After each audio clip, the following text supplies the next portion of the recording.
deal with that Meeple Super. There's really nowhere to run in that case. You still want to think about the potential to challenge this blue star, though. So this last pick for Enosis will be quite telling.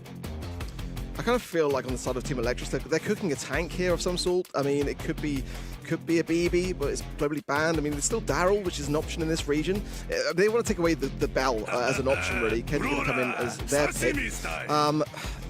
I feel like there's something that's quite scary here brewing. Meeple, definitely a good brawler to have here, but I think better in the hands of Team Electros. I mean, they've actually got a 0% win rate in scrims on the side of Enosis with their brawler. Ooh, Not great. that is very unfortunate. We now have a pretty balanced comp though on the right-hand side. I do like the draft so far. Some aggression, pick up the blue star potentially, and then range. And Ziggy can also hold off those opponents' brawlers, except Kit maybe. Let's see on the left-hand side now, what will they pair with Kit? I personally like something with a bit more damage on their side, and Otis is just that. They need something to deal with Kenji, because, yeah, he would clap that bell. This does feel like a bit more of a defensive draft, or at least reactive draft here from Electros, right? I do think Otis is an answer to something, and it's kind of hard to see where the Kit's supposed to fit into all of this, right? It can be a little bit dangerous to try and develop that super. I think Otis is a great pick. Last month in NA, had an 80% win rate, I think out of 6 games. So was one of those sort of sleeper brawlers that was performing really, really well. So I still expect to see Otis be quite powerful here as we jump on into Layer Cake Arc. It's going to be an Otis Esports, relative unknowns, taking on last month's champions, Team Electros. I feel like they wanted the Kenji because they've just opted away from it, and the Otis is a great brawler to have for it. Mimmin can jump away out of this box if needed. No need to at the moment. Just able to try and get a few swipes close to the hypercharge there. There's Snowy taking a assertive role in that mid. There's some taps as well. Got the super already, the mark ready to go on the Kenji. Yeah, Snowy's hitting these shots. This is a problem for Enosis. There's so much space here on the left-hand side of the map. You want to throw it in a pinch, you've got it. The Kit's going to rain that damage down on Kirito, and that is almost too much damage to withstand. Yet the shot's coming in from Snowy, and it's a hypercharged super built up for the Bell already. Good taps yet again. Got to be cautious of this Ziggy. There's the hypercharge mark, straight onto the perfect person for it. Now Kenji, oh, the timing of that was absolutely dirty, my man. That was pretty nice. Also using that Bell super to knock the shield off of the Kenji. It doesn't do much damage on its own, but it still triggers it. So all of a sudden, that high damage reduction, 70%, isn't available to the Kenji in the aftermath. That is the best way to counter that star power. Well, still just 1 star in it. The blue star is still Team Electros. We'll be cautious of this Kenji, for sure. Kit will be ready to jump at a moment's notice, but this mark has got to land here. It was a miss, unfortunately. There's still a trade on the left-hand side, though. 6 stars now. This is a 3 for Team Electros. They're in a good spot going into the final 30 seconds. Yeah, it's a real question of what the plan is supposed to be for Enosis from this point on. They're trying to send that Kenji forward, but he can't fight the Kit. Meme now has that super available, so he can just go from one to the other here and easily develop yet another super while jumping on in. That is classy stuff. GN now trying to pressure down, but he's the cardboard box. And Meme is going to cut through them like a hot knife through butter. Absolutely brutal stuff. 13-3. 13 and counting, should I say, as that Mantis of Meeple doesn't do much more than give Electros plenty of room to celebrate this round win. Coming into the match, I was saying about how I wanted to see more Kit global bans in North America. I think that is exactly a statement as to why. Absolutely insane, and you know, I've got to feel like Enosis now going to do a complete 180 here and rethink through this strategy, because it's just not working. Yeah, look, that Kit hypercharge is very powerful because the Kit can farm the next super while their initial target is still stunned. That's very dangerous. In a case like that, you can also pull off some insane acrobatics with that level of mobility offered to you. And in that sense, with that hypercharge, Kit can play very much as a solo brawler on that left-hand side, while Snowy just hits shot after shot, lays those nest eggs down, and shuts the door on Enosis in the later round. Again, Ziggy pushing up, and he's going to again try to assert some authority, but this is where the heals of the Kit can really come in clutch. Snowy there trying to, again, get that mark ready for the Kenji, as that is the dangerous roll on the side of Enosis that can really make the plays. Still, though, Dwayne looking for, again, that mute. They'll give them the upper hand on this Kenji. With the blue star, they prefer to have it in their pocket, so Pinch got quite on point, though, and the dash away. Meanwhile, though, Ziggy falls. And you're supposed to do what with his Mantis of Meeple? Not a whole lot, because Math does not have super available. So Mimmin just chills inside his little cone of silence and then is ready to go back to playing the game. Doan is actually lane swapped over to the left-hand side. And Electros had two brawlers that can shut down one of those individuals. The Otis is very good against the Kenji, and you can see just how little interest Enosis has in putting Kirito up against Doin at the moment. It's Hypercharge. Might be chosen for the Ziggy as well, but I think Snoid still keeping it on the back foot for this Kenji. Chooses to go for it now as well, whilst the Kit able to get the stun. It's still looking just really much in Team Electros' favour. Enosis not really finding the balance between the aggression that they need and the support behind it. There is no game plan here. GN finally finds a super. This should take care of Snoy, and that's going to even up the game somewhat. It's going to be a trade between Memen and Kirito as well. And up to 10 stars go Enosis. That was a pretty big Ziggy super. This is quite a turning point realistically here because Team Electros have got time, but they do need a lot of stars. The Kenji would be a good start, and as quickly as that, the heal's still there though. Oh no. They're potentially still... They can still do it, honestly, but now the Manchester people going down, really limited. I mean, Snoy knows it as well, not even really moving up the sport. Wait a minute. I said not enough earlier, but yeah, I didn't see the pick off there on the bell with that super. That was quite nice stuff from Enosis.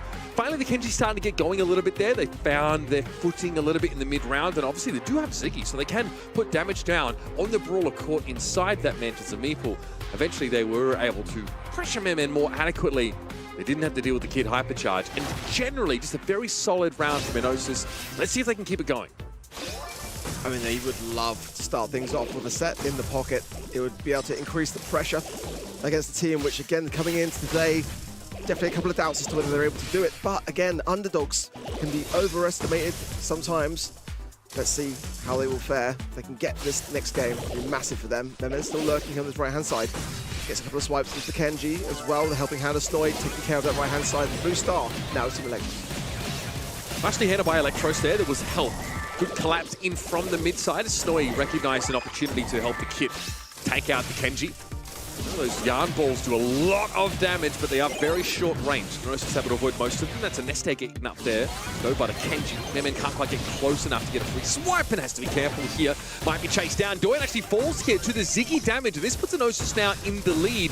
Memen trying to surge up the left-hand side, but again has found a difficult lane matchup against this Kenji. As Enosis are trying to make sure Kirito doesn't have to fight Doin at all.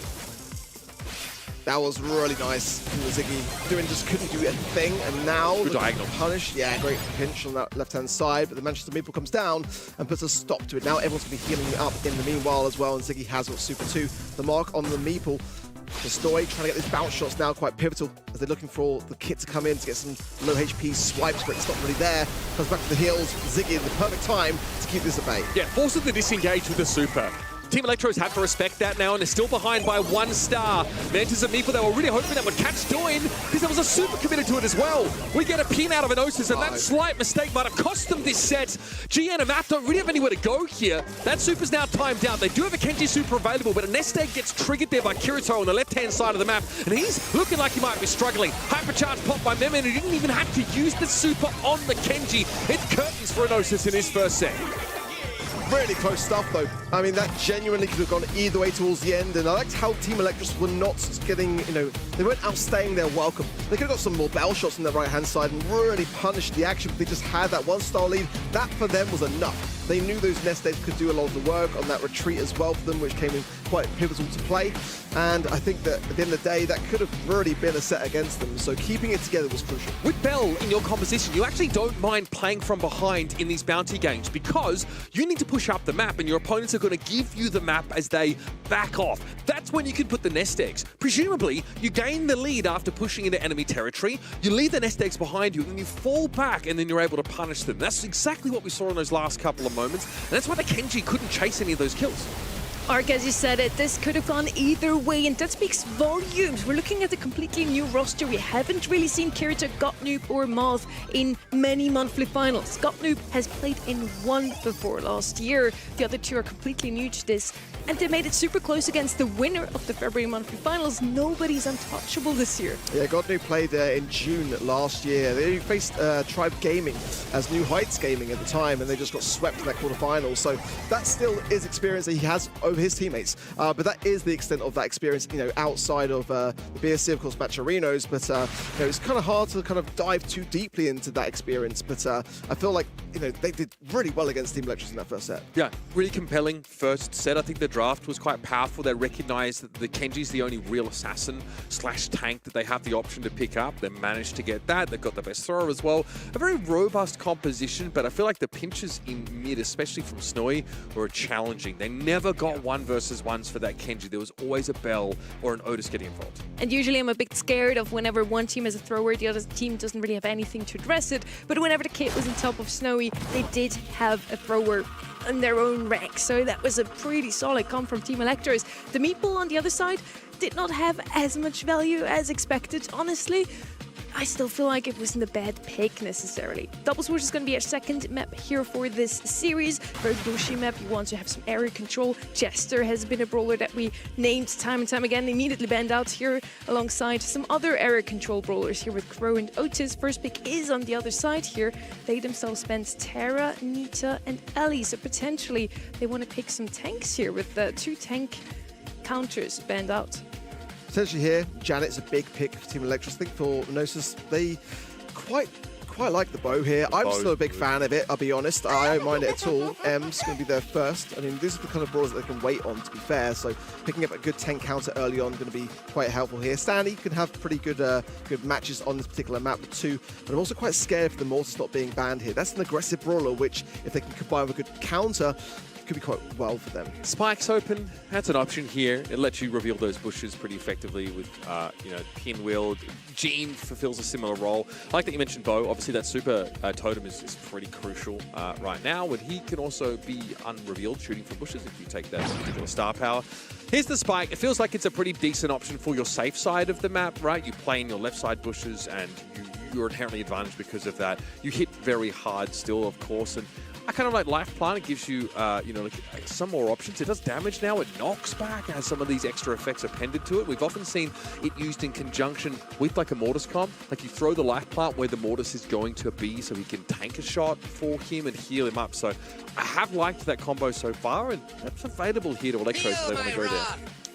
On a bushy map like this one, it's all about vision, and that certainly is fulfilled by the Spike. Good call there from Uber, Mortis, and Spike is going to be the comp here for Electros. They still miss a gem carrier at the moment, so maybe Janet is going to be picked up later, as Ark said as well. They usually also really like Mo on a map like this one, so I'm surprised that we haven't seen him so far yet. Ems on the right-hand side also offers some vision, but not too much range. Let's see if they're going to pick in some more range. It's quite the opposite. We have a dog comp, and yesterday, or really anytime we see a dog pop up, we talk a lot about the cheese comps that are possible. Kit and dog would be one of those. Let's see if it's actually going to be this one. We have a lot of options still open that would be coming into a regular draft at this point. Sandy, for example, is also still wide open. It's uncomfortable though because Otis is banned by Electros. Kind of brawl that they wouldn't mind folding into this situation to try and shut down the Doug. I hope they don't feel like they need to, like play Kit or anything like that. Janet gets picked up here, and I think they realize it's one of the best sort of safe gem carrier options that currently are at the disposal of either team in this draft. And we still need to see a gem carrier from Electros. Gene, they'd have a lot of vision. They'd have some, you know, catch potential. Still pretty challenging to ever get the Janet if she has super available. You know, you might feel like you need something with some decent range here still, though. Amber's kind of crazy here, but that is an option if you're concerned about the Dark running at you. And here is the Mo instead. Well, I do like where Gnosis are coming from in the sense that they have to experiment here. I was chatting to Rennie said prior to the match and following the back of the interview, and you know, he said that they are experimenting with some really interesting drafts at the moment that people are not necessarily ready for. We've seen the Doug versus the Janet kind of combo with the Hypercharge before, but I feel like these are the strategies that can sometimes give you a set here or there. It's a bit cheesy, but sometimes you do need that little bit of a struggle comp. These are things that you tend to see more on ladder than you tend to see in comp. So Electros picks 3 of their 6 most better brawlers on a map like this one. This looks very dangerous for Enosis. Let's see if they can make it close once more. Okay, so it is going to be, you notice the spike here trying to set the life plan up to give Memen a way to get into the right side bushes. It's instantly taken down, but the idea is there. This comp is really good at getting vision. You'll notice the projectiles of both Spike and Mo will sort of fan out and explode, allowing them to see much more of the map than otherwise.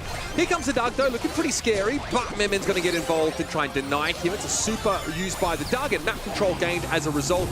All of Electros have to respect this, but now Mascot doesn't really have much to protect him. Memen's going to go in, and there's no friend zone here to save the M's from the Morts. And doing is a disgusting Mo, by the way, as well, so keep an eye on him on that left-hand side. Good dive. Going in there, but Janet takes the skies, keeps those gems alive, and the HP low will be able to heal off the back of landing. Stuck with the hypercharge, though. Wait for that Janet to have super, because that's when things can get really scary for Snowy. And here comes Kirito. Wow, flattening, doing nothing he can do about that one here. Super will be at the ready for Kirito. Shouldn't be required, and there is the magic hot dog above the head. And Memen's going to sacrifice himself there to the sausage gods as Doin goes in. It's a trade. The gems, though, are dropped. Snowy, though, has to respect this Doug, and even with the life plan, he's not able to get that sausage bandit out of his face. Oh dear, for them in there. The gems as well might be stolen out the pockets. Snowy going to pop the hypercharge as well. Surely gets the kill there as well, but no, Doug coming straight back. This is not good and bad for Team Electros, who can't really go in with the hypercharge. Memen going to make his best attempt of it. Trying to get the cycle. Can he get some gems at the back? No, falls down. That's a very important game and a massive steal for Enosis. Oh, that's gross. That is actually filthy. I need a cold shower immediately. Doug, very, very powerful, especially if he's doing enough damage to cycle into those supers. He is nigh unkillable. But yeah, Kirito's feeling himself. Why wouldn't you be? Get to play Doug in BSC, get to win a round, get to do it in style.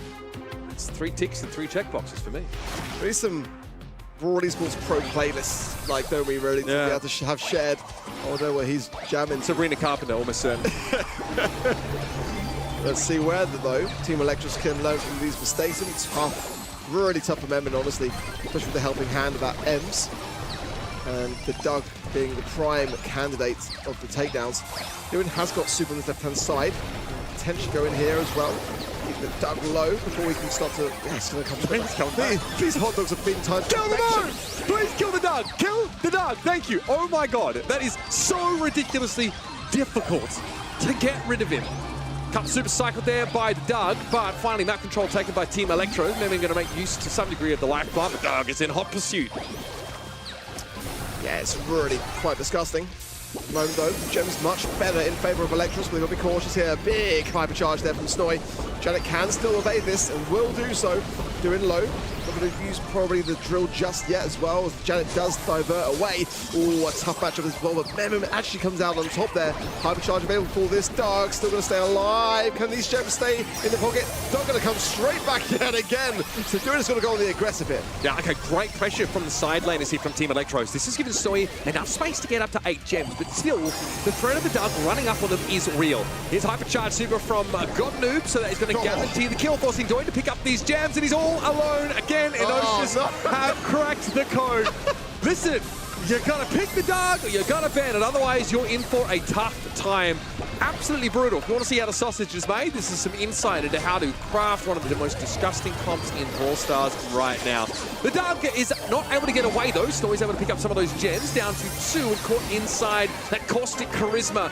And I think they'll just simply go around that Spike Super, regain the gems, and Enosis here will try and hold a decent front line with this Doug, but look to end the round on this countdown. Yeah, they got to get to the Janet prior to that countdown, unfortunately. Janet should be landing safe and sound for the most part, and does. So a massive set, a huge moment for Enosis now to tie up this series.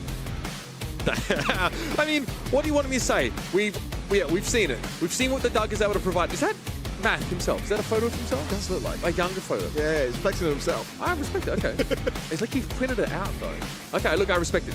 Great draft from Enosis. Really nice. I do think the Ems is interesting.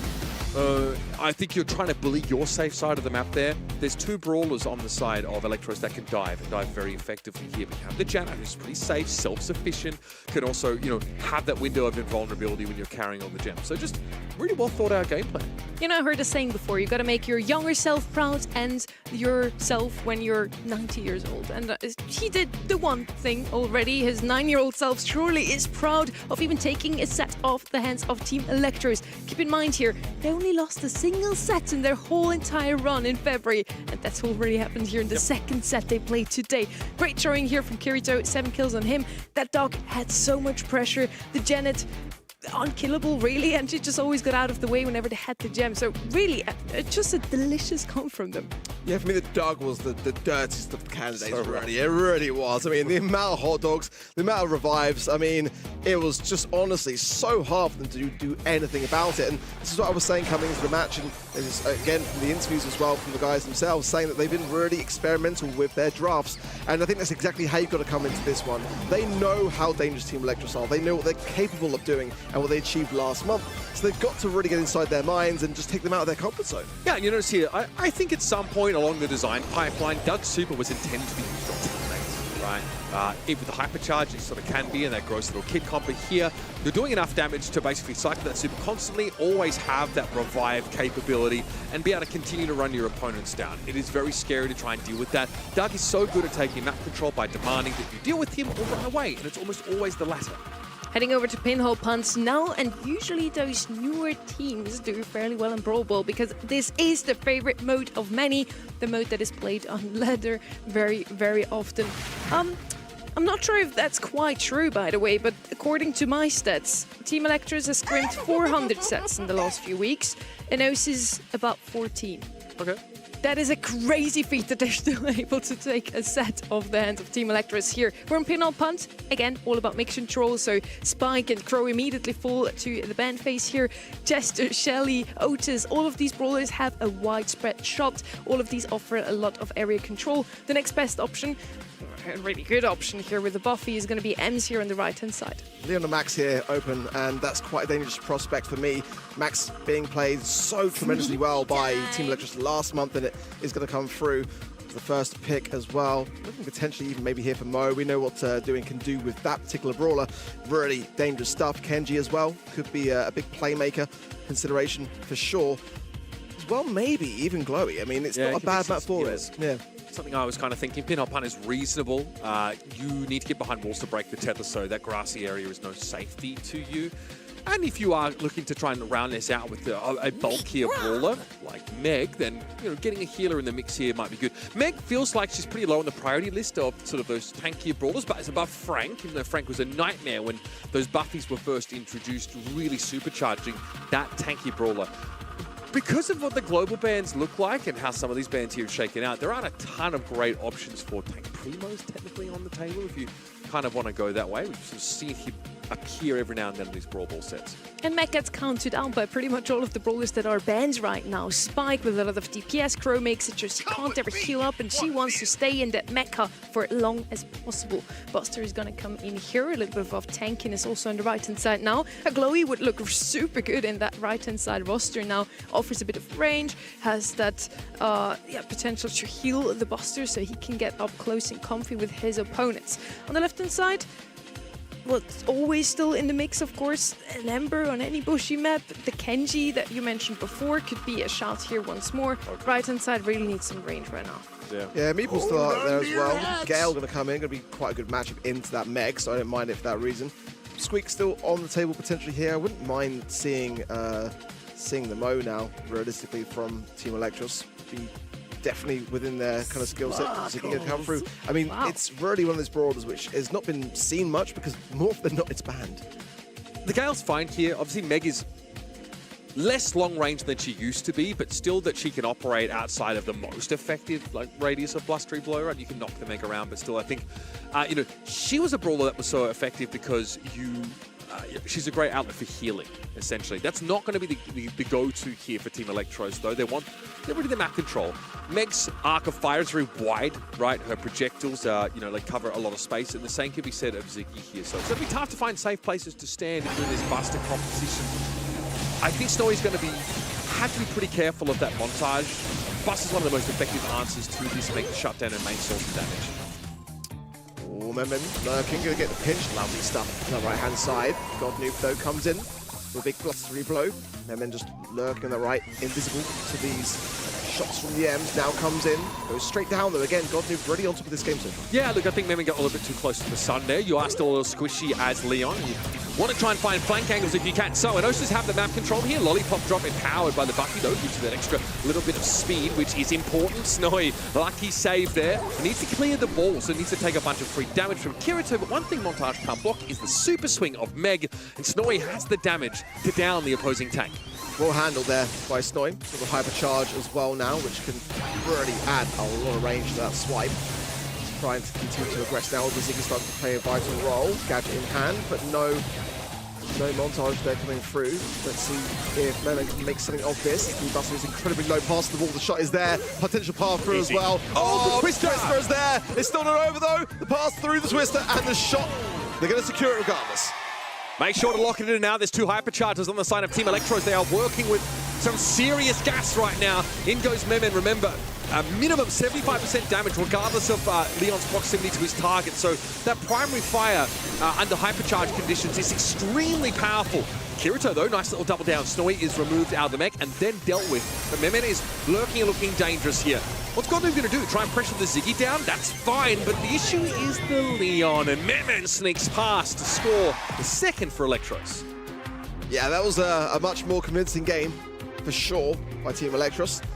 I think it's the drafts are pretty balanced for the most part. I didn't necessarily mind it, but there is still a notable edge for me. Again, the Leon pick, which is just highly valued in EMEA, coming through now and just getting the job done. This Meg as well, though, is working surprisingly well. Yeah, I'm happy with it. I think it's obviously very effective on this map because, you know, swiping through those indestructible boxes guarantees you finishing potential at all times. And the Ziggy was pretty important, I think, to clear that space to make the goal essentially open. And Kirito has to essentially try and dodge these Ziggy shots forever. I mean, this is just a hard watch. I mean, they have just stomped over Enosis Esports off the rip there. Electros winning all of their duels. The problem is Ziggy is just so suppressive. The electric shuffle gadget just allows you to just pepper the map with electricity and just forcing the hand of your opposition. Now, going out, everyone really disbanded, and Nosa's not really looking too together, it must be said. M to super as well, which should divert Snowy's attention away from this ball. Nice from God Noob on the right-hand side on this Gale pick, trying to just alleviate some space. Still, and Nosa's not really getting too heavily towards enemy lines yet. You can see that I don't know, the Gale doesn't look that great against the mech. God Noob's not even trying to do anything about Snowy, who now under hypercharge is very, very tanky, very powerful. I really think that it's a missed opportunity in the draft there, picking up that Gale. The Meg is more than happy to play at longer range there and just to get damage down. The Gale is using super just to make space, but there's no stun that's coming off the back of the +3 blows. So for me, that one doesn't quite cut the mustard in this context. I think for me it could have worked, but I just feel like Electros they're so good in Brawl Ball. I mean, they just really are the top team in the region, literally, when it comes to the stats and the scrims, but I mean, pretty poor stats. I don't necessarily mind the comp that we saw on the other side of the field, but I mean, Leon and Ziggy, really two brutes that get the job done. And I was honestly surprised to see the Ziggy. Usually we see a Willow, if any, thrower on Brawl Ball. On the other side, though, we have nothing that can really be dangerous to him. We have no assassin, no tank, nothing that would actually threaten doing on that Ziggy pick. He was able to just cycle ults. We see it here, the hypercharges left and right, and with that they completely clear out the mid, and Pinhole Punt is all about that mid control. Like, where are the catches with this Buster? Is he on utility belt and not slow-mo replay? Because I don't see any catches off that gadget, right? I think that's something you want to try and hit the Leon with, especially if he gets a little bit too close to try and find that damage. But at no point am I really seeing this Buster get in like a strong position. The montages were few and far between. It's supposed to be your main tool for mitigating the damage that Meg can put out, and Leon. They're both projectile-based brawlers whose shots will be reflected, but I did not see the Buster really fulfill its role at all. Unfortunate, 2-1 now for Team Electros, and this is kind of what we expected. Electros in the lead, but we do have that underdog roster take a set off them, so it's definitely possible for Enosis to take a second one. We're out in the open now. We're on knockout. We have Angelo banned out. He's super good on that left-hand side since he can walk over the water. Eve would be the other brawler that does that so well, that gets picked up quite often. Leon is going to be picked up here on the right side with the lollipop drop. Offers some more speed to his teammates. They're hidden as well. Same kind of strategy would also be with the bow. He can give a supercharge to his teammates. The area is a lot wider now thanks to the buffy he recently received. So he's one of the most picked brawlers on knockout on this map, at least so far. Rob not being banned here is honestly like just wild to me. I mean, it's the first brawler pickup worthy one to have. Just break your own wall, have that escape mechanism through the mid. No reason not to. Gonna go for the Gene though, which is again that good healing prospects, good ability to turn the game in your advantage. But you've got to have some swift takedowns to have behind it in terms of support. I don't mind Pearl here. It's probably the best map. I wasn't a big fan of how much we saw her yesterday in South America, but I did say that this is the one map that I think she can do well in, and it wouldn't be the worst brawler to have in combination with the Gene. Yeah, Gus here is also pretty reasonable, commonly picked option. Any of those other sharpshooters as well. Pierce, note that both Pierce and Angelo are both banned here. They're very serious. Enjoy your treat. Byron, though, fills that role quite adequately and also has finishing potential via that super. A lot of healing so far being picked up for Team Electros, of course. Those magic pass from Gene can really add up. I would like that bow now with the Gene, honestly. You get your super quite quickly, and a Gene super is basically a guaranteed kill if you hit it. But let's see if they're gonna just try and go with something aggressive. They have two healers now, basically, on the left-hand side already. We have Leon on the right-hand side. You have the aggression down. Maybe a Brock comes in now to open up the map a little bit. Makes it able so you can walk into mid quite quickly. You don't have to go over the water on the left-hand side. Glowy's gonna come in. He's just always a super oppressive brawler. A brawler you always need to keep in mind. He was the most banned brawler across the global bans and regular bans so far this month. Picking into the Byron, I mean, Malaise can deplete a lot of that healing ability potentially. I mean, that's something that's on my mind at least. And let's see, I mean, Eve is still available. That's going to be a brawler which would make it a quite tough thing for the Byron to have to land shots into the hatchlings. It can force them back. So there's definitely some options. Kit, they're going to come in for Enosis. A good brawler, one that I think can be kind of hard sometimes this map to make work, especially into the Gene. The cardboard box gets spotted sometimes more often. You have to kit super the Byron. If the Byron has super available, he just dumps it on whoever on his team is getting super by that kit. And you're cooked at that point. Buster also gives you a guaranteed super generation if you want to play in the late round. Right? If you find your opponents aren't looking to pressure you too much, you just stand with your teammates. You have the ability to sort of block projectiles off that Leon. Buster doesn't have a ton of great applications in terms of the super, but what I do look forward to seeing is the gadget. Slow-mo replay. If you catch a kid out with that, they're gonna get blown up instantly. You could say the same for Leon. Leon will need to get somewhat close to do his damage. We saw Enosis try and pick a Buster against the Leon in the last set. It didn't look good at all, but we're looking at last month's champions. I feel like Electros have what it takes. Going into this match, Sonny did ask, and I thought my thoughts on whether this goes to fifth and final set. I said, I hope so, but I don't think so. Now I'm looking ahead, and Enosis on one set away from doing just that.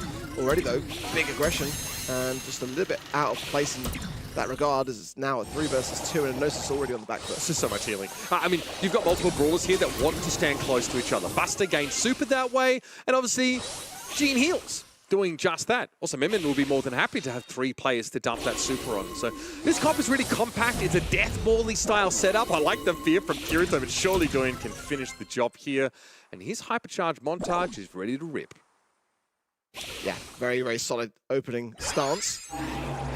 Doing on that Buster.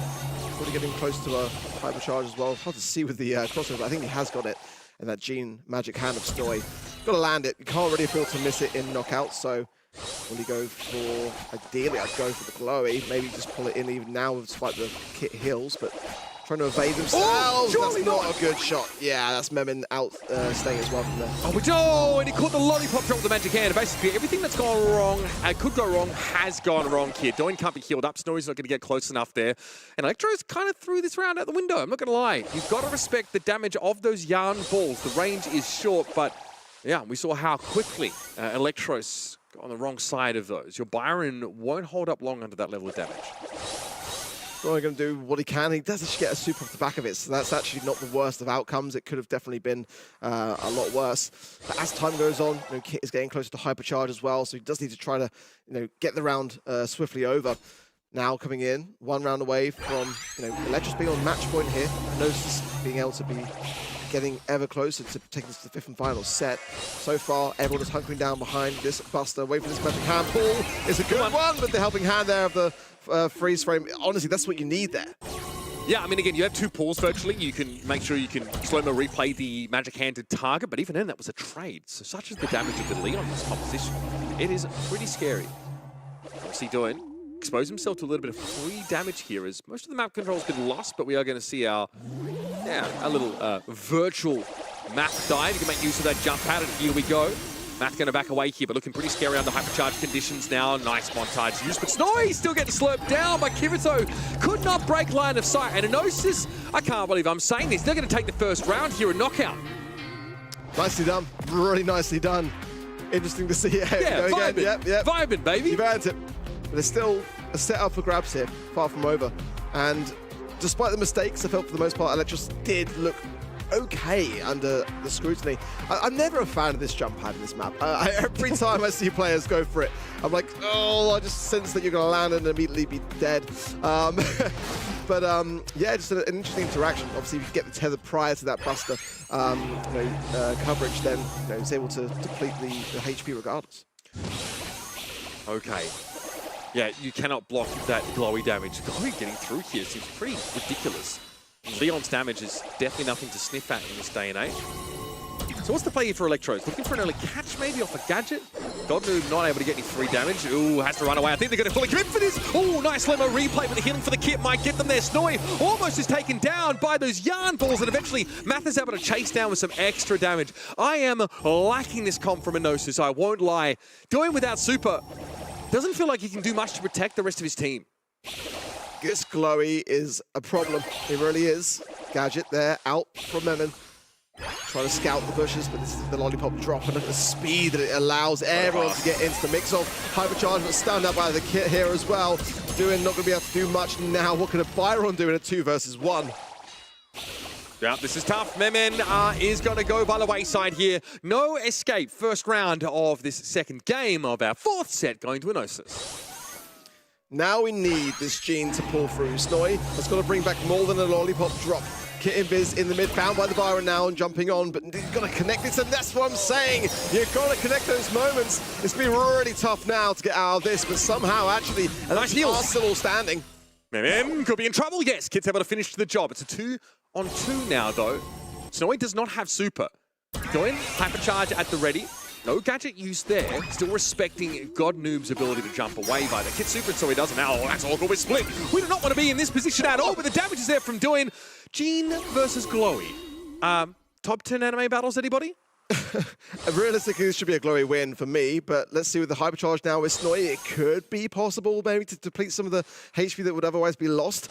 Let's see though, gas coming in, and I think for Snowy, he's just got to go for it at this point. They need this round. If they do lose it, then it's going to be the set regardless, so you just have to go in, try to count the shots and go at a time when you can just ensure the best possible outcome. Getting behind the barrel here is quite good as well to complete that tether. Oh, he's so went to the gas as well. He gets a brilliant takedown. That's not an easy 1v1 to actually hit. No, he perfectly understood the assignment. You have to constantly break that tether and break line of sight. You do 2,200 damage per shot on Gene without hypercharge. You need sometimes more than a clip to do the job. He needed a bit of help from the gas, and he got it. Really great stuff. That might be enough here for Electros to really thrive off the back of it, but again, another missed magic hand. The counter for them is getting quite high. Yeah, tough to hit the kit though. In fairness, you can jump away in response, but Snowy is going to have to generate yet another one of those the old-fashioned way, whereas Doyen, of course, hang out with your friends and you'll develop super for free. That super, though, should at least convert some map control for them, where they'd be at risk of getting, Byron supered or grouped up to take a lot of damage from this team. They're going to find their way back on the map, and then just vaporize. Now, though, that montage, what a turnaround. A lot of damage being fed back to Enosis, and now Matt doesn't really have anywhere to go. He'll be revealed in time. And somehow, Team Electros looking cool, calm, and collected, staying alive. Really nice. And again, it just takes that one little glimmer.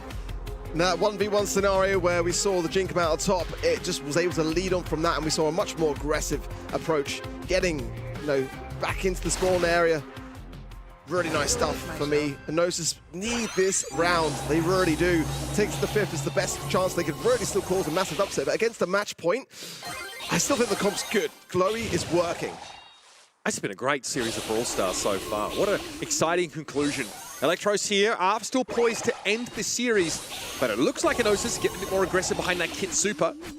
Plenty of those chests being thrown down. Doin is very close to dead, and there's no escape there. It's either die by the yarn balls or the damage from the Glowy.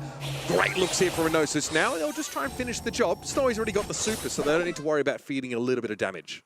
Yeah, but I'm definitely worried now. Leon has got invisibility, but it was a great pinch. Honestly, that between the yarn balls and the Buster, really, really good from Gnosis.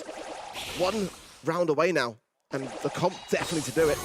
But this is where the magic hand has got to hit. And I feel like I'm the one that's jinxing it, but come on, Snowy. You've got to bring this one home and make it a close affair, because this could be a set going against you. Magic Puffs, plenty of healing here for Team Electros. As long as they keep that Leon at arm's length, they will be safe for the time being. Gadget there. Coming out of Memen, no connection as far as we can see. They're not too sure where the Glowy is most of the time. Now we'll see Snowy simplify these shots for information. Doesn't need to generate a super as we earlier discussed. Here comes Doin coming forward now. Nice little slow-mo replay, 2-for-1 special. Godnoob trying to connect that leap, but actually pulled up short. So now 3 versus 2. Does Math have the damage to get through here? These Magic Puffs are really doing some heavy lifting in the healing department. So Memen's able to finish Math, and with Godnoob the only one left and with no support, this round is almost guaranteed to go the way of Electros. Nice farming as well there. Memen earned his hypercharge. I think the Gene might not be far away from Super as well. If Snowy can bring it home now. Again, this round is the series for Team Electros. But Gnosis hanging on by a thread here, and you've got to hand it to him for that. Absolutely. Playing some fantastic Brawl Stars, they are. Super here are available for both the Kit and the Glowy on the Gnosis side. You've got to watch out for this hypercharged Super from the Byron. It feels like this is the first time all set we might have seen this. Memen connects this onto more than one player. That should be enough to end the round. Here he comes. Memen comes forward. Godnoob going to be hit there, revealed by that poison, now being forced to use a super to jump onto a teammate. Doin has his montage at the ready. Electros need to ration these supers effectively. They all need to get value. Snowy's got hypercharge as well. Maybe just use the maneuverability to get close, but again, another missed magic hand! It's disastrous for Electros. Okay, here comes Doin coming forward. Slow-mo replay catches Godnoob, brings him down. Math is crushed, and Kirito now stuck in a 1 versus 3 with nowhere to go. There's and finally, a magic hand connects. That will do the job. Team Electros finally put Gnosis to the sword, but there's a sense that took much more effort than we were expecting. Yeah, it really was far from a walkover, wasn't it? It was not the clean affair that I was expecting it to be. So now, looking ahead in that semi-finals, I've got some reservations that I might have to reconsider. But, I mean, really commendable performance from Gnosis. I mean, you've got to hand it to them. I mean, as Sonny said, you know, we saw as many sets dropped from Electros as they did the entirety of the February monthly finals. So, I mean, they don't look like they are as confident necessarily as they were last month. They showed once more that they're super strong, but they're not invincible. And yes, almost a second set dropped here to Gnosis. That would have been something that nobody has managed to do last month. They dropped a single set in the whole entire run. Looked pretty good in this one, but both teams did. Honestly, Kirito on that Glowy, super strong. Whenever he was actually tethered to his opponents, he managed to somehow stay tethered despite all the walls on this map.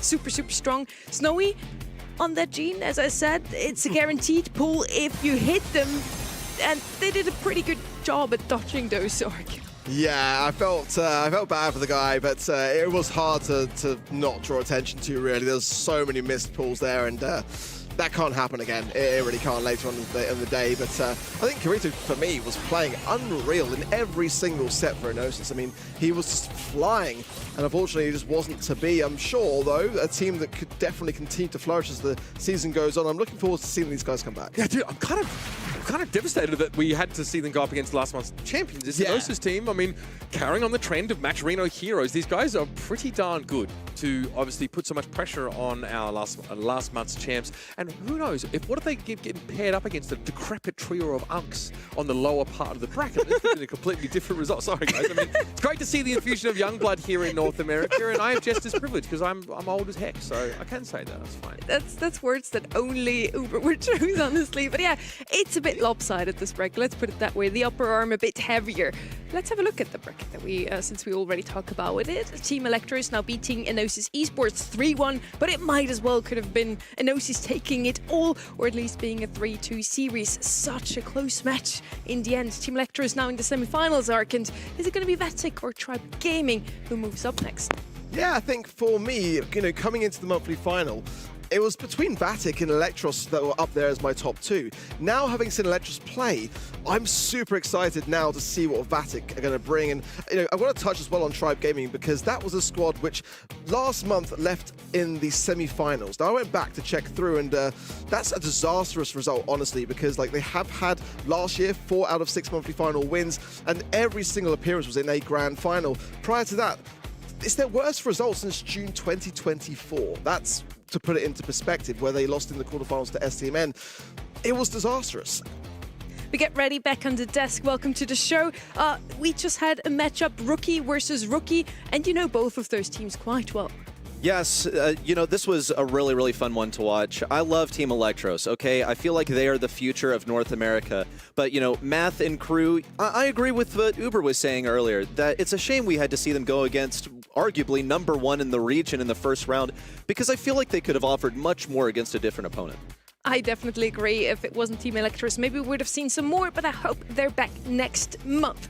Up next is gonna be such a tight match, I hope. It's gonna be Vatic versus Tribe Gaming. We have an early roster change on the left-hand side here versus Tribe Gaming, who was historically the most dominant team in the NA region. Yeah, it literally was Tribe Gaming versus everyone else. And, I just kind of worry for them now, because this is now the monthly final where they've got to demonstrate that that was a one-off, that was a blip, that is not going to happen again. This is the team that deserved to be in the grand finals. And like I said, last year, they were always making those. So a semi-finals loss, really, it was just not what I expected. Ready, if it were last year, we would have definitely favored Tribe in this matchup. Do we still do that this year? I don't think so, honestly. I feel like the roles have reversed here. Vatic are looking way, way stronger than Tribe Gaming at the moment. People have been talking about the scrim results, and they look vastly favored for Vatic. Also, I can tell you personally, because Luffy's like my roommate now, and this guy's been grinding constantly, so I'm not really sure what's going on. Here. Bias caster. Oh, well, okay, wait till you see the predictions, man. I mean, I think besides Tribe, only Team Electros has scrimmed more. So yes, they're still grinding very, very hard. First up, though, we want to talk a bit more about Vatic, because they had an early roster change. They had a pretty good run through the monthly qualifiers. Only came a little close with ZZSFA. It was a tight 3-2 there, but dominated STMN in a 3-0 series. So they're one of the reasons why STMN isn't even here this month. And keep in mind here, STMN came second last month. Well, someone last month who I thought was flying was Ducky. Now, this is where we're going to see the results of what has been one of the most kind of drawn-out roster movements of the region, and a lot of drama behind it. But so much faith being placed in Ducky, and I feel like for good reason. I think that Ducky really outstanding me last month, and I got to give a lot of praise to OG as well, who did openly go on Twitter and say that Ducky was kind of wasted on their roster. It takes a big man to do that, so wishing him well, of course, and I'm super excited now, because I feel like he is the missing component to this Vatic roster. I'm excited too. Vatic is one of those teams that was involved in the roster changes, and we had the chance to talk to Aslivi and ask him why. Why the roster change? What's happening with Rafiki, and why bring in Ducky instead? Well, first of all, everyone still loves Rafiki and everything. We just thought that the first month didn't go as well as we wanted, and so we wanted to not wait to make a change, I guess. And so we wanted to see if Ducky would make a better change for the team, and hopefully get better results with him. With Ducky, do you feel empowered to take on Tribe? Also, Tribe, maybe just a general take on how they're doing right now? Yeah, I think, well, for the first half of the question, I think we are better than we have been, and I think we will hopefully put up a good fight against Tribe. And I think as far as how well Tribe is doing right now, I think they're doing pretty good. I don't know if they're 100% in their prime form right now, so hopefully we can capitalize on that. Let's see if they can capitalize on that. And yes, they are looking very, very strong at the moment. Actually have the highest scrim win rate from all of the teams. Now, if that means anything, that's up to you, really. On the other side, we have Tribe Gaming, though. Again, historically, the most dominant team in all of the region. They were super, super dominant in 2025. Now they bring in Diego Gamer, and everybody thought, oh, they're going to be even stronger. But somehow the opposite happened. In the monthly qualifiers this month, they lost 2-3 to Vicday and then barely scraped through the lower bracket too in a 3-2 series versus Nova FA. That Vicday one really, really hurts.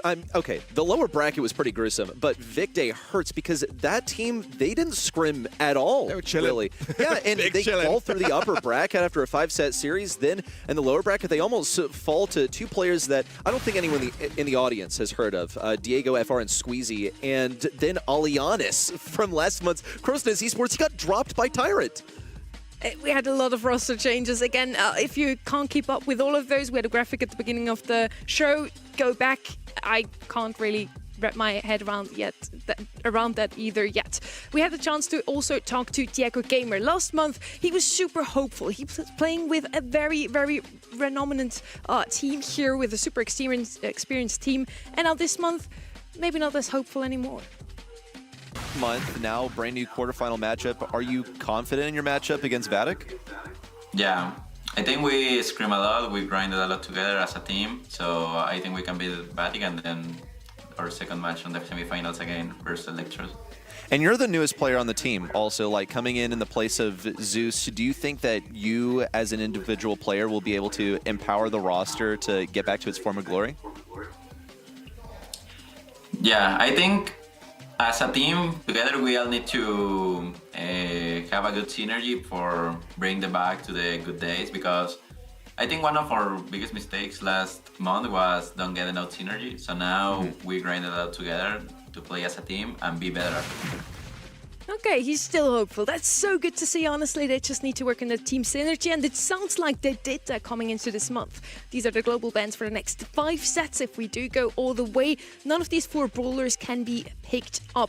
So on the left-hand side from Vetic, we have Leon and Kit. On the right-hand side, we have Rofs and Ems, and I know especially that Kit is a brawler you were hoping to see Arc in the global ban. Yeah, but ball's left open, and I'm just saying, RBM, hello RBM, BB, Crow, there's a lot there, Glowy. Ooh. I mean, Mortis, there's a lot that's actually been taken up. I like what Trevor's saying, confidence is obviously key, but you can over-scrim as well, so I just hope that they haven't done that. I really hope they haven't overworked themselves. I know personally that they have been working very, very hard, possibly working themselves to the bone, maybe too hard.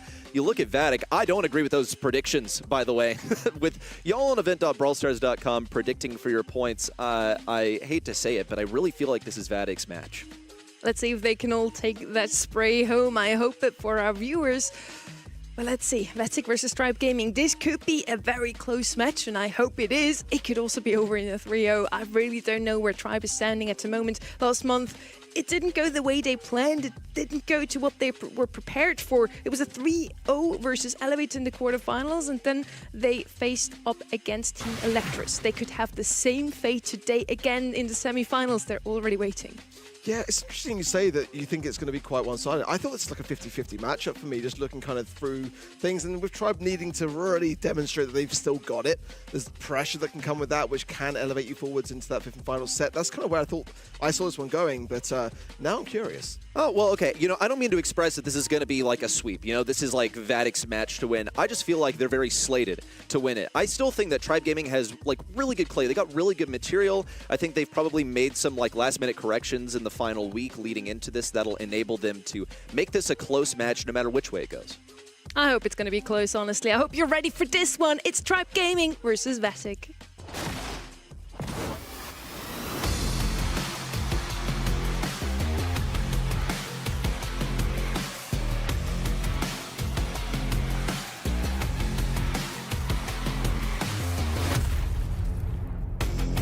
And we are in double swoosh for this one. First up, we have the bands here. Terra, Buster, and Pearl on the left-hand side. Sandy, Chester, and Crow right-hand side.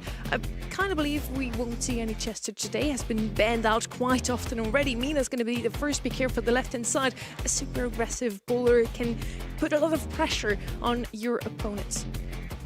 yeah, kind of still very much looking for some thing like Otis. I mean, this is a tank-heavy map, right? So you've got to have something in that back pocket, and I feel like with the Chester ban, that would kind of be where mine's at for Tribe. And at this stage, probably you can just double down with the ball and just kind of have both and throw it back over. Something that stands out to me as a response to a Mina a lot of times is Kenji. I know that this is Luffy's brawler, okay? He would love to play it. Would come in as a last pick if it did appear. I think that a response to the Mina specifically is due, but they need to forge their own composition. This would be the ideal time to pick up their mid brawler as a 2-3. Last pick is kind of a waste for that. And we've seen lots of creative ways to play mid. Sandy, of course, is banned out, but it's one of the ways that we've seen mid played in the past. Bo is also one that stands out to me. I feel like Leon could sneak in here maybe, just, you know, spitballing. Janet would be another one that comes to mind Yes. here. She wasn't banned out and is currently one of the best mids. Again, she always was, really, on double swoosh, especially because you're quite close to your opponent. She doesn't have the widest range, but because she can always get out of danger because of all these bushes, the danger around her, it's so good to have a brawler who can evade an incoming Mortis or a Kenji, like you already mentioned. I want to see some more early today as well. I feel like that's a brawler which can definitely get a lot of value. It's going to be recent draft at the moment. I think we had some disconnects, so players are going to be getting back in on that side of things. Janet as well, as we saw already, you know, on this map, it's really quite brutal, but I don't know how good she is on her own. It works really well with the Doug kind of side of things, but you've got to have at least some side lane pressure if you're going to bring in the Janet pick. Yeah, Otis, I think that makes a ton of sense for me. It's definitely going to be one of those things that you can have in the back pocket. Against a team like Tribe Gaming, you do have to have a good tank counter. Oh, well, okay. Mina has disappeared and has transformed into an Otis, so I wonder if our eyes were playing tricks on us, but this is what you were wishing for, Ark, was to see some Otis. It'll be coming in as the first pick now. It'll be the 2-3 for Tribe Gaming in just a moment here. I don't think Otis is really one that you respond to. You just kind of accept his existence and know that you shouldn't push him as a tank or an assassin. I wouldn't recommend that either. Maybe a Spike brings a bit more range compared to the Otis. That could be an answer here if you wanted to react to the Otis. But yeah, tanks are now not as good anymore. So let's see if we're still going to see that Kenji, like you mentioned, one of Luffy's favorite brawlers. Sandy's still banned out, so we still have Bo and Janet as potential gem carriers here. What I always want to see on double swoosh or gem grab in general would also be a Lily. She is so good at just diving in with a hypercharge, getting those gems off the gem carrier, and then dive out again with a gadget back into the Shadow Realm. Paul and Janet, go for it. I want to see some ball. It's going to be a tough thing to make work, but I feel like Tribe Gaming are not going to be deterred by the Otis, really. I think it's more about the timings in which to try to consider things. Mortis, I think, going to have a good time on this map here, but Charlie as well, kind of curious as to where she sits within this region. Definitely been used a lot across South America and also in EMEA, so just kind of wondering whether, you know, that's really kind of carried over in that regard. But definitely Bo, not a bad brawler to have on this kind of map either. Like the Soundy shout, but you know, there's in this map very much a lot of options, and that's what makes it quite exciting for me. I love Double Swoosh, just as a map in general, also as a map name. It's pretty funny, but it's been around long enough for us to like establish, hey, you got the good side and you got the bad side. You have an easy way to the enemy gem carrier with the bushy side on the left, and then on the right, you have the tough responsibility of playing range, getting that scouting. Speaking of scouting, one thing that I would love to see here is Gene. I wonder if we'll see him play as a mid. You can play synergistically with him as well, you know, stick around his radius, get some magic puffs going, and this is a sort of team play also that is elevating teams to this level. It's what is characteristic of anyone who makes it to this stage of Brawl Stars. One of the players is currently experiencing some technical issues at his end, and we of course want to make sure that everyone is competing under fair conditions, so we're gonna give him a little bit of time to get situated once more. Tribe versus Vatic. Now, if I would have seen this matchup here, you know, as Levy's roster already played last year, I would have definitely said Tribe would win this one. Bilal and Aslevy have had their fair share of losing versus this roster. Yeah, it's definitely, I mean, it's always a tough region to compete within, honestly. There's just so much competition, and for Tribe Gaming, they were the team that, you know, throughout the entirety of last year were the team to beat. And I just kind of worry that, you know, did last month tarnish that in their mental, you know, coming in. And as long as they get the drafts right, that's obviously the first stage. Stu, I mean, I can see it as a good mid with the speed zone potential of that, so don't mind it. But gotta be honest, haven't seen Stu here for a while. Yeah, we saw it's in South America, but it doesn't really give away a whole lot. I feel like there's just higher priority things in general to be selected here. Now, keep in mind, this would be drawing the comparison between North America and South America. Vastly different regional metas. Looks like also a comfort brawler, I believe. Here comes the Nita. Really preemptive here. A bit puzzling for me to see so early. It's going to be useful for pushing that lane that has more bushes, so from our perspective, it's going to be on the right side. Also acts as a pretty good tank counter. This, I think, is for a Bull specifically. Like, in case it is picked up now, Nita's the #1 way to counter that. You can't let them pick Bull and Nita. And Bull is coming in next together with the Janet, the brawler that we mentioned before as well. To me, next to Sandy, the best gem carrier that you can have on double swoosh, really. Really solid combo on that left-hand side. Best gem carrier. The Bull that is just super strong at the moment. Very oppressive, can put up a lot of pressure against the opponents, play in their bushes, and then Otis to keep your own bushes safe. On the right-hand side, we don't have too much range right now versus that Otis and Janet pick. Stowe is also going to do a pretty good job in mid, can always dash out of harm's way.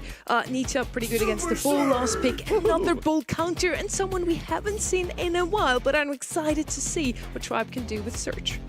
Just saying, Bull and Janet had a 100% win rate in scrims. That's quite a scary prospect. Surge, I don't mind. I was kind of warming to it in South America, but I felt like it worked for the most part with the helping hand of that bow super totem to be able to really get off the mark. And until you do that with Surge, it could be a tough thing. But I feel like if there's any team that have got something in their pocket to counteract the tanks, kind of has to be Tribe. They're the team that are more renowned for bringing in those kinds of brawlers. So I do feel like, though, you know, did they kind of want the Ball originally and they were kind of deterred away from it seeing the Otis? Or, you know, did Vatic kind of like have this in their mind? Or we might have some issues here with Bilal, looks like he's standing still as well to start things off. Possibly the player in mind that when we were loading up the draft had some issues. Yeah, unlucky. Could be Power 1. We'll, I guess, get some information here. A bit of a sluggish start, but Vatic and Tribe Gaming, they're chomping at the bit. They are ready to face off versus each other. Vatic, the expected victor here, I think in many people's minds, if you're just to look at the scrim data, they look really fearsome. For Tribe Gaming, they have, as you said, the more extensive history. Not just history, but a legacy of greatness following last year. Did stumble at their first international event at the Brawl Cup. It was the first time that we really saw them struggling. Now, of course, that was with Zeus. But it doesn't seem that Diego Gamer was really the answer. I think any problems that Tribe are facing are more insidious, right? They're like deeper than that. Yeah, I was impressed with the way that we saw Diego Gamer come into LCQ to helping hand as Livy on Team Electros, and you know, I did feel like he was a little bit nervous as well. I felt like it was one of those things where, despite his best efforts, it was like one of those roster synergies that takes some time to get used to, and maybe that's what we're kind of seeing now with Tribe Gaming also, just that kind of teething period that they need to kind of get through. But I mean, they did play, to my count, like 530 scrims since the update. That's oh my like, gosh. well, sets rather, sorry, sets. Still. But that's still quite a lot, by far the most in this region, and that's just my only concern. Is like, because they've got so much pressure on themselves as a result of that exit in the semifinals last month, have they put too much weight on their shoulders? Have they kind of come in with this urgency to maybe overdo it? I mean, by the sounds of things, yes. Did you say 530 sets? Sets, yeah. That's insane. I want you guys to look at your 3v3 wins on your profiles and think about how that translates to how much you have played Brawl Stars in your entire lifetime of playing this game. This is what they've done since the last patch. That is insanity right there. And look, I'm going to sound like a broken record here, but I know firsthand how much Tribe Gaming have been playing, and it is my opinion that they have actually been playing a little too much, grinding a little bit too hard. I wonder if they've scaled it back in the last week, you know, learn to be friends.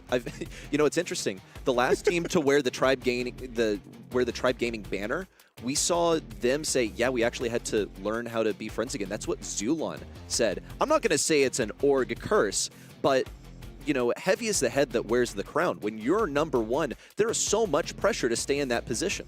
It is a job in the end, and they become somewhat of co-workers, not friends anymore. But in the end, this is a game and it needs to be fun as much as they want to grind and they want to come out on top in the end. Really commendable still that they put in so much work. And the same thing was actually happening with Tribe roster last year. They were also the ones to scrim the most and they came out on top nearly every single time. So yeah, it probably pays off. It is an interesting question you're throwing to the room, though. Maybe you can scrim too much. And the more you scrim, the more data you also give to your opponents. And that is something that we see often in drafts then. Everybody knows exactly which brawlers you want to play. For Vatic as well, you know, a big roster move that is going to carry a lot of potential on the shoulders of Ducky to really follow through with that too, because, you know, I always find this when teams kind of pick up a player, and it's like, especially with a lot of eyes on that kind of story as well. You know, that responsibility, that additional pressure that comes with that as well. So it's a really interesting matchup for me in that regard. Both of these two teams have got so much to have to live up to. I mean, Tribe historically over the past sort of 2 years, like I said, going back through those score lines, that semi-finals exit last month was their worst performance since June of 2024, when, you know, that was actually even the Elevate roster of that year. It wasn't even Tribe Gaming, it was that far back. That was the last time we saw this roster, you know, deviate away from the grand finals. It's wild to me. Yeah, just weird. Something's going on with Tribe Gaming. What is it? You know what? If you know, then maybe they would like to hear your opinion, because I think they've been trying to figure it out themselves and they haven't been able to. This is ultimately going to be the test of whether they have found the solution. Because no matter your opponent in the first round, if you are truly number one, if you're deserving of that title, then you're going to win every match over the course of the day. It doesn't matter what order it is. What's also an interesting thing to always discuss is metas, and it has changed once more. Now we're in a very tank-heavy meta. Immediately what comes to mind here is RBM. I feel like the current meta should favor Tribe, actually, and it looks like we have a game, folks. This is the first map in this series, Vatic versus Tribe Gaming. Here we go, fast splatter there from Blau. Great to see him now back in the action, correctly as so. Big moves already from the Surge of Luffy, and that's going to be Ducky falling straight away. Luffy pretty much walks in just all wide and walking in a straight line, gets his first super for free. That's really, really important. I figure Vatic just decided, well, he's going to get it eventually. Let's not play chicken about it. You'll see Ducky go super aggressive on the left side, the mobility over towards mid. It's what I think is going to make the Nita matchup actually a little challenging, is keeping track of the bull. But he's not hard to find now. Charges right into Diego Gamer and Luffy on the right side. Meanwhile, on the left, RBM is looking for an angle to push in. Won't get anything just yet. Still waiting for someone to push up that left side and just debating whether he's going to lane swap. Pretty even start though. Tribe had an explosive one to really start things off, but now it seems like Vatic are starting to collect themselves a little bit better. As Livy, of course, having that escape mechanism going to be quite crucial here. Some big taps, probably not too far away from the hypercharge now as well, as Ducky falls yet again, so probably going to have to make as Livy rethink his positioning here. And now thinking skies, and actually goes in the aggressive, the hypercharge on Diego Gamer. Interesting, yeah, force him all the way up. In fact, push him in a Tribe Gaming spawn, and it looks to be profitable so far. Could be Luffy getting in from the side. One more shot will do it. Meanwhile, on the right side, Ducky's creating a lot of pressure, forcing RBM back. Has the super in hand, could rush up towards RBM, goes for it, it's a dash away, and Ducky has his hypercharge. It's going to be super meaningful for the next push in, because he gets those piercing shots thanks to the buffy that Bull recently got. Tribe Gaming have the countdown. It's 10 gems in hand as they run back to spawn. Let's see whether we can see a hypercharge from Ducky here, going straight into the cycler as well. The Surge will jump though into the hands of his Livy. That's going to be a reset nonetheless, and that's going to be time. Valuable time for Vatic. They should be able to get some from the mid here, but I don't think there's going to be necessarily enough. There is that gem, the spawns in a couple of seconds now. 7 the most. Let's see, Livy's going to go down here as well, so that should be doable. The reset is there. Very calm and collected from Vatic. Well, look how aggressively RBM is playing. He just wanted that super so badly, only to throw it away a moment later. At least he's in position, but it would have, you know, been a little bit better if he could have helped his team out with some of this pressure. Going to, at mid, have to dash away as Livy in the sky, hypercharge style, so much damage. Vatic has all these gems once more. It's a takedown. You gotta be kidding. How is Diego Gamer getting away with this? 20 gems in their possession and 10 seconds to go. And really so little to be done with in terms of utility really now from Vatic. No dashes from Ducky, no ability from Livy to get some air control. Can they get this takedown potentially now? No, that is a massive steal, and Livy was very unfortunate. He couldn't really get away with what he was able to establish. but a massive, massive turnaround from Tribe that really shouldn't have happened. No, that was crazy. That felt like kind of a theft for Tribe. Yeah. Admittedly, though, they were in the lead in terms of gems. They fell back, and what happened? Well, they got charged by a hypercharged bull. What are you going to do about that? His shots pierce. All of a sudden, the Nita doesn't matter so much anymore. Her bear isn't blocking you, and it's precisely what we saw happen. But they hung on. If only by a thread. We'll see if Tribe Gaming has offered that free Surge level up. It's going to happen once more. Ducky doesn't really mind. He still has to create positioning on the left side. And hey, it's better than giving Nita a bear. And of course, like, the more the Surge is shooting the ball, the more it's feeding him anyway. So like, I don't think this Surge is necessarily the strongest of answers, in my opinion, but we'll see how it will play out for Tribe, whether that was just a steal or one-off, or whether it's actually consistently going to work against this kind of comp. Going in again onto the game, and look at this. Ducky's just going to continue cycling and push RBM there straight into his Livy, who can actually outstay his welcome if he wanted to. Could have been able to get to the skies there, chose not to. Almost 7 gems from the mid now for Vatic, and that's a really promising opening start. That's great team play from Vatic also. Ducky knows that he's going to die if he pushes, but he doesn't need the kill. He knows that he's creating the opportunity for his Livy to get those gems into his possession. Now, as Livy has the hypercharge, things are open on the left side. Luby jumps back to try and recover, but it's not going to be any good. Though he has gotten some health back. RBM's work on the right side has pushed his Livy back. Get a super for his troubles. Vatic just reassuming position. Ducky knows that this is the wrong matchup. They don't want RBM versus him on the right side. He's going to take that matchup. It's the best one that he could be offered him. Opts to reposition around the left side. RBM goes super aggressive all the way to spawn. Can get a takedown on his Livy. Now Ducky's holding on the gems, and that's bad business. Yeah, not great at all. Actually has to force out the super to go back onto defense now to get his Livy to come in and get some taps. As Tribe Gaming now, 6 gems, making up for a lot of lost time and a 7th spawning from that mid. Livy there with the hypercharge, great value as well. The ricochet shots between his Livy there, and Ducky and his Livy will fall to RBM. Now dig again with the hypercharge coming in as well. Really big plays from Tribe, making up so much time, and it's now 8 gems apiece. They've got that spawn trap going as well. They have possession of Vatic's nearest bush. And what does Vatic really have? They have Bilal with what's usually a defensive super, but he might have to use it on offense now. Just needs a sightline on someone. RBM trying to fake him out. The hypercharge is out, but the super hangs on. Tribe Gaming in possession of 11 gems. Vatic don't have enough time to recover this. Bilal's going to give it his best effort. But this one was absolutely won hard and fair by Tribe Gaming. The first one felt like a steal. This one's all fair. Tribe Gaming take the lead early on. Good stuff from Tribe. Putting their money where their mouth is. They came in today saying some big talk that they were going to turn things around, and that was the way they wanted to start things out. I still feel like I love the Vatic comp more. I really do. I think that if Ducky was able to make that ball just count a little bit more, it's not easy. I mean, the Nita's going to get a ton of value off the back of you regardless, and the Surge is literally designed to counter you, but I still feel like in the way that Wallace is so oppressive right now, it could have still been done. I think he was just shut down too hard. He looked, I want to say, a little homeless. Like he couldn't really find the matchup that he wanted. He faced against Stu thinking like, well, I'm not against one of my hard counters on the enemy side, and even that wasn't sufficient. That's good for Tribe Gaming, shaking off the nerves a little bit. No celebration, no smiles just yet. You can see it's a kind of satisfaction that they know could be so fleeting. They don't want to indulge themselves too much just yet. Yeah, still very, very early days. Pretty even for the most part across the board, I would say.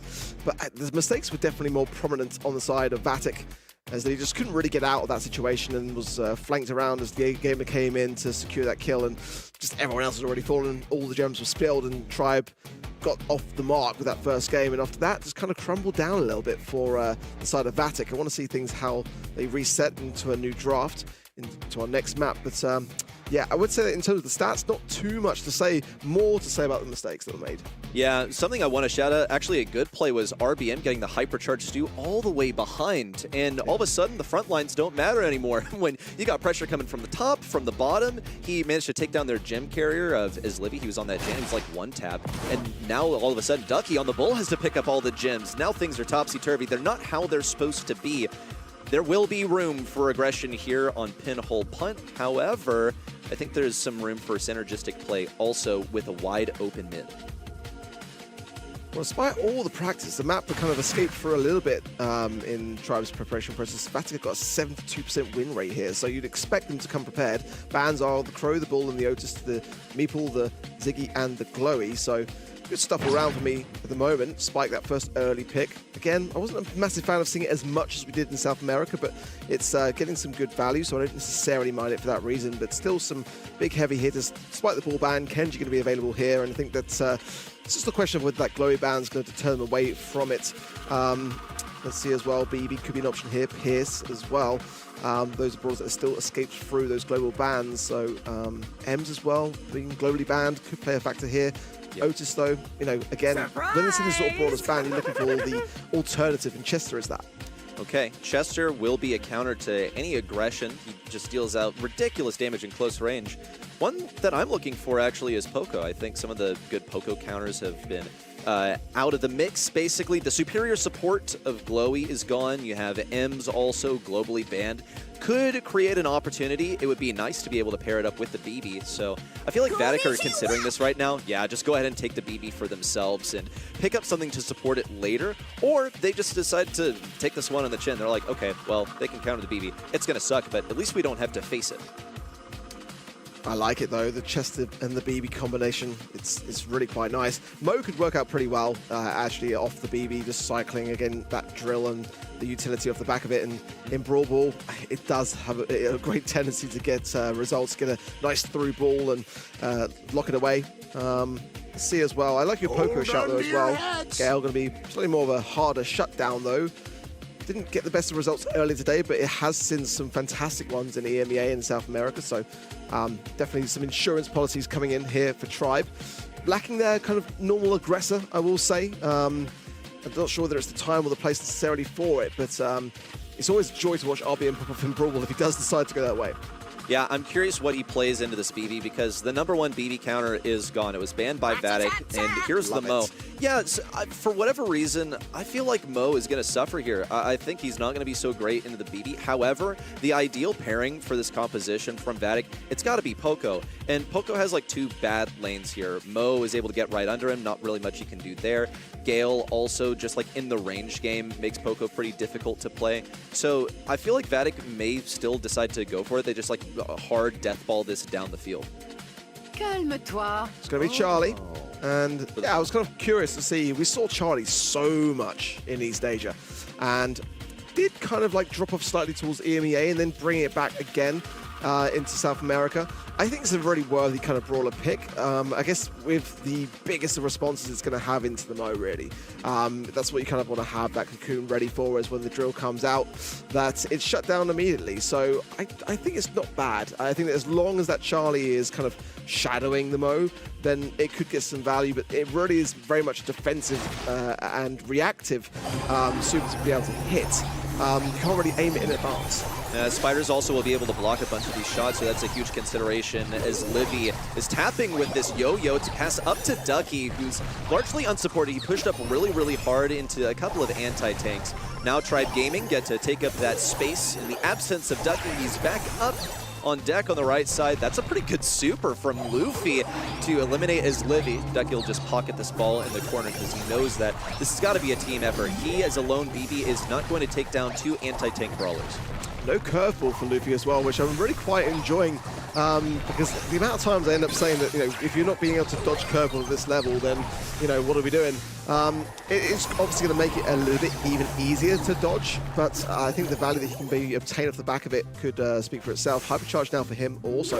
Ducky then popping the between booster to be able to push up here, but it's being really heavily scrutinized. The pinch between Luffy and RBM is just too strong. Vatic looks so lost right now. Ducky's been wandering around. He wanted to swap over to the left side. That's a little handoff to Luffy as Livy recovers it, but has no ammunition, it would seem. What? I'm surprised he didn't pass that away. You only have one shot as Charlie. Just surprised he didn't have it to throw it away. We'll see Vatic come out the gates once more with aggression. Ducky won't get the additional healing from that next smack. He's going to have to weave his way into range or just throw away the healing. He might be incentivized to do that now to give his team better odds of pushing later, but no, decides to go for it. Has that pass up to him, but still pockets of forward. Just wants a better lane. Knows that he can run down the smoke as Mo is just like terrible damage in close range. And guess what? It's a game of musical lanes. Diego Gamer swaps over to mid. Yeah, Diego Gamer pretty low. Again, another lovely super there from Luffy, but time is ticking on. 40 seconds left, and it's Vatic that do need the goal. Tribe Gaming now starting to push things up on this right-hand side. to advance ever close to the hypercharge of RBM is a dangerous one at that. So if he continues to get fed from Ducky, I do worry as to how they'll fare. Hypercharge already going in, and that's what I'm saying with the Charlie. You're going to be hot on the collar for that one.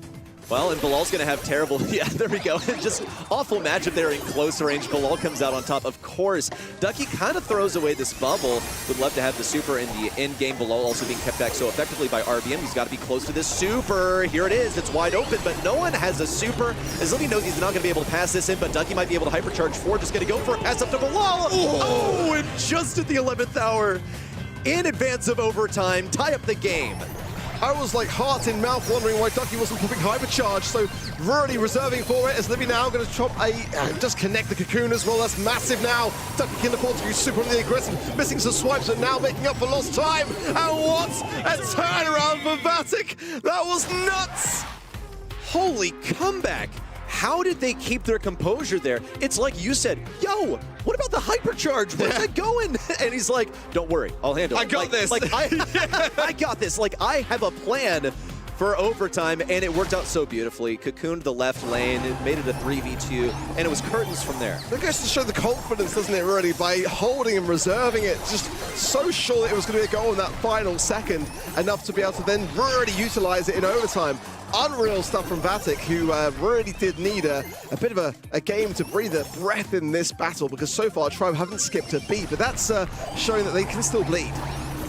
Vatic up one game in the set, though it didn't look like it was going to go that way from the final few seconds. They somehow managed to bring it back. Real hat trick there. What is Ducky doing is my main question, because he just has really bad matchups. He's been put in a terrible situation. RBM's trying to send this one down the mid. Not going to work out. It's defense again for Vatic. They need to win these lanes, and Ducky, I think, has really just accepted that. No, he's not going to be able to get on that Mo. He's just going to have to suck it up, but his teammates have to create the opportunities for him to do so. Him being the spearhead for this push is really the biggest thing. He knows he's going to die. Hopefully this lets Vatic take up some space in mid. Otherwise, it would have been a worthless death. How is he alive still? Luffy even gets poisoned. On the right side, Diego Gamer's pretty low. That's the opportunity on the wall. Gets him with the shot. RBM down 2 as he walked forward just to, you know, prevent himself from getting staggered on the respawn. Still, it's mid control for Vatic, finally. Really good stuff so far, but almost Tribe were able to make something of this. Now Luffy's going to be pinched in here with not being able to water bubble. Great one from Ducky there as well. It's going to be a goal for Les Livy. With 1 minute on the clock now, Tribe Gaming behind and under a tremendous amount of pressure to bring this back. So how does this mid-fight go once more? Look at the kit that Tribe Gaming is boasting right now. They have a couple of hypercharges, one super. Luffy knows that he can zone off one of those important lanes, especially in front of the ball. Might do it in front of the goal. There we go. Ducky's slowed down. It's a ton of damage onto him. He's healing up a bit more, but pockets fall on the left. Bilal wants to get this and pass it over to his Livy, but even then, would it have been worth it? RBM can just blast him into his own spawn. Ball thrown away up the left side as Livy stagger on the respawn. It's a pass up to Luffy, then to RBM. Daisy chain down the field to tie up things in game number 2. 20 seconds till we head to OT. Retaliation from Tribe, and here comes the hypercharge of RBM, forcing back Ducky, no stun there as well. Luffy again's been playing a fantastic spike, and again, the choice of star power with fertilizer with the buffies, really interesting to see. Makes a big difference now going into overtime yet again. Can Vatic do what they did last time and bring this to a position of equalizing the sets, or can Tribe find something? I'm looking towards the game here. If he gets super with this hypercharge, it could be devastating. Well, with things wider open, it's going to be much easier to dodge Spike. Ducky might actually have better matchups here, but he wants to stay away from RBM. Look how much space he's giving him because he wants to swap lanes. Says, Livy, please take care of him. Now in the cocoon, Luffy knows that he's going to pop out any second now. Ducky goes for a couple swipes, just misses the next one. He was barely out of range. Let's see, gadget restored for Ducky. He'll get a bit more health. Tribe Gaming just biding their time. They know that this Mo hypercharge is their ticket to victory. One elimination is all that they need to lock it in. Uh-oh, as Livy's not got the cocoon, and now Diego punches it as well. It's going to be an easy pass through for Diego Gamer to get that game done. I think Vatic themselves knew that towards the end there was not really anything that was going to happen other than Diego Gamer getting that ball, going in, and getting the job done for Tribe. Vatic have not made themselves an easy draft here, okay? They are not giving themselves a good time. with this BB, Ducky just has like torture matchup after torture matchup.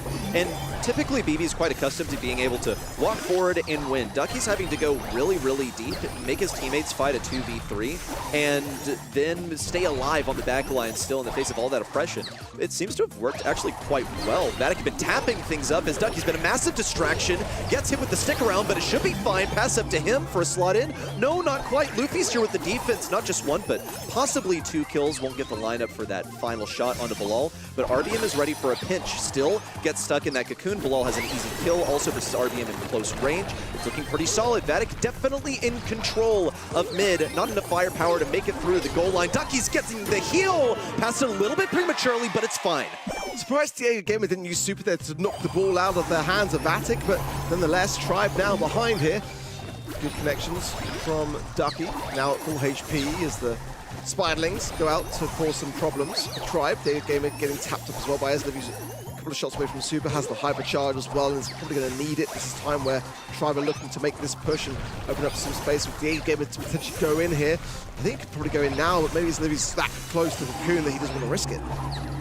As Livy, what do you have up your sleeve? Got to be one shot away. Yeah, I mean, he's tapping so much like, what? He doesn't have it by now? So he has the hypercharge and cocoon, but this is a pretty deadly super as Livy has to stay aggressive to get the lineup, and another one. Ducky walks forward, just the next tribute. Yeah, run down the clock a little bit and know that overtime should favor them. It's where they won in the last game. Vatic, what is their plan now? Is Livy still hanging on to that cocoon, who's denied the ability to use it? Also, Bilal has a hypercharged super. That could be pretty beefy. Ducky forced back by the Twister. Now stuck on the right side inside the stick around. Don't think he really minds. He wasn't taking that much damage. As Livy now coming in from the right side. It's body blocks, like you said. A walk through for Vatic. It's game number 3 and set 2 headed their way to tie up the series. That was more like the 50-50 that I'm expecting to see from this matchup. Really nice to see Vatic not taking it lying down, especially after the result of that set and gem grab, which just really was so dominant in favor of Tribe. Very close nonetheless. Massive, massive result for Vatic. I've got to say though, going in, wasn't a massive pound of spike, but seeing Luffy play it, I'm converted, bro. Honestly, can't wait to see his stats. He was just playing out of his mind. The amount of hypercharges and value he was getting off these supers was just nuts, but still wasn't quite enough. And again, I feel like it was a better match there for Ducky than it was in that first set. He definitely had more opportunity to put the pressure on there. On the note of Luffy, like, call me crazy, I still feel like he's underrated. He's a top player in the region, and yeah, he's like a total standout from his team. I feel like teaming with, teaming from, there you go. Legitimately standing out in the kills department. I think alongside RBM, it is really difficult to, shine, and Luffy accomplishes that. They all looked really solid here, Tribe Gaming, but they were outshone by the team play of Vatic. It looked like Ducky finally figured out how he was going to approach this, okay? He takes way, way far left or right, then circles around, baits a bunch of ammunition towards himself. It opens the doors for little chip shots to come in from Charlie, and those accumulate over time. That is how they managed to get those goals. Going in then to out in the open. Again, a reminder of this global bans, the M's, the Ruffs, the Leon, and the Kit. Now, Angelo, Buster, Byron joined the mix, as well as the Eve, the Ollie, and the Byron. Interesting to see Ollie banned actually here because it's often kind of left out, but it makes a lot of sense. Could be still Jae-Young an option. Definitely a better combination of the Ollie and the Jae-Young, but it is definitely something which could still work here. Brock, not the flashiest of brawlers, but one that I still feel is first pick worthy here. Of course, Gene gives you some options as well, and as long as we don't see as many missed hands as we saw from the previous match with Snoy, then we should be good on that front, but still a very good Pierce game on this map also. Yeah, I feel like Crow's just kind of a must, because, like, look, I don't want to face Glowy, I don't want to face Jae-Young, both of them are pretty useful as healers. Let's go for the anti-heal strat. Also, Crow's just good in general. Now, this is interesting. I want to point out the ban from Tribe Gaming. I feel like Ollie's kind of targeted. I feel like that's a very Ducky brawler. Speaking of brawler and player pairings, Bilal is a massive Pierce player, so this should be a pretty comfortable matchup for them, or for him. Headed into this later stage of the match where things are proving to be pretty equal, it's important to find that comfort. Like the Meeple here, it's kind of like a good deterrent of potentially Glowy. I still think Glowy here is going to have a very good time. Oh, again, it's Spy coming in. Yeah, I mean, we know how it's going to be played to perfection. So definitely probably a better mode, actually. They just didn't really kind of get the value despite the amount of kills that he was getting. I mean, he was getting the value, but the match was still lost. Move those feet to the there's a box. block. I really love that pick. I mean, again, it's not necessarily as flashy as some other stuff, but just having that immediate wall break goes such a long way here. So how do you get over the left side? You don't have stuff that floats over water easily. Okay, Angelo's gone, Eve's gone. You don't have convenient wall break. Do you just do you go gray with a grand piano? What are your options? Or you decide, you know, screw it. We will run Jae-Young to get mid position, or we'll earn it the hard way. I feel like actually Mansions of Meeple could be pretty nasty to deal with. They actually decide to double down. They go for the bell. This should spell pretty good sharpshooter matchups. Yes, it is going to be difficult to land your shots on a Crow, but a Cactus from Spike isn't going to properly absorb the shot. It can still reflect off of the Cactus. Brock also outranged, just outdone in, I think, a lot of like sniper v sniper matchups. So on a matchup perspective, I feel like Vatic should have the upper hand, but in terms of getting that initial positioning, they are vastly outdone by this Brock from Tribe. See Crow coming forwards as well, a brawler which is just so often globally banned at this point in terms of the meta, so looking forward to seeing some good assassination attempts with him. But I'm kind of with you. I think that the more exciting comp is definitely with Vatic. I mean, certainly Pierce in this particular map can do so much work. I think the bell shots as well, like we already see us bringing that in. I feel like, you know, if you get some good reverse polarity connections and also into the live plant, it's going to deplete a little bit of what that can do in terms of body blocking. So let's see, Dig again, we're going to already shape the map to his advantage as well here, with that entirety of that corner now blown away.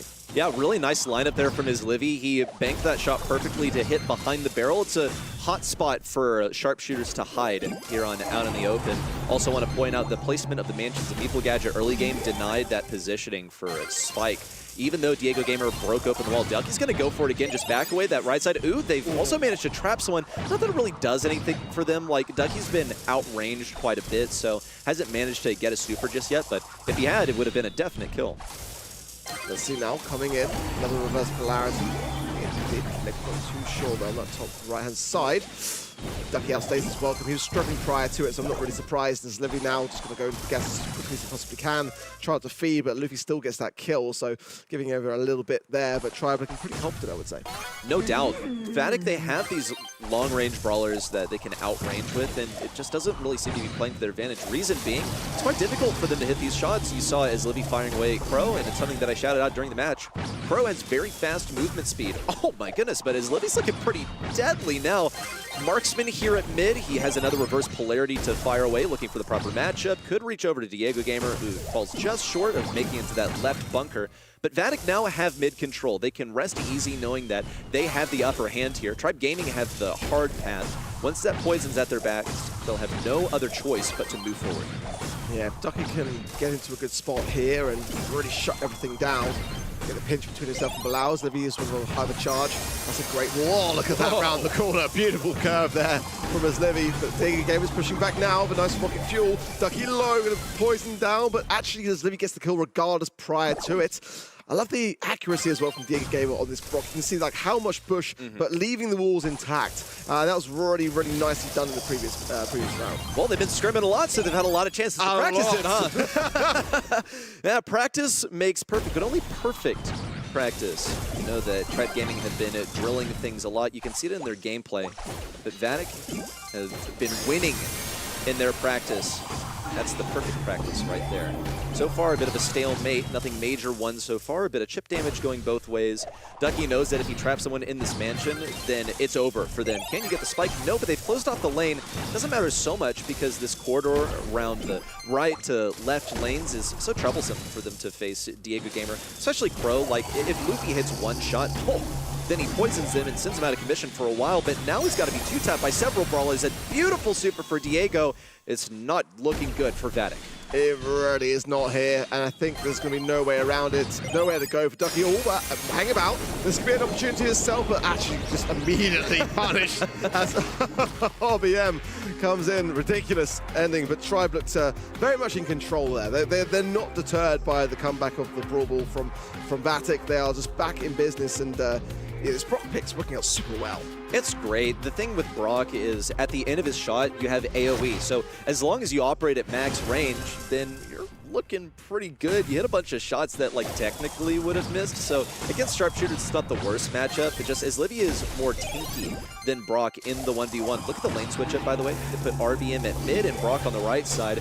Bilal's taking fire from both of those areas. And here comes the wall break from Tribe Gaming as well, just opening up this stronghold that Vatic wants to hide in. They have to abandon ship because there's just not a safe place for them to hide anymore. And now they got to get crafty. They've basically only got one way of moving into mid.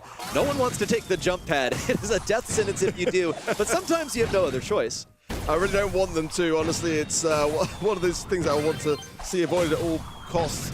Ducky was trickling down so much there from the Crow Poison. Now the Buffy Gadget doing its work, but this is where things get a little bit hairy for Vatic. Not the greatest of balls from Ducky, to be honest, either. Now still Vatic punched in, and as Livy goes down, now surely as well, Ducky to follow, but there's a trade. It's a 1v1, but Luffy's in a much better shot here of surviving on. Not out of the question though for Bilal. Can he land? Oh my He gosh! lands it on 70 HP! The poison trickling down, that was so clutch from Vatic. That's insane. It was Ducky straight lining forward, getting one kill and getting Crow low enough for Bilal to move through. And that was through a super also. He was taking a bunch of poison damage. He had to hit every shot though. There was no room for error. Now Ducky gets exactly what he wanted. It's two enemies trapped. The piercing through the walls, but yo, where's the assistance? As Livy marks on the left side, Diego Gamer, he's pinched between Bilal and his Livy. Could still get a kill here. No, Bilal hits him from the bottom side and Vatic tie it up. I can't believe that just happened. What a clutch round two to finish things off and tie up the set once more. This is as tight as it gets till we head to double match point. By the looks of things, it is getting more realistic by the second. It's set number 3. Both teams have one game apiece. Somehow, some way, Vatic always find a way to face Tribe Gaming here in the quarters. This would be their first time winning. Wow. Vatic, when they look like they're out, they still just keep fighting back, but it does seem like Tribe, though, lead the aggression, lead the scoreline. So they've got to be able to get ahead here, really. Let's see. There's RBM getting tapped up, got a heal up. Stuck in the left-hand side. Seems to be in a much more confident position. Shield for Luffy. Another mansion of Maple Hall going straight up. And no super be able to follow up, though, so not ready to do too much here. But Bilal comes in, gets a couple of taps as well. It's looking better for Vatic. Good team play also. You see RBM sticking down the life plant to block for Luffy. That's a super out from Spike. Gets him a little damage. Ducky doesn't have enough to finish off this kill. Luffy is pretty lit up, though. Ducky's going to abandon or just dodge everything. Every single Spike could take him down, and he just dodged every single one as Livy with a really preemptive super. It's 3v3, but everyone on Vatic is on low health. But Bilal's going to take a bunch of these shots to the face. A super for a takedown as Livy and Bilal both need to stay alive. The poison's enough to eliminate Diego Gamer. It's one round for Vatic. One round from them taking the upper hand in this match against Tribe. This would be massive. What a reverse polarity there from his Livy. Beautiful barrel, and it actually is enough to put Vatic in this position early on where they're now in good amounts of control. Hypercharge for his Livy. Gotta get that super though and land that mark. It's gonna make a big difference on this round if you can do so. There's Bilal in the mid, getting some good taps. Good wall as well. Luffy's then shut down, and look at that. Punished on the way out. Down, but not out just yet. Down to 660 HP. But that is why Luffy is him. He managed to stay alive through all of that. The back and forth dodging. Bilal shot the same place twice. And still, all that was left was some motion blur behind Luffy. He was so wiggly. Here's a hypercharge on the right side from Izlivy, backing things away. Tribe Gaming have one of their members trapped in their spawn, though he is not marked up, so it's definitely a win for them in a micro kind of way. The super now, that barrel is penetrable, and Bilal needs to take advantage of it. Doesn't really seem to do so. He does have a super that's guaranteed damage on whoever's inside the radius. It's one tap onto Tribe Gaming, back into their bushes. RBM gets a kill as Livy got some pretty sick shots there on the right side, but it was too little, too late. One round, one final life for each one of these players in set number 3. Down to one single round then. RBM has the hypercharge as well. That's going to be really punishing. Ducky knows it. Throws out. And manages to meeple there as well. This is looking dangerous, realistically. Vatic getting pushed back. Allow, low HP. As Levy trying to find, again, a lovely connection and does so. That might just be enough to alleviate the left-hand side somewhat. Well, Bilal needs to hit the shots. Like, that's the main thing here. And Crow is so wiggly that it's difficult to do so. With every single shot that Bilal fires off, Luffy seems to shrug it off as if he already knew exactly where it was going before it was fired. Tribe Gaming still in position. Vatic backed up into the same spot we've seen them lose from so many times. Hypercharge popped for RBM, and Bilal goes down early as Livy knows it's over. It's a pin out from Ducky as they're beginning to accept defeat. A flurry of supers out from Tribe Gaming as Vatic still desperately clawed the chance for victory, but it wasn't there to begin with. This one's all Tribe. It is 1-2 with Tribe in the lead. Very valiant from Tribe against a lot of scrutiny, but then just back to business as usual. That was like the same position where Tribe were placing Vatic time and time again to get that early lead. And despite, like, I thought that Vatic had some wind in their sails, honestly, and starting to correct some of those mistakes to give themselves the best shot, and they just kind of crumbled back to their old ways and, you know, deserved to lose the set, really. Looking at the stats, Diego Gamer looked pretty legendary on that Brock. Also, for anyone sleeping on the Spike, myself included, you know, feast your eyes on a pretty awesome KD for Spike as well. This one worked out really, really well. I think the combination of all those Crow Knives and the Spike supers, or excuse me, shots, but the supers as well, dodging all of that was a tall order. We saw Ducky actually do it on one occasion, but sitting in an aggressive position, it's really, really overwhelming. It worked out for Vatic in one single game, okay? It worked out for them in individual rounds within the set. Didn't lend itself to victory for them. Tribe Gaming just playing safe stuff, and it works out quite effectively on a mechanical basis. So, gentlemen, how are we liking the addition of Ducky so far in the Vatic? I like it. I think he's doing great. I feel like at the moment, though, maybe he's just not got the brawlers, which, I mean, looking in back to last month, Mortis, I mean, he was just unbelievable on that particular brawler. It's kind of like working. There's nothing wrong with it. I think it's good, but I still want to see him pop off. Me too. Ducky, we just need to see him given good matchups. I feel like we've been denied greatness. I've yet to see like a Ducky pop-off moment today, except for, honestly, okay. We saw him punch in with the BB in set number 1, set number 2. You saw him dodging a bunch of spike shots consecutively. That was a lot. But where's the high execution brawler that we see is so typical for Ducky? Actually, hold up. And the gems also in set number 1. So all of these things in mind, give Ducky a chance to shine as the newest member of the squad, an expensive one, I might add. Apparently, we are now on open. We're now on open business, and this is going to be the last chance for Vatic to pop off if they still want to stay in the race here. BB's going to be left open and immediately makes it into the pig phase. Same thing with Chester, actually. I believe so far the most banned brawler of the day, with BB and Bull still in the mix. Whenever those two aren't banned in the regular bans, they're probably going to show up in the pig phase, especially in a map like open business. You need to come in close and comfy with your opponents to collect actually some time in the hot zone. Spike is going to come in here.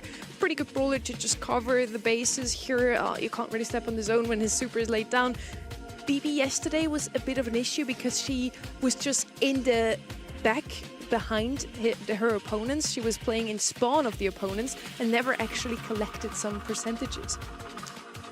Surprise Sphinx hasn't been picked up here yet. Definitely a good brawler to consider for sure on this kind of map. Shelly, about pretty much the hardest of counters into that BB already. Still, Tribe could go Kenji here if they really wanted to. I mean, worried for the Spike for sure, but it's definitely the tank that would spring to mind for them on this particular map. Let's see how they kind of feel about that. Do worry a little bit for the Spike. Probably just to take it away from Tribe at this point because they're playing it so well and so effectively. I quite like it, but third and final pick coming in now for the Tribe. Let's see how they feel. If you're Vatic, you're coming into this with all of your preparation. You're like, look, we know what bans we're going for, so don't touch those. But for the love of God, don't give him Spike again. I don't want to face that. Yeah.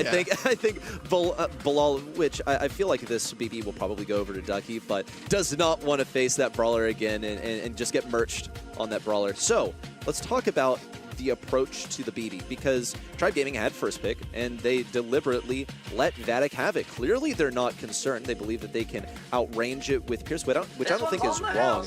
Is the Shelly going to be enough? I feel like I've been pretty disappointed in the performance of Shelly as a brawler in this new patch with the new round of buffies. She's just not as strong anymore. Now Barley, I feel like you're probably committing to walls that will not exist for very long, because both Shelly and Chester can break them open. That was my immediate thoughts as well. Barley's a bit of a risky pick here. Probably has to go with Sticky Syrup. Usually want to heal up your teammates, but against that Shelly that will just want to chase you down, you need something to slow her down.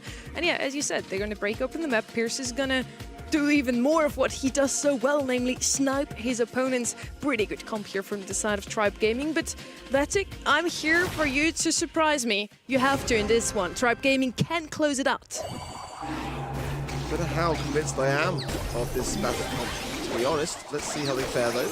Luffy already overextending though, will go down as a result. So that's a fantastic start. Ducky really utilizing the speed of this BB to weave around. Pebble, Tonic coming up for us. I wasn't too convinced of the Sticky Syrup because there's no real assassin. Just Luffy's going to be attached the whole entire time to the BB anyways. Oh, that's the connection you're looking for. Yeah, that mixtape is pretty fire with it cutting the heads off of a couple of brawlers on the enemy side.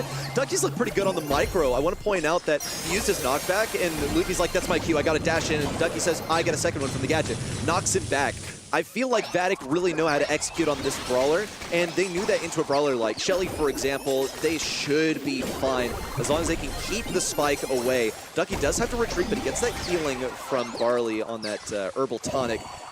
And no slow this time. They're not really worried about that Shelly rushing in so much as it being responsive to the BB, it would seem. Vatic are in the lead. They have 60% to 9. Ducky still setting up high. He doesn't seem to mind, but coming in with a hypercharge is going to be troublesome. Well, this is where they're really dependent upon these heals. Good cycling there from Tribe with the hypercharge, but still not enough. And Vatic on his own, Ducky just utilizing again that home run star power to perfection. Finally shut down by Diego Gamer. But look how much Tribe have got to do to catch up here. They're at a pretty good shot now, especially with Bilal being this low, creeping ever close towards 40%. They've got to hold this entire time. Map open, Bilal goes down. This is massive, and this never falls as quickly as that. Tribe could very easily catch up now. I very much agree with how Vatic are playing this, though. They're not sending Ducky on a solo mission, like a suicide mission. He's going to create the pressure and then take advantage when everyone else has pushed up, on his team, at least. We see the hypercharge super coming in from below. Big old circle on the circle. It's not one that anyone can walk into. Ducky smacks Luffy away, but I feel like that's exactly where Luffy wanted to be. Now that all these walls are broken open, there's not really anywhere for Vatic to sit. They counted up to 78% in the early stages, but they cannot bring things back. Look at the slowing also onto Bilal. You see that Pierce is running the slow star power with his first shot, inflicting that on enemies. Tribe Gaming proceed on to match point. That is not how I saw this one going after we saw Vatic reach, what, the 70% mark?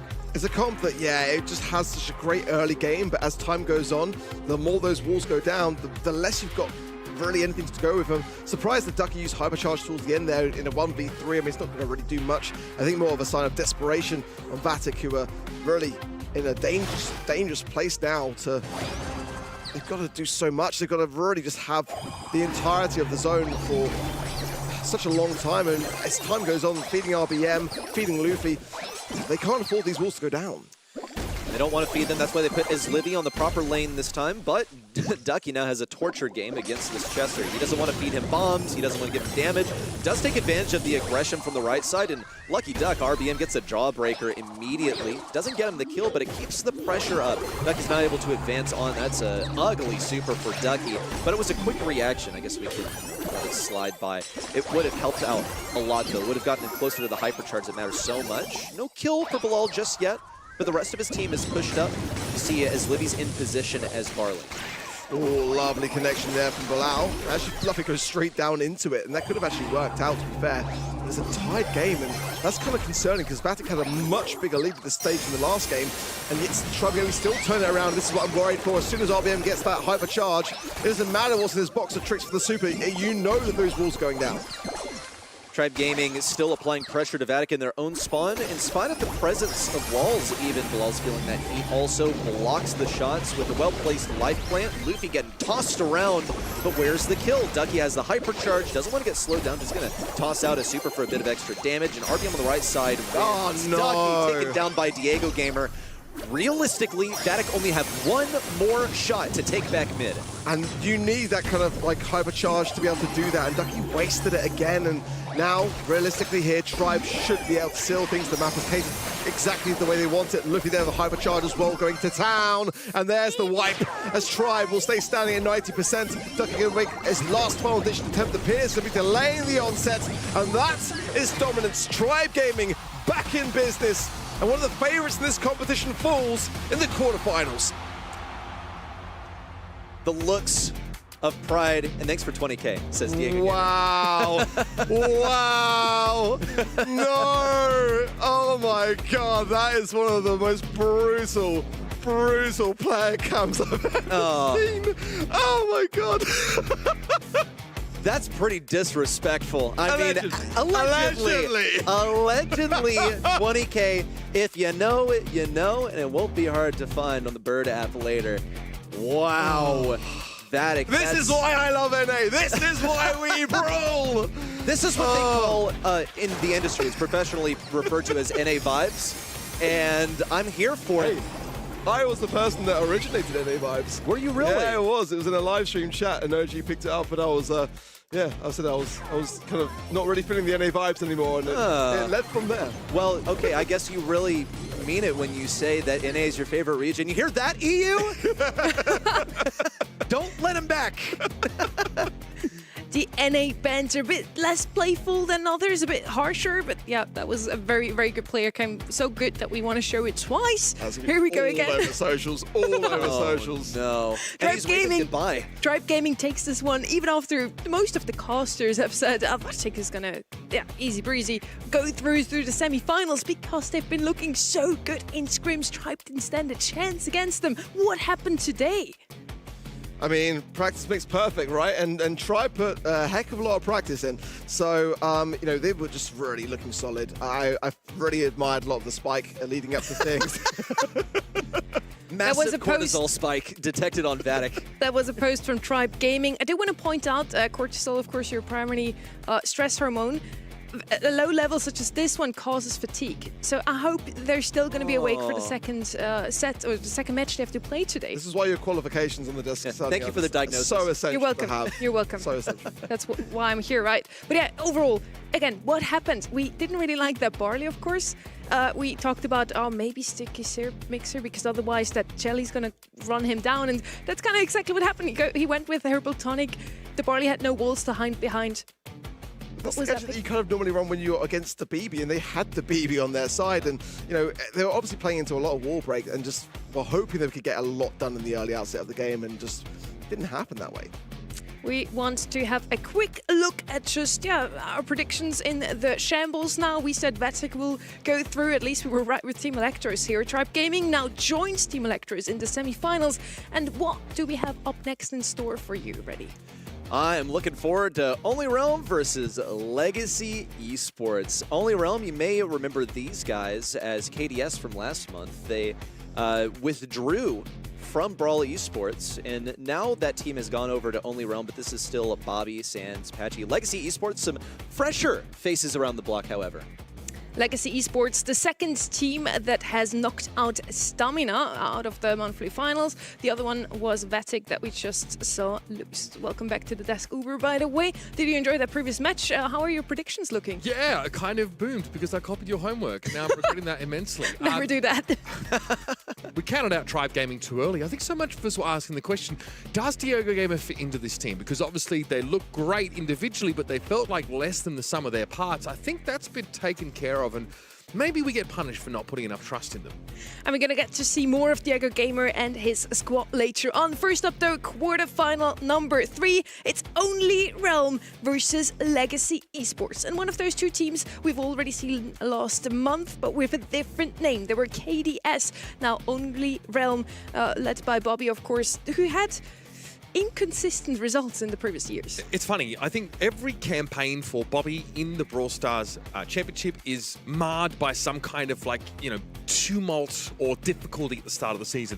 This time it wasn't actually in game, it was trying to secure an org to play for, but they looked pretty good. Top 4 in their first month, I thought that was fine. Normally Bobby bombs out in the quarterfinals in that first campaign and then spends most of the year tweeting about how he's going to end up winning one of those. So these guys tried and tested their veterans, and I still believe they have what it takes to, be the best in this game. And I think they get a relatively straightforward matchup in this first opener. The huge question we asked last month already, do Onk still got it? And it counts for both Bobby and Sans on that roster. They've been playing esports since forever. Now they have Patchy in their roster this year, not Tsar anymore. 19-year-old. He's not one of the newest or youngest rookies we have, but in terms of this roster, he's still the youngling that has to bring in some He's only 19? reactiveness. Yeah, and real ones will remember, he came into Brawl Stars as the 11-year-old who was cracked at the game. Took him a little while to turn 16 and be eligible to play, and he broke into the competitive scene with an absolute splash. The Dogwalkers, right? Yeah, exactly. Yeah. In NA West, I mean, man, what a throwback. But it's been so long since then, he's still on top of the game.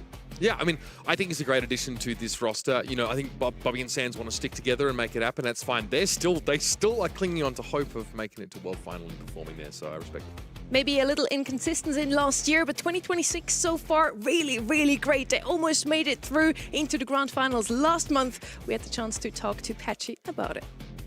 Patchy, how's the team feeling headed into the second monthly final? You placed 4th through 3rd last month, so probably feeling decently good about the start to the season even. Definitely not feeling the greatest, but we definitely feel better than we did last month. I think we can improve on last month at least. Hopefully, feel like we're playing better, chemistry-wise. We're still building, drafting a little better, but we'll see. I mean, we've got a lot of wildcard opponents this month, so. A lot of wildcard opponents, and that's kind of what we talked about here. The lower branch of the bracket looking not as stacked as the top, but that makes for really great games, right? We have a lot of rookies in this region, which are usually the good games right now. I mean, it's funny that we're saying that, but yes, if the first matchup from tonight is anything to go by, it is the Maturino Warlords that are giving us some of the best gameplay. Look, I think that Legacy are kind of an interesting team because they're a bit of a mix. There's players that were sort of fighting for recognition in these monthly finals. Alianis, who played with Batucci's, I think, for the longest time in this region, has been replaced by Zulan, who always seems to find himself in the conversation, but not the centerpiece. And there's the question of whether or not he can still work his way back with this roster this month. They're another rookie-heavy team here, Legacy, which you saw the team graphic as well. And after they're beating the new team to beat, Stamina, the runner-up of February in the lower brackets of the monthly qualifiers this month, they are now the new team to beat, right? Is Bro in a cage? What's going on here? I'm not really certain. Is he... Ready? I feel like you know these players quite well. Yeah, this is true. Well, I mean, I've been watching them in Maturinos for ages. Like Wink and Nerf, these guys are longtime teammates. They cycle out their 3rd a lot. Heck, they actually played with my roommate Z years ago, which is How just many so roommates do you have? I have 4 roommates. Yeah. It's 5 of us, and it's a cool house. However, them joining up with Zulan, it's like, what is a polar bear doing in Arlington, Texas? It doesn't really feel like he belongs on this roster, but he is subbing in for Junie, who's their ordinary player. I don't believe he's coming back in future months. He's just here like as an emergency sub. That is super interesting. So they have a little bit of experience on their side, not a complete rookie roster, as Journey can't play this month. This is what everybody at home voted. You can still lock in your predictions for the next few matches. We still have one quarterfinal to go on event.brawlstars.com. Lock in your predictions there to get the rewards as well. And most people here vote for Only Realm, which makes a lot of sense. Those are players that you know. Yeah, look, I think they're a known quantity for sure. The 3 of them together were trying to fight for recognition last year, didn't quite get there. I'm happy to see them here. I do wonder like what's going on in the background, like trying to secure support to sort of continue to push their craft, their gameplay. Hopefully Only Realm is a place they're going to be able to call home for a while, and they can stop worrying about all the other stuff outside of the actual game and just focus on winning, because it feels like that's been something these guys have struggled to do. What I'm super excited about is those new teams usually also bring some new draft. I want to see some different drafts. So far, we're able to tell pretty much which draft is going to win. For example, don't pick Barley if the map is wide open. Yeah. Don't do that this time. I think if there's anything that's characteristic about Only Realm, mostly focusing on the core of Sans and Bobby, last year it was some questionable drafts throughout last year. And they tried some like experimental things. And then when they shifted towards the non-experimental things, I feel like they actually did find consistency.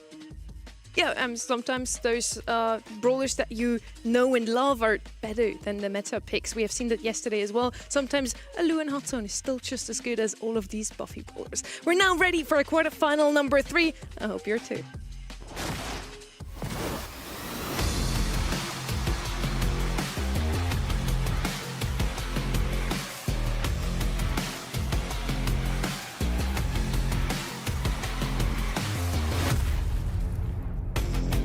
And we're going to kick things off on Pinhole Pond Brawl Ball, the beloved mode.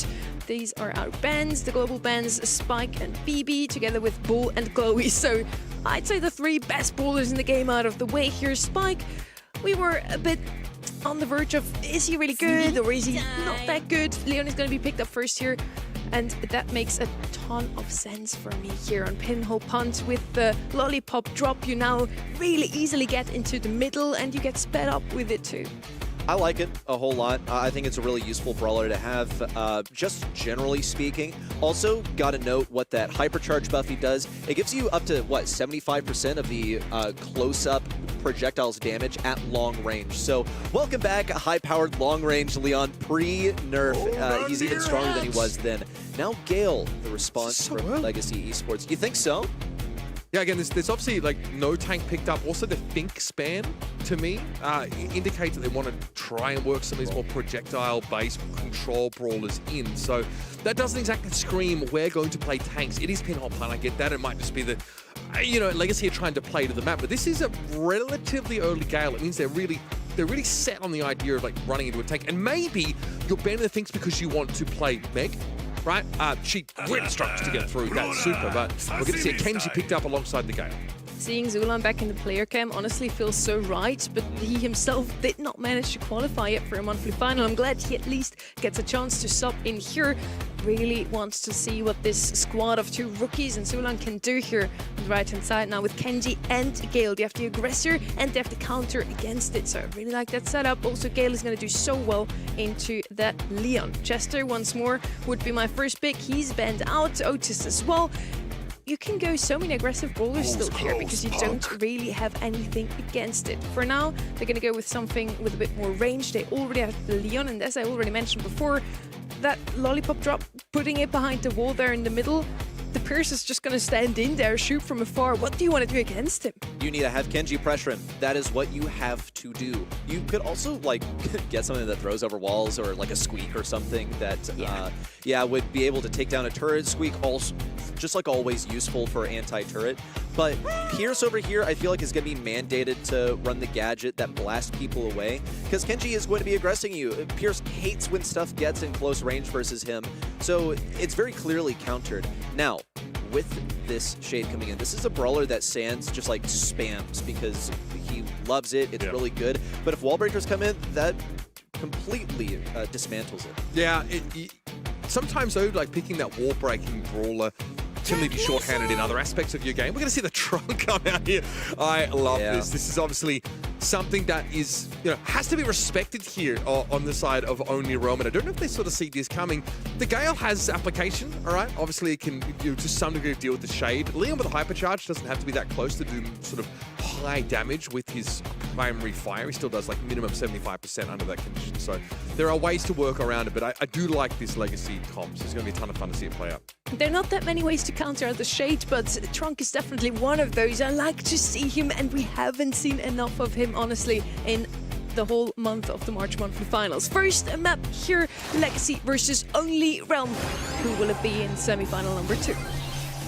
Only Realm, the Unks of the region now in Legacy Esports, new blood, making it to their first monthly final as a squad. Most certainly this year, it's an early takedown for Patchy at mid as Only Realm grapple over control of this ring of bushes in the center. Zulon's going extremely aggressive, trying to take down Patchy, and has to abandon shift, just knows he's not going to be able to DPS through the Invisi-Heal. A lot of times you don't see Invisi-Heal even used at all. I don't think he was anticipating that. Yeah, I quite like it. Patchy looking for a bit more durability here, and it seems as if Legacy Esports aren't quite ready. This is going to be a walk-in, folks. There's nothing Zulon can do to stop it.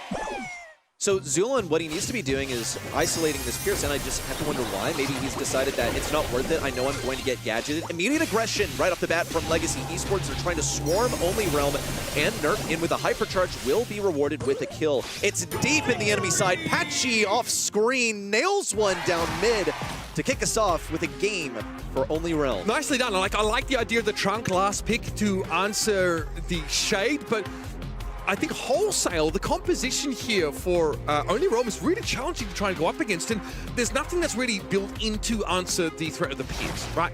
Pierce is just free firing for a lot of this map, really easy to connect many of these shots. The damage is good against someone like Zulon. You can see him just getting nuked. No. What is Nerf 7 supposed to do? He's left behind the game. There's nothing really that Gale can do to answer the Pierce either.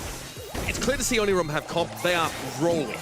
But this is what you do on ladder. Only on ladder can you walk straight forward and put that ball in the goal. Gale didn't have a super. It was so early game. It was in advance of him receiving the ability. Good slash there from Zulon, like a bit more damage on Apache, but he's got no matchup versus Sands. He can't get through the wall. Literally getting clapped. Sands on his last legs. Nerf will get the upper hand there. Ball all the way at the goal. Nerf Wait a minute. Gets the takedown. It's wide open. That was not good at all. Where was the shot away? I'm shocked. Yeah, it looks like Patchy was not quite able to escape there, just getting taken down in the 1 versus 1. See a bit of tightening up here from Only Realm as they end up letting this game break down into a number of isolated skirmishes. There's probably no more connections. Here comes Nerf 7 though. Sands has to respect this, and there's not a whole lot you can do trying to stay out of the high damage zone by being on top of the trunk. Isn't enough, but Patchy still runs it up. This is probably one of the more scrappy games of Brawl Ball that we've ever seen. But at least there's one team that can prevail against this kind of chaos, and it is Only Realm. Good start for them here. I still think they've got the powerful comp. It's pretty rapidly back and forth. One thing that stands out to me for a Legacy is that they've gone with a couple of assassins, and you can imagine, yes, it's going to disrupt the mid control. Yes, you can take down the Pierce, but you have to earn your movement first, number one. Number two, what about your backlines? You've only got a Gale on defense. He doesn't have a pushback off the beginning of the game. It is not sufficient, not even versus a Leon. How unlikely. And that's exactly what happened. When Wink would fall, they had no defense anymore left. The Trunk and the Kenji already in the opponent's side of things. And yeah, nobody was left there. We see the Leon just walk up time and time again, score that one very sneakily.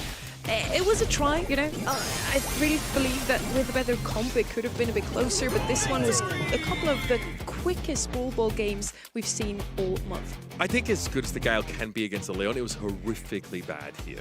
Really completely outmatched, doesn't do anything to the Shade most of the time, and Patchy's able to close the gap enough on the Gale that even if there's like an attempt at blowback, the damage is still going to be there. And yeah, look who's free firing the whole round. Your boy Bobby, 555 DPS on this piece. There is no answer to the sharpshooter whatsoever. And he always was a pretty good sharpshooter at that as well. Pierce is super strong in the current meta, and the only two teams who really play him at the moment, Only Realm with Bobby and Humble with Luki. Makes you think. Yeah, makes you think a little bit. Yo, real quick, can I keep my job and say that I thought we were waiting on game number 2 until we headed to replays? It really went that quickly. Like, seriously, faster than I could register it. Set 1 already in the books for Only Realm. We're headed to knockout. Up next for set number 2. Hopefully Legacy can get a grip on this. At least the pace is due to slow down in a mode such as knockout. I'm looking at their drafting here. I don't want them to be tipping their hand too early in knockout. And there's a ton of these middle-of-the-road brawlers that do not imply too much about your overarching game plan that I'd like to see picked up. Just get Gus for me, or something like that. Something middle of the road, something straightforward. Angelo and Eve both banned out, so that only leaves Juju that could traverse the waterways, which is probably not really when you want to be, but people do forget that she can do that. Meatball also banned out pretty commonly. Leon here has really been a go-to on out in the open. What I immediately see here, Leon left open, Brock left open, and those two have to be picked up here by either of these two teams. With this map, you can really only pick something on the left-hand side that can walk over water. Angelo and Eve, the best two, bend out here, and then you can break open the map, which you usually want to pick up Brock. Brock most often bends out here on a map like this one. Leon on the right-hand side, is that just picked up because they do not want him on the other side again in Patchy's hands, or do they have a good Leon on their own hand?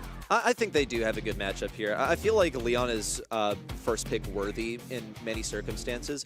I am concerned, however, like talking this map in particular, are there better ways to get into mid quickly? What is going to threaten that lollipop drop? I feel like Brock can do that because Brock can, you know, get that AoE at the end of his projectile, hit things just around corners. The barrel is not going to be an issue for him at all. There are also plenty of other ways to take down turrets. I think Rocket Rain if you have to. Yeah, like seriously. And the Brock also, like, let's pivot and say that this is their way of getting into mid, okay? I think there are also ample options on the other side for Legacy to get into mid quickly. They could stick with the Leon. They could also float over the water. Like, they've got options. I think this also makes Squeak pretty much unpickable. You really only want to pick that into a team that doesn't have wall break, so they've got to go through the singular choke. And again, RT, very safe option here. This is like, for me, almost like first pickable because it says nothing about what you're trying to do. And here's that Byron that gets picked up. Obviously, really good in a pinch, turning these fights on their head. You've got very good defensive setup here now. The RT and Byron combine, like, you can't really dive that. The Crows are a bit of a trap. It was last month. They only won 1 out of 5 outings in NA. Everyone was trying to pick it up. And in general, Crows' win rate's been questionable. Yeah, but what's really good against Leon? What can make him visible? A Regine maybe, a Crow, a Pearl. Those are all picks that they either already have or can still pick up. They're going to deviate from that plan though. Jae Young is going to come in here, so they have the speed, they have the poison with the Crow. They can open up the map, so they're immediately in mid. Super, super quick gameplay that we're going to see here from Only Realm. On the right-hand side, I do really like that Baron pick up here alongside the Leon. Going to make sure that Nerf can actually get into mid, despite the other team already waiting for them there. I mean, this would have been a Byron pick for Only Realm if possible, I think. With Global Band, this is about as good as it gets if you want that supportive brawler. You know, can offer you some healing. You got to respect Jae Young. Remember, Weekend Warrior's AoE, once you trigger that gadget, does go through walls. So don't get caught sleeping at this guy. He can actually slap you around if you get on the wrong side of his gadget. But of course, map broken up here by Bobby, and Only Realm into the map. This is really crafty from Only Realm because usually just one brawler for getting into mid is sufficient, but they trust in their ability to spawn trap if they could properly storm mid. Here comes the Weekend Warrior. It's a lot of damage on Zulon. They don't have a way of getting over this wall, but it's kind of okay. It's going to be a bunch of healing from Sands. Keeps Patchy alive, and Patchy's poison persists to take down Zulon, dropping this to a 3v2. Only Realm are slated to win this by sheer numbers alone. Should be a takedown on Nerf coming in. Patchy in close range versus Wink gets pretty close to his super now. Really heads up from Patchy. He almost overextended into trying to find that extra damage, but there was the heal from Jaeong that kept him in the game despite the poke damage he was taking back. So the Brock here is a pretty big difference maker. This lollipop drop is fated not to last very long. It's actually getting cleared fairly effortlessly. Zulan wants to try and close the gap here, but there should be a heal switch for Sands, and there it is. Burst heal is huge. Zulan just ceases to exist. I just wonder why. Like, against an entire enemy team, they can rotate out, they can clump up, body block for each other. You were not going to get a pick off there, and even then, you would have died guaranteed. So maybe dropping things to a 2v2, like, is that favorable for Wink, RT? I'm not terribly convinced. I feel like that was a poor play. We'll see Patchy respond now onto Wink with a kill. 3v1. Only Realm takes this one 100%. Need to see fewer hero plays. I think, you know, it's never wrong to try something new. We've learned from our mistake. It cost us a round. Don't send the Leon solo on this huge wraparound recon mission. I have no idea why Wink supered Sands there while he was behind the wall. He bought Weekend Warrior, and then Wink throws his super at Sands, who just stands still and says, okay. Anything else? No? Okay. And then they dive with the Crow. Why are we using our Byron super before the Crow is diving in when he's obviously flashing super at you? So a couple issues there for Legacy. They need to have an answer to that all-in potential that Only Realm's comp has. I'll tell you what, though, like, it's hard to look at a 2v3 and think, yeah, I can win this, especially against a team such as Only Realm. We saw Sands, Bobby go to the World Finals last year. Patchy qualified even though he didn't end up going. Legacy Esports know that this is a David and Goliath story in just a quarterfinal. and they're trapped in spawn also. Just not a good look, but of course this is what's naturally going to happen with Only Realms brawler choices. So it's up to Legacy Esports to respond. It's basically inevitable that they find themselves here. I just think this is a good comp from Only Realm. The Brock, for me, just clearing every lollipop drop is such an elegant answer. Okay, Julan. Yep, that's a clone, of course. No, I thought it was a clone. Are we throwing for fun? No? Okay. Trying to go in with that all-in play, but again, you need to do the Jaeyong healing, so very, very tough to burst through that. Now on a 2 versus 2, the gas is starting to encroach. Both players tapped up here. Hack gadget available for Nerf, but he's not able to get close enough. This one was a pretty open and shut round, another solid win for Only Realm. Only Realm 1 round away. They'll take position once more. So what does Legacy Esports respond with? Finally, an aggressive rollout. Nerf's going to go solo. Zulon was in the invisibility for a bit of extra speed as he moved forward. We'd love to see some supers from Legacy Esports. A Byron super for a kill confirmed. We see it just now. But the Leon super combined also with the speed would be extremely useful. But as soon as that, they fall back into their spawn. Okay, I like the placement on Lollipop Drop. It's a little further back, so you're going to get max duration. Well, not max duration. There was a activation of Weekend Warrior to put some damage on it, but still, you can see Legacy is thinking about how they can try and keep that gadget in play for as long as possible. So there was some damage that came in from the Byron there. Byron, a hypercharge is ready. Something that has to be respected here by Sands, who is spending much of this round trying to keep his teammates topped up. Great play there from Zulon to take up a bunch of room on the left side. He used his invisibility and speed to get forward, but here comes the speed response from Sands. Hypercharge for Patchy just wrecks havoc on the enemy side. Now wraps around to pinch Nerf and secure the set 2-0 style. And no expression at all on anyone from Only Realm. It's as if, oh, never mind. a little eyebrow raise from Sands, a reaction here after a set victory. One more until they go back to the semifinals. It's where they finished last time. They have their sights set on the finals, so a quarterfinals is just kind of required. They don't seem to be phased at all. Just like the way they navigated draft, a really solid composition. It was nothing too fancy, nothing out of the box. It was questionable. I think there's some discombobulation on the side of Legacy Esports. Like when the game plan is to go aggressive with this Leon, it feels like Zulon is on his own. The game plan is to go aggressive, but to not do hero plays, not as often at least. Two of you, what was that setup? Stop with the hero plays. I mean, I just said, are we throwing for fun now? Because he literally I remember that the quote as well, yeah. A 1v2, yeah. That jump pad play, it was a nice try, I guess. I mean, I think if there's a plan for the rest of them, like, for example, are you trying to Byron super the landing location once you come off the jump pad? That's pretty nice. That could be good in a 1 versus 2 scenario. There you can really find success. He wasn't invisible, to the best of my knowledge. No, he was quite visible. Anyway, very difficult scoreline to read, I'll be honest. And not because my eyesight is declining in my old age. It's just making me cringe looking at it. Only the one kill, unfortunately, here for Legacy Esports. I do want to remind us all here, this is the team that brought down Stamina, the second place of February, the runner-up, and Stamina lost 3-2 to this exact roster. We do have Zulon now, except instead of Juni. I don't think Zulon is that much of a downgrade. That's not what we know Zulon from. He has played esports in such a long time already, and he has been quite successful at it too. So if only, Juni was here, I guess, but I think Zulon should technically be an upgrade. People really underestimate how much cohesion this game takes to succeed at, I think. And Zulon is an incredible individual. Like, don't get me wrong, and he's seen the highest of heights and some of the biggest stages in esports. But sometimes plugging into a team when your broad understanding of how to play the game is a little bit different, or at least you're feeling for timings or like what your instincts are, and you're going up against a team who actually has they're on the other end of the spectrum, right? Where like Bobby and Sands basically finish each other's sentences here, even if they only share a couple brain cells, right? And Patchy, who comes in and knows these guys so well, has been around the scene for a huge amount of time. So like it's an uphill battle for Legacy Esports. I think even in their brightest moments, they're going to struggle here. And that's exactly where I wanted to go. Zulon, a very strong individual, but the synergy just might not be there yet. They don't really have the scrim time that an Only Rem has together. They've been playing for longer than just this season together, Sans, Bobby and Patchy. So super excited to see a bit more of them. Maybe those 2 first sets were just a little warm-up for them. I hope so, because those 2 sets have been some of the quickest we've seen. Yeah, they've been madly efficient. Brawl Ball was gone in a flash, then not a single round response there on Knockout. Hunt Zone can be a more extensive mode, but I said the same thing about Knockout too. A lot of times you see people pressed up against that poison. Sometimes we even saw it ending before that.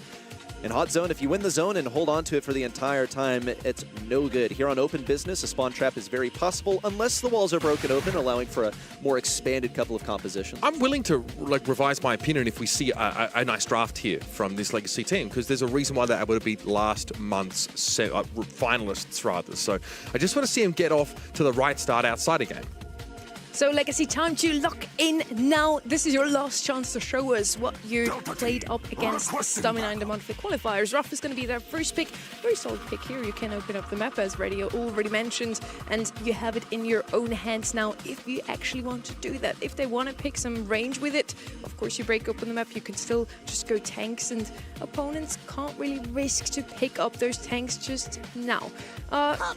We have a couple of tank counters open here. One of those is Nita, is going to be immediately picked up here. Not the most of range, but as long as the walls are still standing quite good. Kenji also usually needs some walls, so that's actually quite risky into that Ruffs. Do we get like Barley or Berry, or like a thrower that has healing capability? Do we go back to the well and get a Byron in the mix?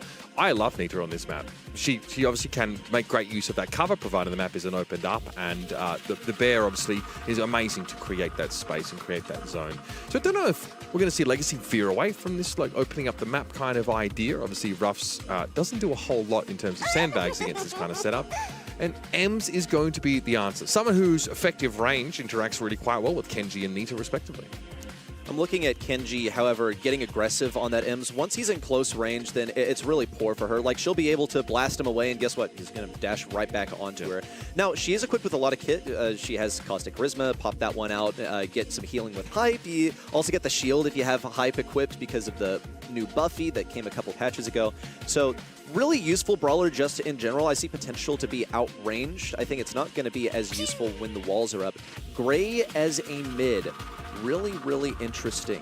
I feel like that should also be able to break down some of the walls. A couple wall breakers taken for Legacy so far. Only Realm due to respond with something that can react specifically to the enemy brawlers, because Nita is not going to cut it in the matchups. Gray's so good on a map like this one because you can set up a double teleport once you have the hypercharge available to immediately get back into mid from spawn. So usually he's played together with a tank that can put this to good use, be immediately in your opponent's faces again. Neither Ems nor Ruffs really want to be in their opponent's faces, so I don't know if that has a lot of synergy, but I guess we're going to find out in the next few minutes. Yeah, I guess like the hypercharge for Ems, has this similar effect of friend zoner in that it shoves people back, so you can TP in and then pop that hyper straight away. Makes a lot of space for yourself instantly.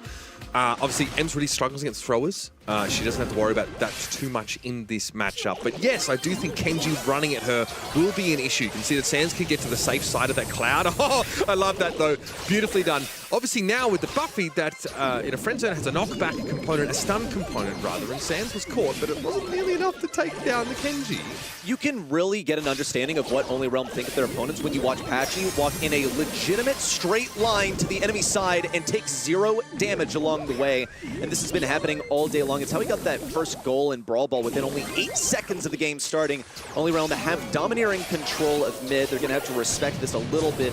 That pull from Zulon didn't quite bump Patchy into any sort of danger. It didn't accomplish really anything, but at least he does have a hypercharged double teleport if he wants it. They got to act fast though, because they're behind by an insane margin. Yeah, good damage there from Nerf. Sans though able to avoid some of it and get some healing back, but the healing gadget actually isn't great against the damage that sort of comes distributed over time.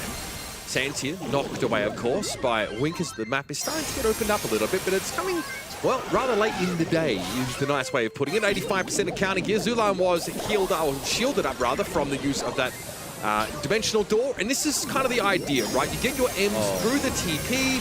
But Bobby was able just to clown on him in that situation at 98 and counting. Sans should be there to finish the round, and Legacy Esports, well, they didn't really turn up to that round. No, not really at all. So where's the early game defense? Only Realm walked in a straight line. I cannot overemphasize that. And they got mid-control immediately. The gadget from Ruffs was not sufficient. They allowed enemies to take immediate control, and then they could not bring it back. The Gray teleports didn't really accomplish anything. It's a lack of synergy for Legacy Esports. I don't necessarily think it is the brawler selections alone. Okay, friend zone, they used Sands is probably going to clean up that kill at the top of the screen. Yep, Nerf goes down, and that's a problem for Zulan, who gets left upon. Yeah, this might be even more one-sided. Now Sands is able to play deep within Legacy Esports' spawn and is happy to draw out these supers. Thank you very much. That Costa Charisma now has no real impact outside of letting Legacy play the game. Patchy forced to back up, but he does have a mute in case anyone walks in. Sands, meanwhile, is establishing the control. Now swipes back to take care of a freshly teleported Gray. You see an attempt at defense, also breaking open that wall so it's not as easy for Sands to spawn trap Legacy. But still, it's just not looking possible for Legacy Esports here. It's a little sad. Yeah, immensely one-sided game so far. Sands getting good value off that slash Shimi, eventually going to be brought down. Job done, though. He's made the space here for Bobby and Patchy to sun themselves on the point. Get that beach towel rolled out and basically play the game from the most comfortable position possible. It's an open and shut case for Legacy Esports. That's the match, folks. 3-0. Legacy quickly puts the sword. Only Realm, they know better than to react here because they were supposed to win this one anyway. It's a team with a transplanted third, Zulan coming to fill the shoes of Juni. Now, in his career, Zulan has accomplished far more than any of the players he is sharing a team with here, but the synergy was just not present, and I feel really, really bad for Wink and Nerf.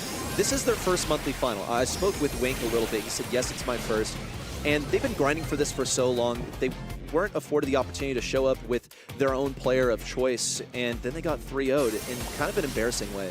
But they're still top 8 in a region where we have true. different teams every month so far. So still a huge success, and maybe they're going to be back maybe next time with their proper teammate. Again, I think Zulan is an outstanding player, but I think nothing beats synergy. Is someone checking if Sands is awake? Bro is, I mean, look at those 9 kills. I think he is. He is extremely in a zen state after that performance. Yes. That's the cortisol level. Yeah, exactly. He's Jester-maxing there. His team just rolls over frame-logging his opponents. Yeah, don't worry. They found the ASU frat leader and they've taken him to task. Forget about it. I mean, look, I think this Legacy team, to be able to find success against STMN in the monthly qualifiers, that does obviously bode well for them. They should have put up more of a fight. If they're going to beat STMN, and if I'm STMN and I'm watching this, I'm like, we died for this? We died for this? And Stamina also beat this roster, Only Realm, last monthly final. So technically it's Stamina, Only Realm. No, I mean... and now where do we put Legacy? It's called a circle of suck. Oh. Yeah, there you see. go. That is an interesting one. Yes. Well, we want to have a quick look at the 3 first quarterfinals already out of the way here. So semi-final number 1, we already know it's Team Electris versus Tribe Gaming. Only Realm now waiting after a whopping 3-0 sweep against Legacy in semi-final number 2, Uber. Yeah, so, I mean, I'm pretty curious how this last of our quarterfinals is going to pan out because we've seen roster changes on both sides, right? Zeus Esports, I misspoke earlier. Alianos was on that team and actually departs for Ducky, not Ducky with an IE, Ducky with a Y. Don't worry, guys. You'll be able to keep up with that, I'm sure, in time. Big Day obviously has some really known names. We're talking about Unks. We've got plenty of them in this lower bracket here. So I'm hoping for a pretty competitive game because a ex-teammate of Zulan's is also waiting in this next match to show us what he is still capable of. And both of those teams have been victim to roster movement, so I'm super excited to see how they will do. Now, we get Ark back. Ark, how are your predictions looking? Hey, let's maybe gloss past it. We haven't got to dwell on it. At the end of the day, you know, it could have gone either way. I felt like, you know, Zulan did put up a big thing on social media saying that he was going to prove himself. It was quite the opposite. I think like the whole roster movements take time to really set. One of the most convinced. I mean, that was supposed to be my break, by the way. Don't feel like I really left the desk. Just enough time to scratch his butt and back to work.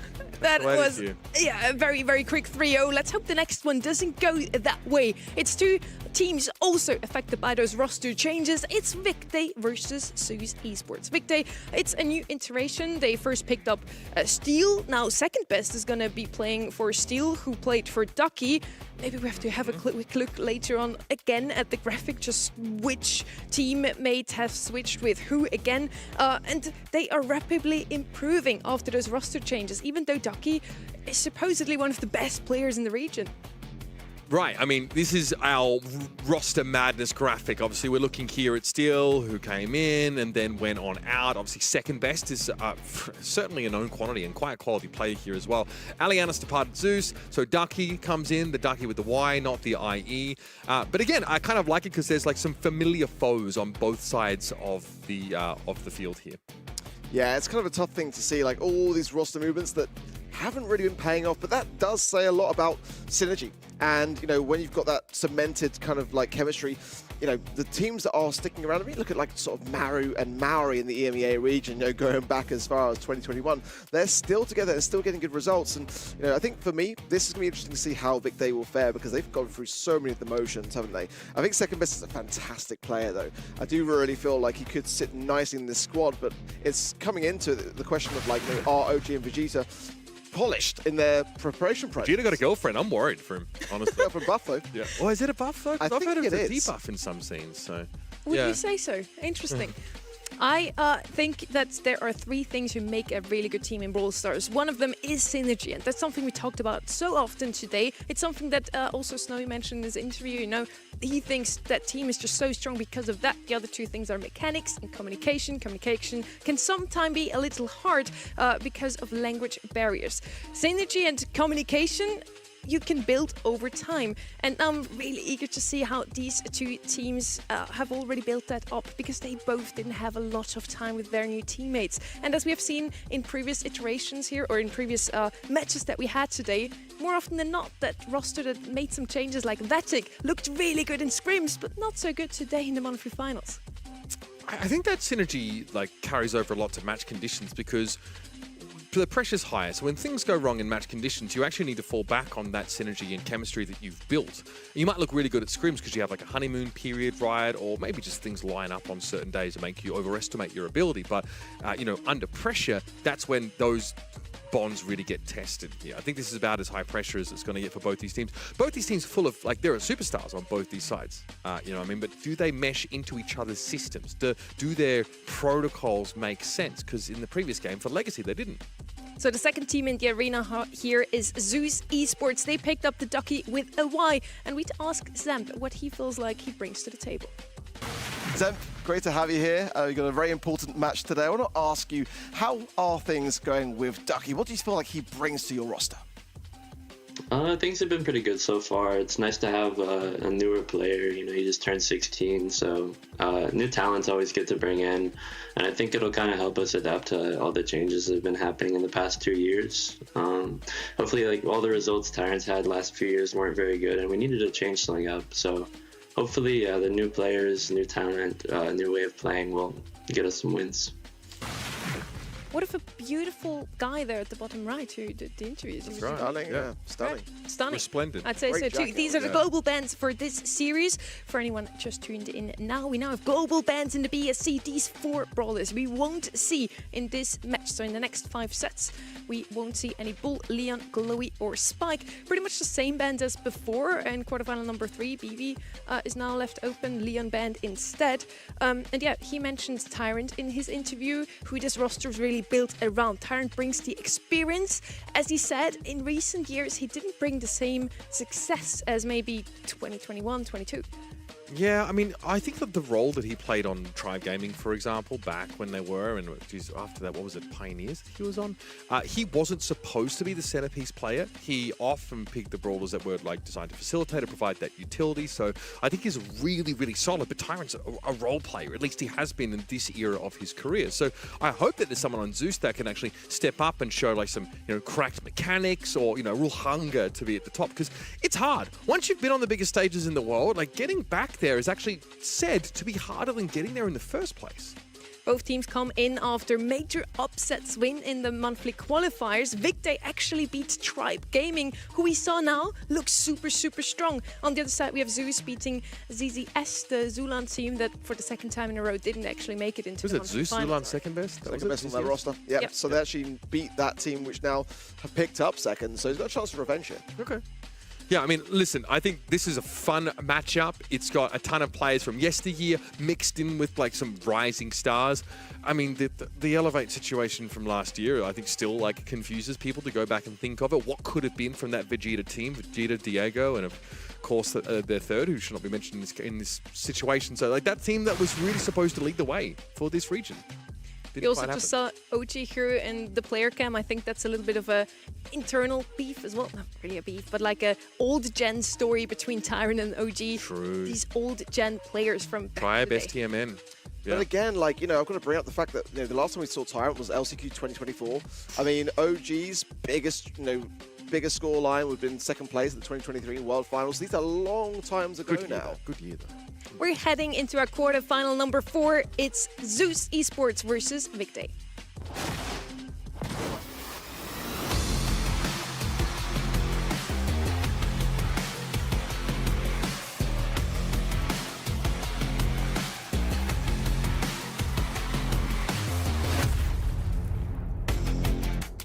Vicday or Zeus, both of them a little mix of new players and then some old gen in the mix too. We have Kit banned out here on the right hand side. I know Orc is going to be very happy to see that.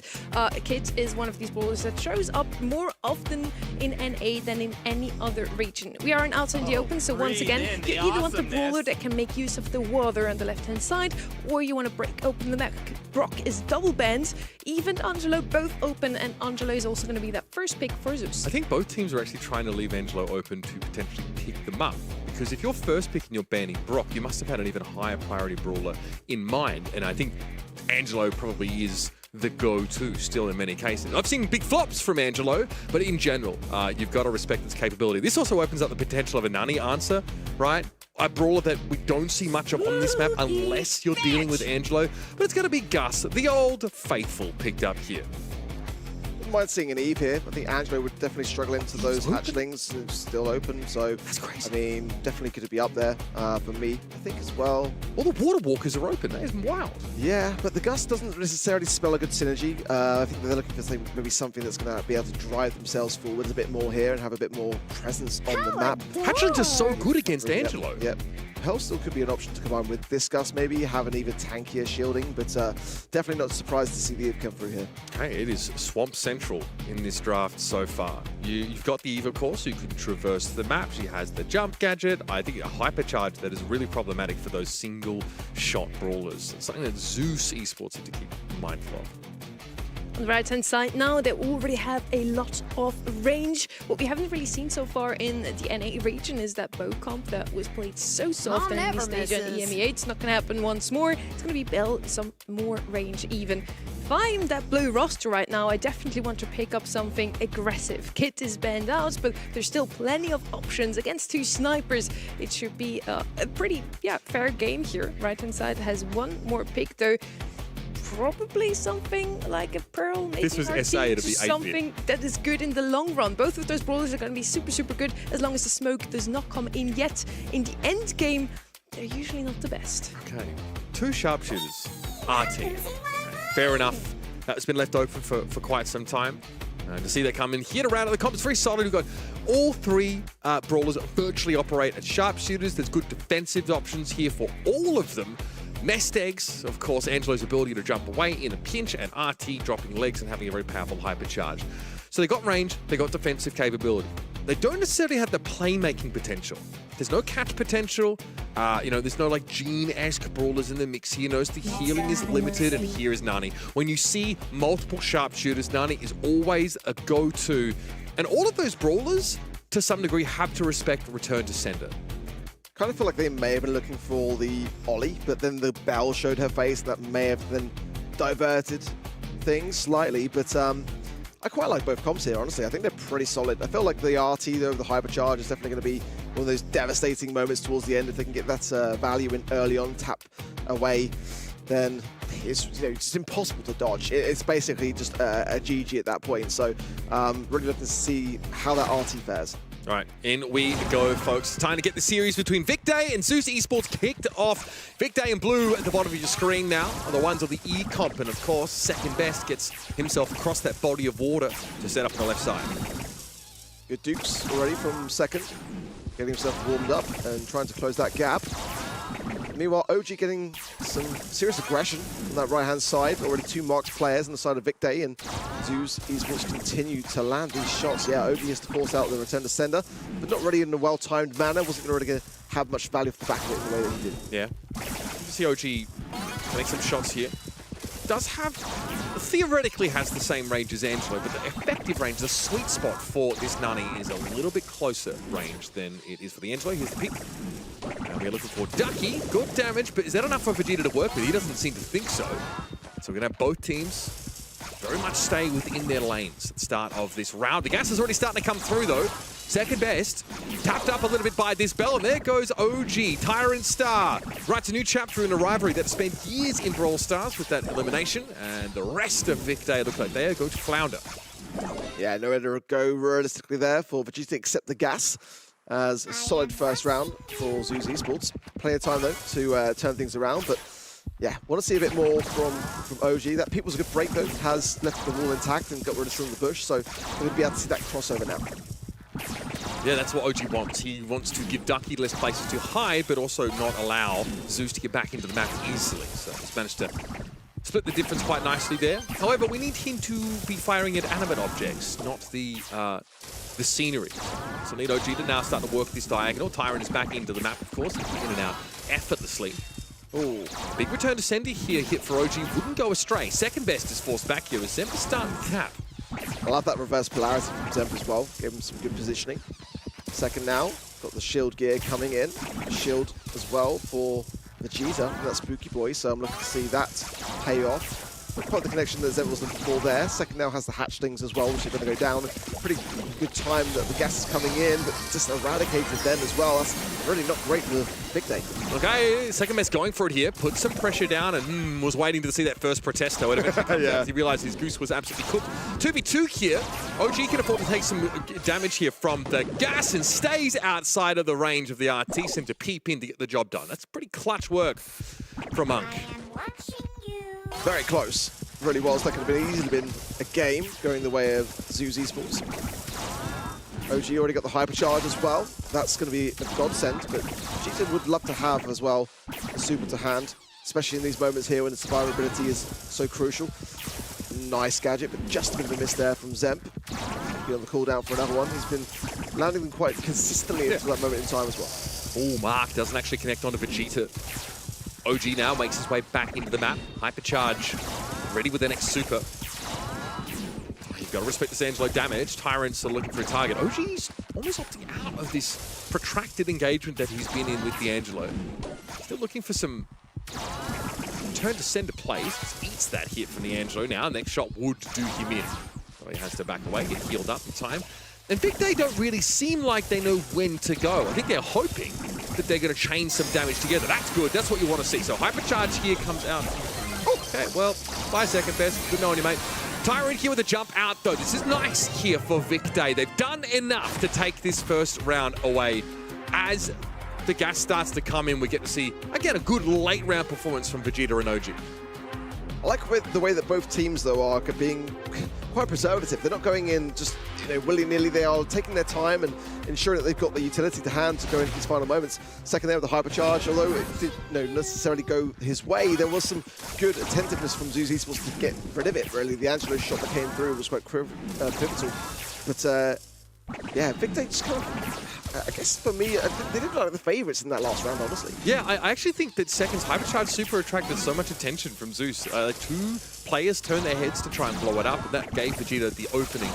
I also think, like, you might think Vicday aren't doing a whole much or looking that strong, but their strategy for the late round is quite powerful as well when you're considering peak, return to sender, and, of course, the Gust super. That is super potent with a knockback component on it as well. So don't count them out. Even if they like to play slow, they're hoping to charge supers towards the end of the round and put some pressure down. Even like hatchlings in those last moments can be pretty problematic for a composition that is only single shot rolls. Second getting tapped up on the left-hand side, though. Great jukes from Vegeta and OG, doing a great job on this right-hand side. But yeah, Zemp is really laying in. As the gas comes in as well, it'll be very tough Gadget from second and taps from Vegeta. That's really going to open things up massively in the follow-up as well to Tyrant. Lovely from Vegeta. That's going to surely secure the round. Yeah, I mean, the Eve is insane here, right? The fact that Zem has to spend one shot shooting at a hatchling and not at Vegeta, who closed the gap, was ready to line up a shot on him, is huge. And second, that's just an incidental part of the fact that second best used his jump gadget, right? You get a free hatchling off the back of that. So a couple more shots connected if second best will actually have a super that he'll be able to make use of. Vegeta marked up here. Does find Ducky in the mid. And again, Zem winning this left-hand side lane, and Vegeta's actually going to have to come in here to helping hand it. Gets a hypercharge for his trouble, though, so I'm sure that he will be absolutely okay with that. The gas going to be not too far away. Marked up again is Vegeta, but these follow-up shots just not really quite landing for Ducky. Second best also in a bit more of a commanding position thanks to a couple of shots hit by Vegeta that allowed him to step up towards that bush side, and a reverse polarity that didn't really come close to hitting second best. OG doesn't have to do anything, I think, then just hold this position as much as he can. He knows that Tyrant's always going to be able to get out of the map and heal up if he needs to, and big mess, though. That's rough. I mean, that mark, in theory, is homing, but when fired at nothing in particular, it is not just going to beeline towards the nearest player. Here's that hypercharge super from Vegeta. Very, very tanky. He is, Lena. Second best with the jump. Does, of course, have a few hatchlings to help should it be required, but a great set here from Vic Day. Nothing too crazy. Saving some energy, being pretty conservative about their approach. They know it's all about playing for that late round, getting a Gust super at the ready, and having timely return to centers. Heard you wearing a Foot Esports jersey, by the way. Yep. Just doing the throwback. Vegeta, for me, was the outstanding player in that match. I mean, he really was the rock. Landing shot after shot. Zem was doing some great work on the left-hand side, a bit tarnished by that sort of missed hypercharge towards the end, but honestly, Vegeta, the jukes around the situation as well, time and time again. Nothing was landing on him, and everything that he was shooting was landing, so great stuff. Yeah, I was also watching him for a solid 10-20 seconds, and he didn't get hit a single time, dodging both incoming shots from two different players at the same time. Really, really good stuff. That must be the girlfriend buff. Yeah, okay, sure. So far, we have 1 point for the girlfriend buff. Again, and you can see here in these final moments, Vegeta not only has got insane movement, but also knows where to collapse that left side lane to either get the elimination or give second best the room to move up and be that much more of a threat. Obviously, Eve doesn't quite have the range. It's more of a projectile speed issue against Bell, especially when you're dealing with like that reverse polarity that can give her artificially more range. But I just, great to see a mid here who knows when to collapse that side lane and help out. I almost want to say he was too busy spamming the thumbs down emoji other than like getting actually a kill, but that's something he did ever since we've seen second best in the BSC. So I don't think it actually costs him any brain cells. It's just under the thumbs at this point. It's just a natural reflex that he doesn't even think about. I'm sure that even he to this day doesn't even realize that he's still doing it, honestly. Probably. He's just doing it automatically. Just automatic. Yeah. Yeah, we do need a claw grip just for the emoji. Literally. Was he like a wild player? Yeah.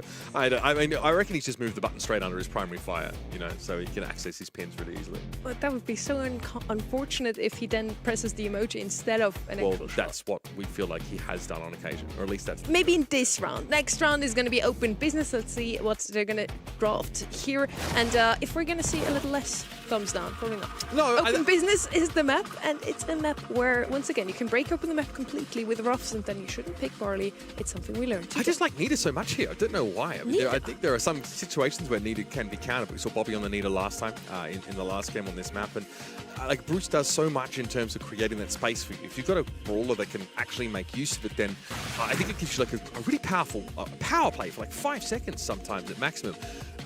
No ban of Nita, so do expect her to feature in this draft. Finks, though, is windmill slammed here by Vic Day for good reason. Tough to find a better control brawler on these more open hot zone maps. Yeah, Lou and Finks have been banned out every single time we've seen this map to date so far. So Finks not banned out immediately is going to get picked up. Lou on the other side banned once more. Ruffs this time as well. We have many of the top big brawlers out of the way. Chester is one of those brawlers I'm still looking at. And Kenji could show up once more, Ark. Yeah, Ziggy as well. Could have a good spot here. It's tough with the amount of walls and the placement in the draft to do it. I mean, I don't mind it. It's not really overly played, but I don't mind it. It's okay. We haven't seen her so long. Yeah, I mean, Mama J, back out to play. Love to see it.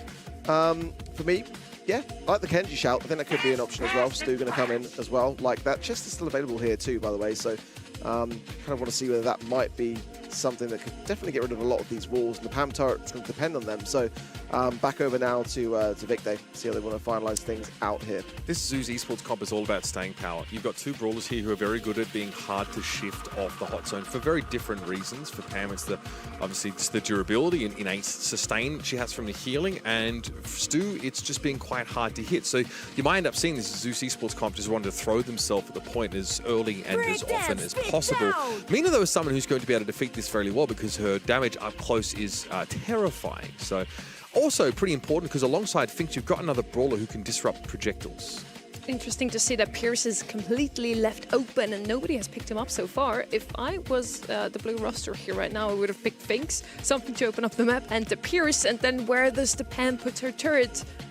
The Stu can't really break open the map himself because Pam wants some walls, so he probably also picks his second gadget there, tries to put a speed turret down. Here's the Jester finally, we talked about him before. He's so good in the current meta and most often banned out because of the DPS he brings. When he finally has that 4-bell shot, it's going to do close to 5k damage, something like that. Bro's got wall break as well. So, you know, it's a little random in terms of when it comes up, but can be quite powerful. He also has area of effect abilities that can randomly come up, and a hypercharged super that almost feels like it doesn't matter if you run away from the epicenter of it, you're going to get caught by one of the 5 different effects that it has. Ziggy here, of course, thrower, definitely seems wide open. There's no real way for Vicday to threaten it, and it's not possible for Finks to actually interact meaningfully with the shots that come in from Ziggy because they come from the sky. They're zappy. Bit of concern for the Ziggy at this stage, though. There's a lot of wall break with that Chester potential. Again, it's kind of like the RNG. If it's in your favor, you get a lot of bombs, then like it's going to deflate a lot away. But I do prefer kind of what Vicday are running with here, to be honest. I think the PAM could be quite troublesome, though. I think that, you know, if the Chester's not able to get those wall breaks in a good amount of time, then the Finks, for me, is the best brawler as well. I'm surprised it's not kind of like more heavily banned and picked up first in this situation. So OG should have some good matchup. Yeah, these speed zones are going to get max value from Zemp. They're not going to be clearable with this composition. And there's obviously those unbreakable walls there where Pam is that these healing turrets can be placed on. So plenty of space for these deployables to get their full value. So far, though, Vicday has spent more time on the point. Second best is pretty hard to hit with a lot of these shots, but the Ziggy Super is going to clear the way, and Vegeta eventually caught by Ducky on the right. Second lurking on his left-hand side. Zeb knows it. Dashes back under the helping hand of the PAM healing station. Wimble Gadgets will even survive just a little bit longer on this right-hand side, still with the damage gear rolling in now. Zeb considering the possibility of it, and actually gets caught out of guard there as OG takes him down. Yeah, there's that big super, and still, it's countered out essentially by this Ziggy super, which moves slower through the Finks zone, which has the effect of working against Vicday. They want that Ziggy super to pass by as quickly as they can, so they can go back to be on the point and actually make use of the time zone there. So, interesting interaction. Nice little counter pick there, I feel, from Zeus, but OG is going to have yet another super developed and going to make extensive use of that to turn Ducky into a smear on the ground. Well, now Vicday just tipping into the zone, getting some good percentage cap for it as well, as Zeus Esports start to collect now. Towards that 45% mark, some catching up to do. Vegeta has got super as well here, which depending on what he's got in his pocket, could be quite bad. Their pocket gadget as well, keeping everyone inside of Vicday on their toes. Falls now to second best, but look at this. Vicday starting to really capitalise. His Tyrant's too low to contest this. Yeah, I mean, Tyrants can't come forward at all. And Vicday just did a good job of rotating on and off the point. It was often second best using that, his normal shots to rotate in and out. OG has another, oh my god, it's a hyper super, which is going to shut down that right side of the map entirely. Second best still not able to stay alive long enough, and that Ziggy super, unfortunately, as good as it is against the Finks, is a little too late. Yeah, Vicday's starting to really exude their confidence in this series. And we need to see a bit more from Zeus Esports. This is just getting a little bit scary now. One game away from taking yet another set. And to be honest, we haven't really seen enough to warrant a potential comeback either. And that's the thing that's concerning here. Second already immediately onto the zone. Windmill Gadget straight away to allow his teammates to come forward. But OG now gets aggressed quite heavily there. Tyrant will secure the kill. That could be the chance for Zeus Esports now to get himself stuck in. Already a very early PAM healing session too. Yeah, Vegeta has a terrible matchup against the Ziggy on the left side, and that's something that Vicday tried to swap out of, but Zeus read into immediately. So how do Vicday get this Chester back into the game? Naturally, second best has made a lane swap here, as heralded by his Protesto here in coming before you see him. It's going to be Victor now starting to catch up. Here's that Ziggy Super, and yeah, second best gets fried amidst it. Vegeta trying to come forward, had a healing super, which is quite timely, as Ducky's overextended onto the point now, just to try and get some extra capture progress. And the Mina has a ride. Good connection there on towards Ducky. Tyrant also now has to deal with the pinch of the Finks and the Mina while Zemp heals up. Seconded really well there, getting a lot of percent. Oh my word! That's nice. Nice dash forward, gets a great super connection there as well. Very close though. Zuzi Sports are adapting, but is it too little too late? Second still staying alive. Unbelievable, honestly, the tech on this guy. Just keeping himself so aggressive, so vulnerable, but staying in the mix. What? Ridiculous. Get him! Somebody get him, please! Thank you. Zemp eventually finishes him off. Clearly didn't have breakthroughs. He's been using Speed Zone in this game, so couldn't quite get to the Mina. And now, as fancy as that looks, Zeus Esports have managed to get themselves a lead. Here is a hypercharged super from the Ziggy. This is going to come back the way it came, so it's going to be in the game for quite a while, but it's not really in the best spot. It's been mostly avoided by Vic Day, and OG's been able to stay alive, but fired some shots when he might have been better off healing. So we have a cycle in to get another Ziggy Super, and this should be Zeus Esports now running away with the remainder of the round. Leading towards 95% for Zeus Esports, but there's still a chance for Vic Day to have a last say here. As Vegeta has an opportunity, can't find it. Zemp on the zone, should be enough time here. Realistically, with not the super! It's not deducted realistic. He's got to get on the zone. He does. That is a big sigh of relief for him, because that was getting a little bit hairy towards the end. Not only does the Ziggy have a really good matchup against the Chester, but if you're able to cycle those supers reliably, you're basically denying the middle of the map for extensive periods of time. The hypercharged super from the Ziggy was less than convincing. It didn't bounce back in the best direction, but still, it was enough to give Zeus the extra mileage they needed to take the round out. Remember, they were leading early on. We need to see OG on his Finks, I feel like, get more involved. Second best involved, stay alive, but we need to see more offense rather than defense. Second again, going on the aggressive, finding Tyrant. Zemp getting the pinch off there as well in a crucial moment in time. It's now they can start to pressure OG back to the Finks to gadget away off the zone, and that's exactly what Zeus Esports need here. They need to assert themselves. Oh, great there from Ducky. Vegeta will fall.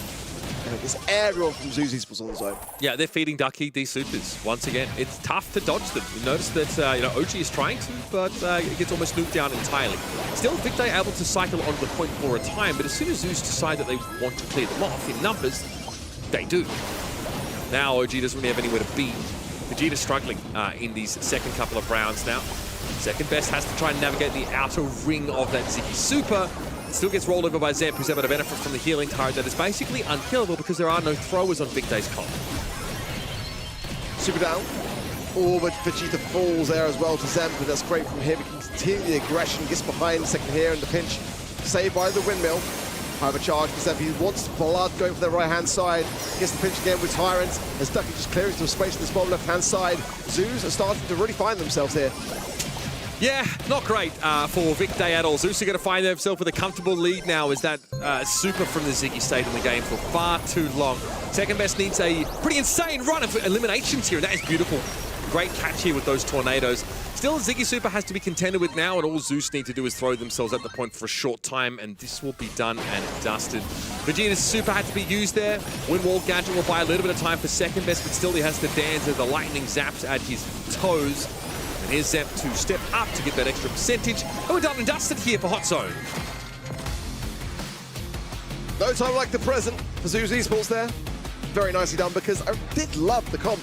The Vic they were running, it just had a lot of utility, and you know, how often do you realistically see a fixed comp go down like that? It's not common, and again with a Pam, really interesting stuff from Zeus, bit avant-garde in that regard. But you know, second, I think it'll still play out of his mind, just not enough to get it done. At the beginning, I also felt like, oh, why Pam? We haven't seen her in such a long time. And then as soon as the game started, I was reminded of why.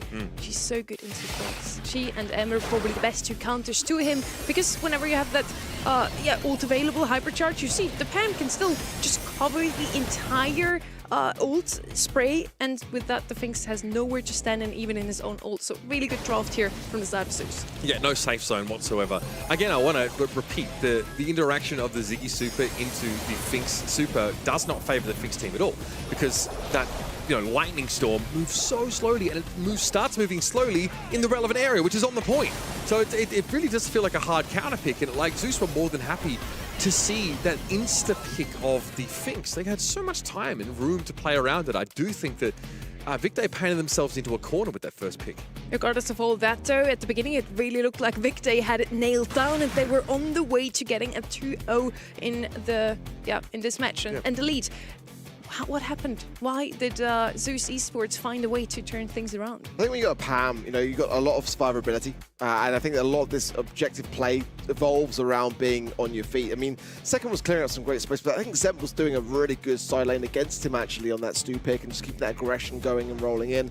And yeah, just OG not really able to do too much in that mid. I think that it was just better chemistry, better communication from Zeus Esports clearly.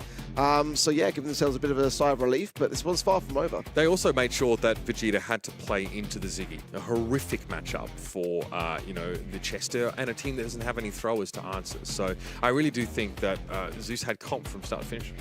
Yeah, Vicday looked really, really good also because of second best. He played that Mina so well, barely ever went down. And then in game 2 and 3, I feel like they brought him under control a lot better, focused on him a lot more.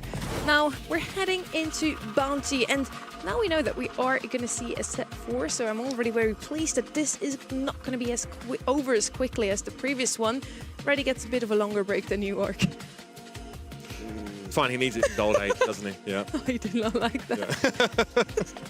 Yeah. Okay, well, Layer Cake, of course, we've seen this map played out a couple times over the last couple of days, and not a whole lot has changed, right? With these global bans in effect, though, it will change the calculus a little bit. We've seen teams chance to bring throwers in here, but in general, having those assassins is important. Kaze's open here. Obviously, someone that can give you that blue star advantage straight off the rip, and I expect it to be hotly contested here. Good plans all around, I feel. Still some never misses. options. Bell will be the first pick coming in for Vicday. Could be an alley map for me here as well. Definitely RT. Could be options here. Yeah. The drafting so far for Vicday doesn't feel like it's super data-driven. Maybe just more around comfort. Obviously, Bella's amazing on bounty maps, right? Especially if you find that you have to lead at some point in the round. But yeah, with Kaze so glaringly open, I think it'll be a disservice. Zeus will be doing themselves not to take it, and Pierce will join her. I'm on the same page here. I pointed you towards Kaze and I was like, oh, she's wide open. Of course you're going to pick her up to pick up the blue star, and with that you gain a huge lead in a bounty set. And on the left-hand side, we don't pick up Kaze. Pierce also left open, and arguably the better sniper over Bell. So they must have something in mind, and we talked about it earlier. Sometimes comfort picks are better than meta picks, but so far I really like Zeus Esports comp. Ash is a wild card pick for me, for sure. This is spicy, man. Definitely wild. Comfort pick. This is so OG coded, man. That's crazy. Okay, so obviously, a potent brawler who, can benefit with speed boost from taking damage. It's just someone who wants to get up in your face. The little helpers are good against brawlers that cannot cleave. I'm not sure whether I'm a big fan of it, honestly, but it's going to require some serious support coming through here. It's kind of why they picked the Bell. They just really want to keep that Ash alive as much as humanly possible, but some control wouldn't be the worst of ideas in the world. Some throwers. Juju has a good map on this side of things, and certainly the Gree can be a big problem for brawlers like Ash, so they might want to pair it, take it off the cards from the side of Zeus Esports. Definitely, it's a risky pick. I haven't seen it played out in Layer Cake for such a long time, honestly. Can we go into a Gene here? You do have reasonably good damage. I also think the threat of the magic hand to give you space to lay those nest eggs down could be fairly potent. Having a little bit of healing against this poke damage that's going to be fairly persistent. Lamp blowout against the Kaze could also be a reasonable option there as well. Like I said, it's a little bit hard to predict these Vicday drafts. They're also going up against Pierce, who got picked in direct response to the Bell. I think it's one of the most hotly contested sharpshooters at the moment. And the Juju point is interesting because she has been prolific on this map, but if SA aren't picking her right now, then is anybody else going to do it? She can't be great, right? I still think it's a good shot. Tick came to my mind as well. I feel like he's a bit stronger at the moment than Juju. But yeah, throwers overall, just if pick, then as last picks, because we have so many assassins that are so good in the game right now that has recently received the Buffy. On the left-hand side, we now have a super interesting draft with that Bell and Ashe so far. I do think some heal would go a long way alongside that Ashe. So I do like your shout with Jean. Maybe also just a Byron, just like a simple old Byron Ashe comp like 2024. Byron's fine. You can play wind up Squeak here if you want to. Kit, I think is. I don't think Kit was banned, right? You can go there. I don't think so actually. Kit would be a good shout. It's not too. I mean, we've seen it on Layer Cake already this evening, right? So you can make use of that. Also, that hypercharge is really, really strong. But it doesn't really answer like the sustain issue, right? You might need something to back up that Ashe a little bit more. Ashe does have a gadget, obviously, that lets them convert range into healing, which is fine, but it's not super reliable if you're facing down consistent sources of damage. Kaze is going to be annoying as well with that fan storm. Constantly throwing that in. The hypercharged version, of course, is very large. So definitely a bunch of different directions. In the meeple, we discussed that, really? It's potential, definitely potential. Going to reset the draft, though. Had a bit of a disconnected feel, so we'll find out just a moment how the players are reconnecting back into that. You know, if it is still the Ashe, because I'm still kind of reeling off the back of it as to whether it's... but if it is correct and it is going to go through and they're going to pick it again, then I feel like it's going to have to be something on the defensive lines for Zeus Esports to really counteract it, because once Ashe is in your face and maybe even with some like support from healing side of things, you know, potentially Byrons, it could be really problematic. And the robotic rats as well, you know, that's going to lean into having something which can have good area splash. I think, you know, brawlers like Ziggy, you know, going to struggle in that regard. So it's quite an interesting brawler pick. It's such a bold one at the same time. Ziggy would have been so sick here, but I think it was banned out by Vic Day. Obviously, he's just sort of ubiquitous on this map. Ali on Layer Cake? Any Ali? Yeah, I mean, if somebody dares to pick up a thrower, Ali would certainly be a good answer to that. I want to talk a bit more about the overall fact that we now have global brawler bans here in the March monthly finals. We have the brawlers Bull, BB constantly banned out today. Glowy also didn't have a lot of showings. Do you two feel like overall that's healthy for the BSC? Look, I think last year we had 6 bans last year, no global bans, right? And the consensus was that we didn't have enough bans to account for all of the problematically powerful brawlers in the game. That was, you know, back then there were, we were 89 to 100 brawlers or something like that, right, last year. Now we've got 10 bans in total, which is 10% of the roster, but it does feel like that's enough to account for the overtuned brawlers and also allow you to ban a little bit more specifically for the situation, the map, or maybe what you yourself just don't want to go up against. So feels fine. It does feel like some teams with more restrictive brawler pools can get forced to the bottom of the barrel a little bit earlier, but I do think having a deep brawler pool is part of the skill set of champions that you want to develop here in the BSC. So I'm not all that sympathetic of teams that might tend to that complaint. I really like it so far. I think we need some more bans. Now, going from 6 up to 10 might be a bit drastic, but we're going to get more and more brawlers, so I think 10 is quite nice. Was it Lumi that was 100% banned out at Worlds at one point? Was it Worlds? Or was it else? Brawl Cup?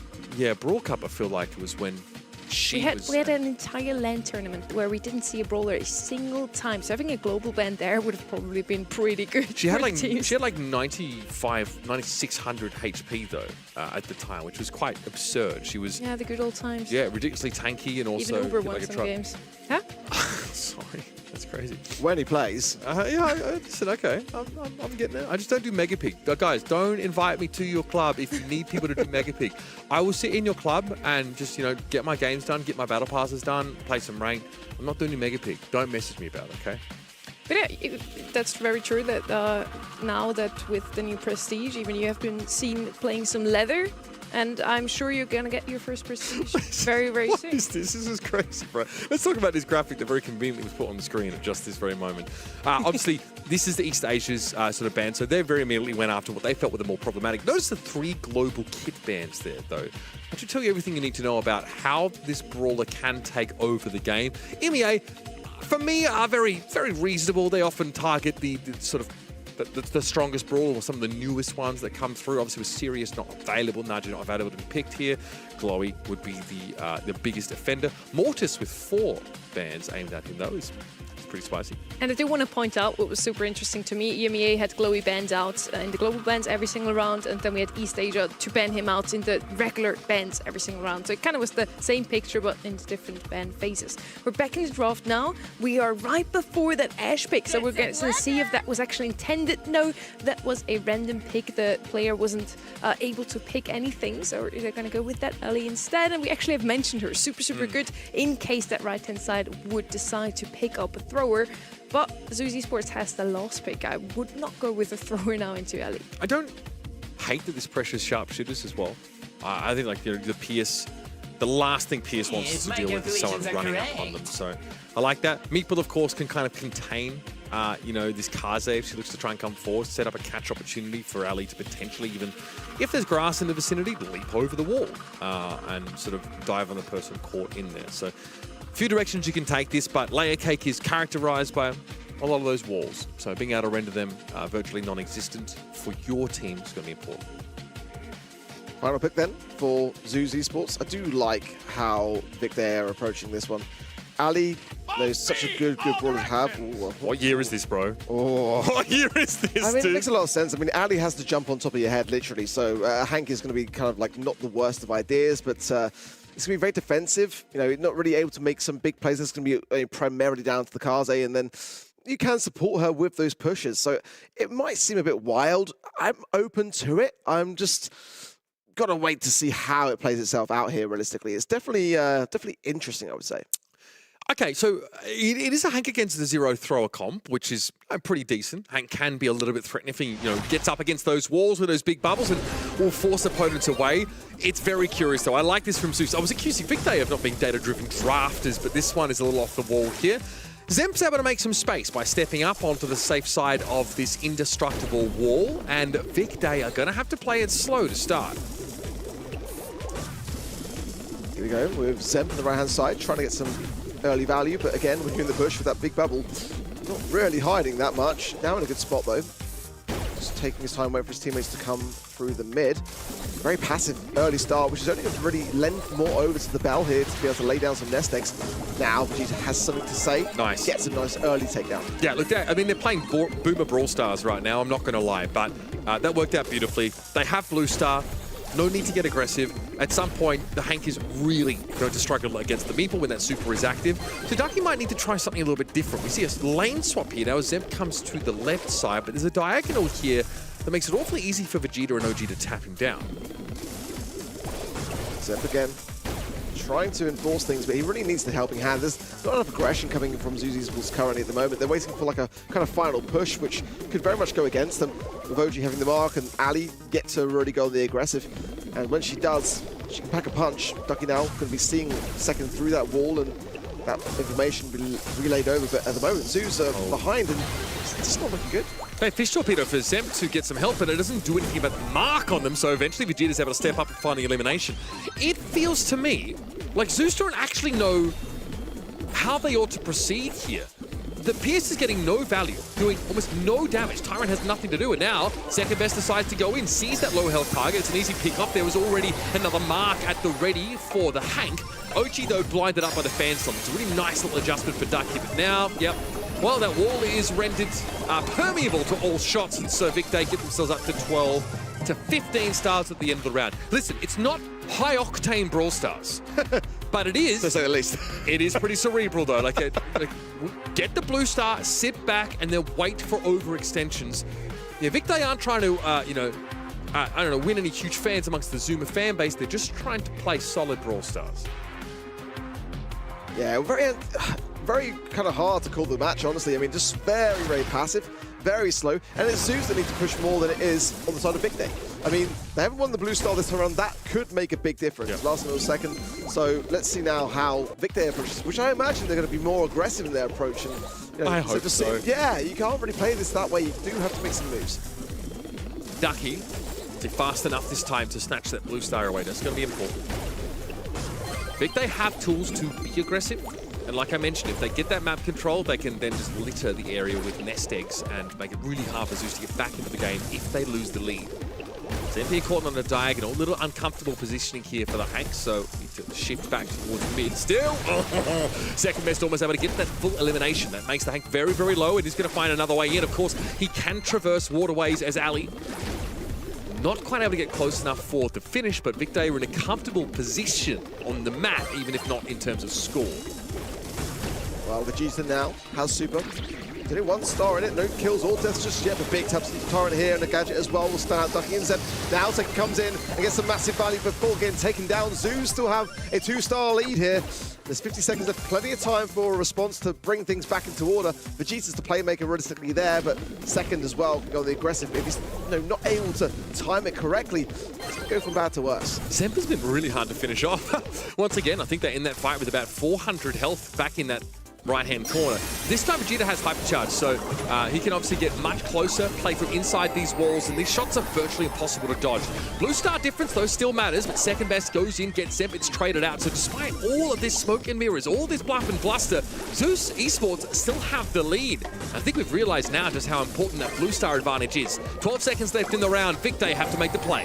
Hypercharge for OG. Second, flanking this right-hand side. You'll be careful to flank these shots. Oh, great gadget, huge. The second just immediately annihilated. Now OG trying to get some taps. I don't think there's enough time for it either. Zeus even picked one up for themselves at the end. And that's better, much better, but you can see how much this is leaning on having that blue star for Zeus. If they don't get it off the bat, they don't seem to know what to do with themselves. Yep. That's the problem here. So it really is so dependent on that getting off the mark early. There is a plan for Victor if they're behind in stars, but it requires them, honestly, getting the Hank. That seems to be the primary target, as they often take the most poke damage and are like a low health opportunity for second best. Now, another blue star picked up by Zeus. I think they also realize how important that is in terms of their win condition. And all these Meeple Supers, no kills off of them. Zemp doing a great job at staying alive with that gadget, and also fish torpedoes. Second going in, couldn't find the connection here, but there's some low HP and some marks as well. They're in trouble, man. Yeah. That's going to bounce and bounce. One, second going to come in. Silent falls. This is much, much better now. I think they can just come back. This is where they want to play from realistically here, so getting that early lead, crucial. OG can just get a mark as well if he wants to take it off the Hank, but I think probably just best leave it. Use a hypercharge, get some value and some big heavy shots, and keep that lead. Ducky saw an opportunity to take second best down after he dived in, but we just saw how powerful the Bell is here, while she's still sometimes preferable to that Pierce. Everybody was so close together, grouped up, had nowhere to go on the map, and so those bouncing shots were guaranteed to find important eliminations. Now, though, we're back in this position where Zeus Esports have offense. Zep's going to get tapped down pretty heavily and also marked up. Vegeta, rage quit gadget there just in case there was any risk of him giving the blue star over. If they get Vegeta, it's going to be Zeus Esports in the lead. But they have to protect the Meeple, and Tyrant's able to find that elimination. Now the response, though, from second best, it's fine, but still a blue star lead. The Hank has got to go, and OG knows it. Zep is marked up here, trying to stay safe, and he knows he's one and done in that corner. I'm surprised they didn't come back there. Maybe he just felt like it wasn't really viable to do so. Victor's still going to be in the lead here with 2 stars.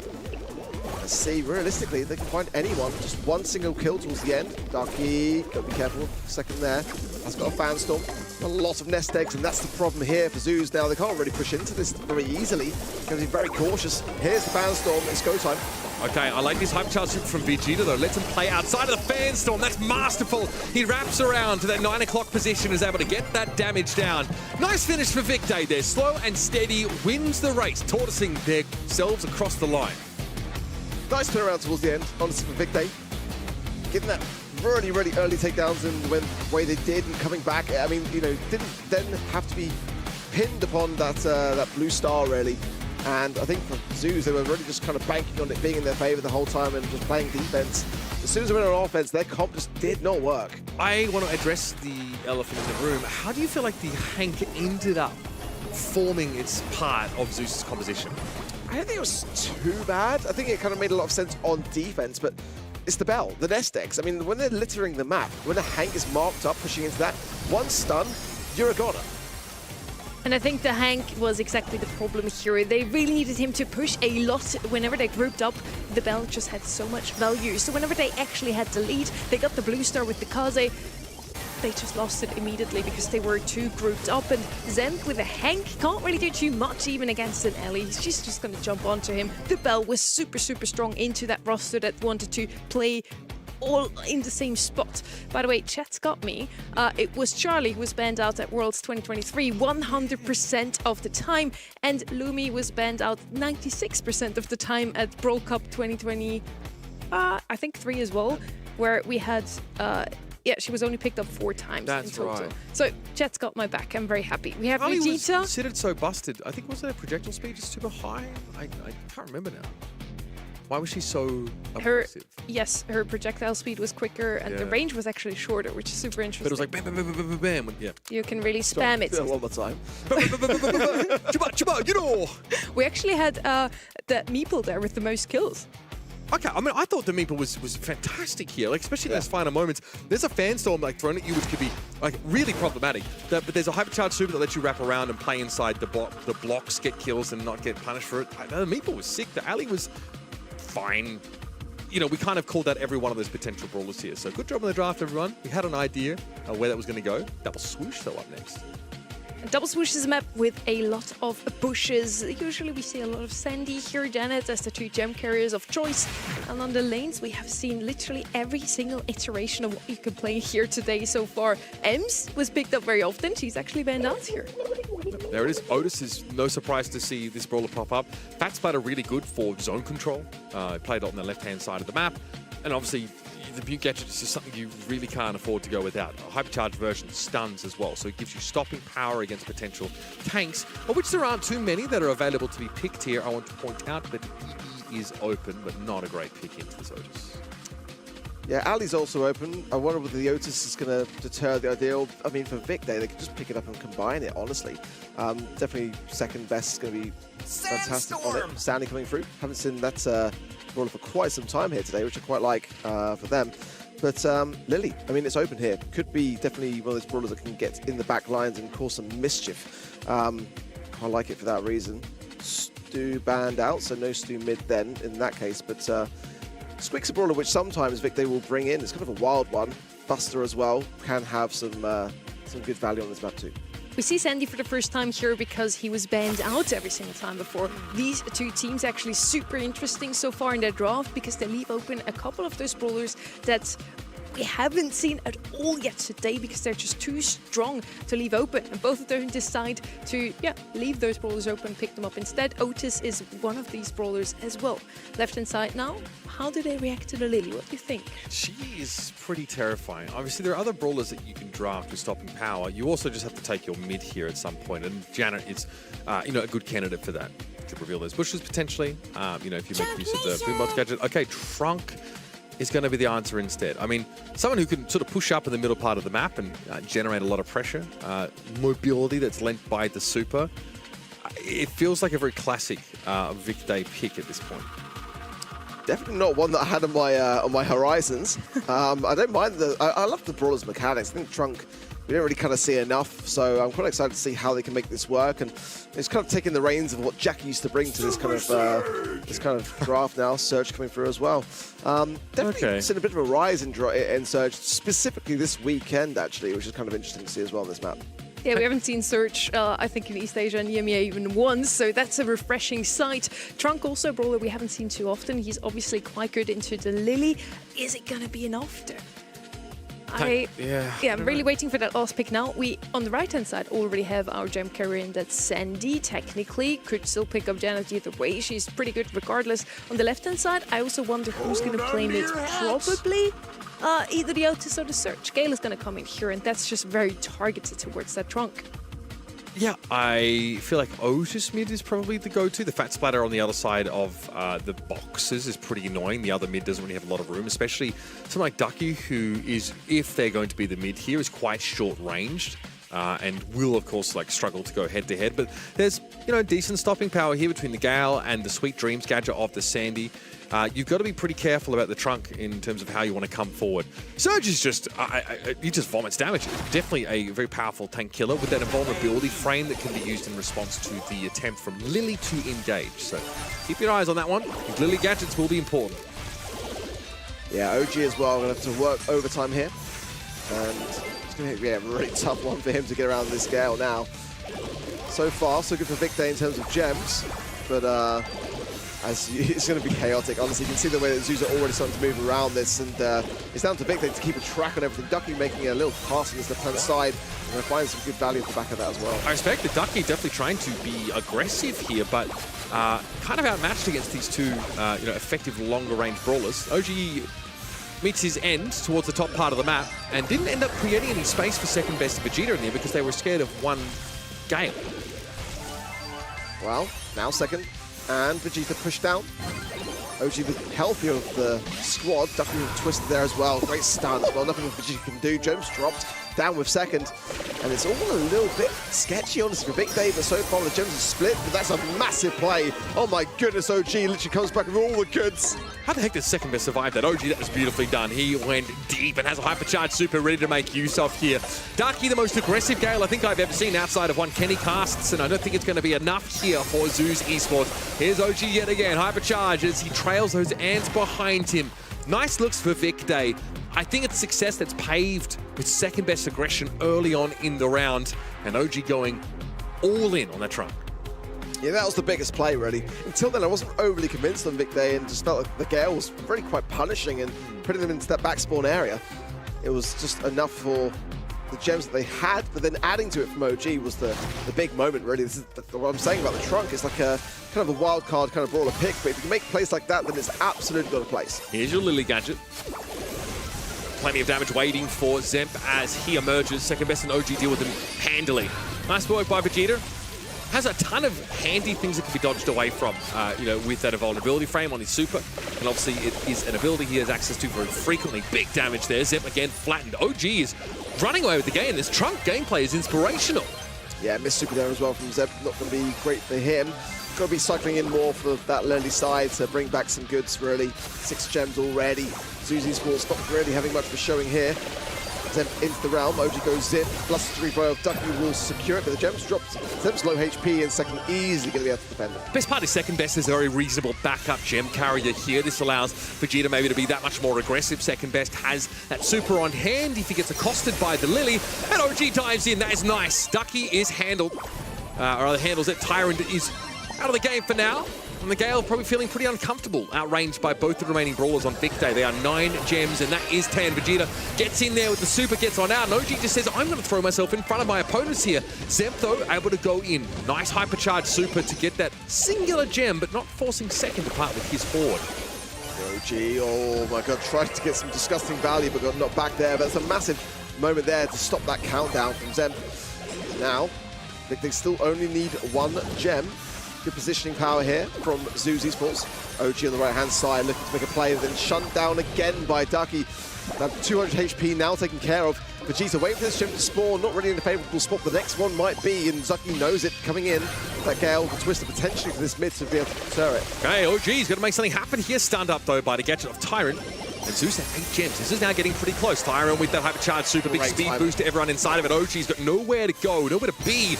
Tyrant's got to go. That's the first piece of the puzzle. He's stunned up, muted down, but will eventually be removed. Once again, Vegeta's back in the game.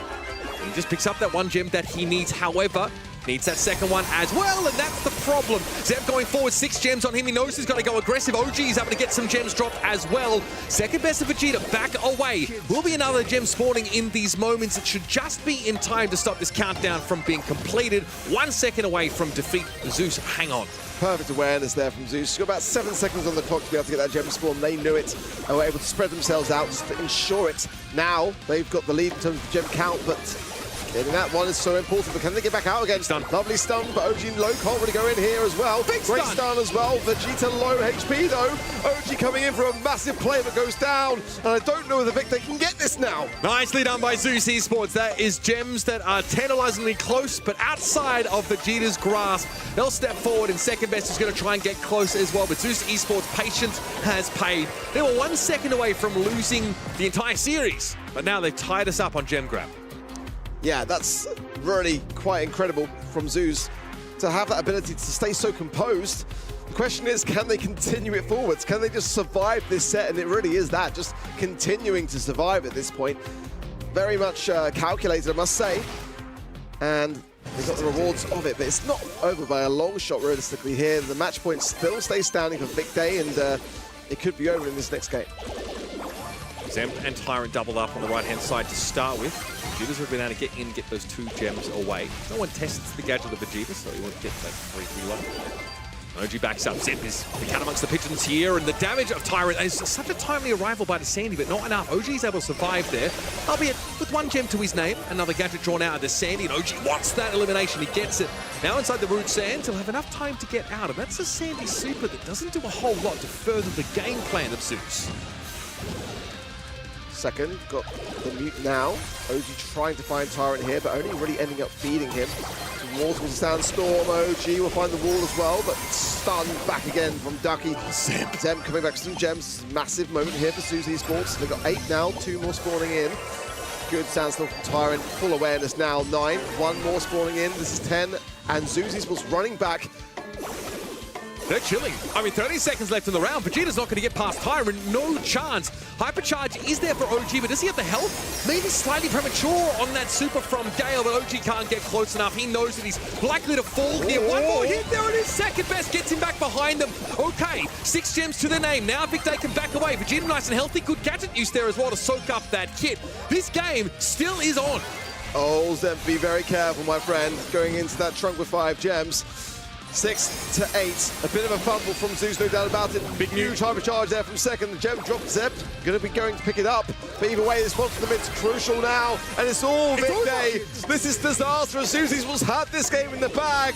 They've blown it unless they can reset this countdown. Second best can run interference. He doesn't quite connect the mute onto Tyrant, but Tyrant is low. Ducky, hypercharge super there. Vegeta's able to dodge it, but the damage, it's enough. Zemp's able to get back in. There's a gadget to get away. He is pulling off the grandest heist, but OG's still sitting on 10 gems. He wants to make sure that Zemp can't pick up anymore. He'll have to back away. OG barely alive, steps out. 9 gems here for Zeus. Second best steps up. Surely an opportunity, and yes, they've reset the countdown once more. This game is still afoot. That was absolutely ridiculous. Zemp is not taking this lying down, but they still need this gem from the mid here, otherwise it'll go to Vic Day. Tyrant knows he gets a stun, gets the gem, most importantly. OG goes in, stunned out, gem spilled all over the map.